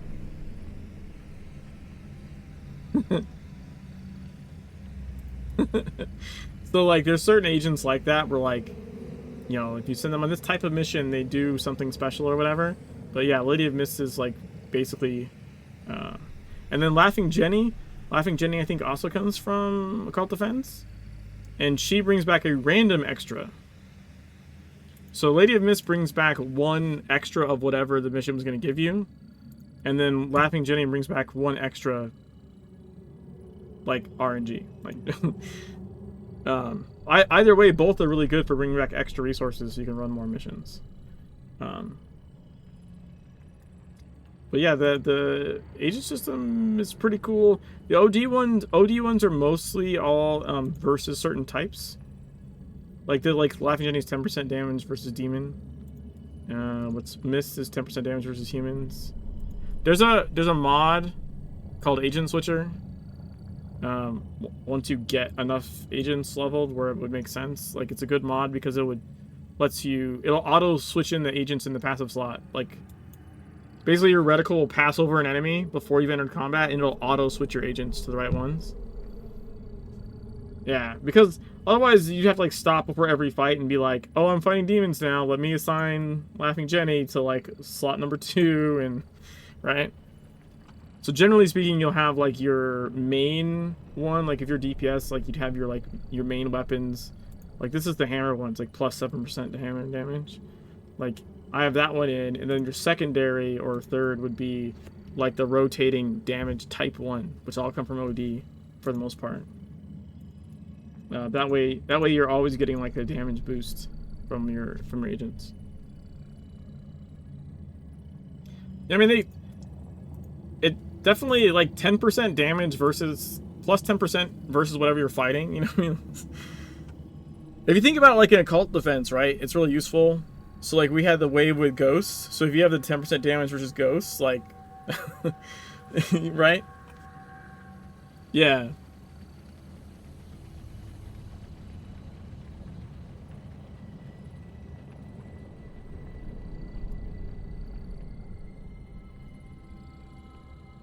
Yeah, Agent Switcher does that, and then it's even got like special shit for like certain dungeons. Like it just knows ahead of time. I think it's like based on like a map coordinate. Because there's some where you wouldn't know, or like, for example, in like Darkness War, you wouldn't want it to pick the ads type when the boss is a different type, right? So it's got the mod's got like special locks where it knows that like, okay, set the agent to this and lock it, because otherwise it's gonna see the first enemy as a Mayan, switch to human, and then you're gonna be fighting the dog and not doing good damage on the dog. The guardian dog or whatever the hell it is.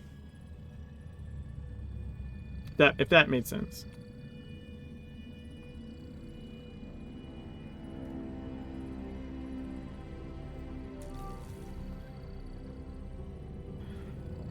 Alright, I'm gonna head out.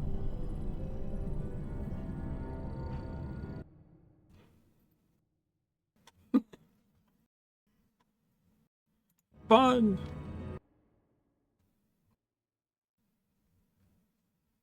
Well, good luck. Thanks for hanging out.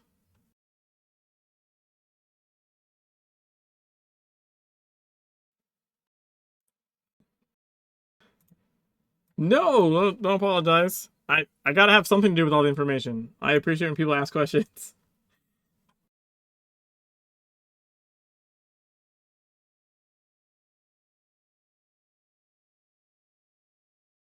Alright.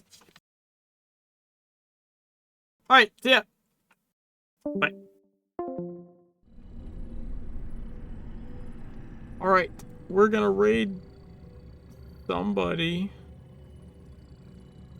Probably. I hope. Who's on right now? I'm gonna raid Templar. I haven't seen High Templar in a minute. Oh, somebody's waking up because he knows I'm ending stream. Hello, sir. Hello.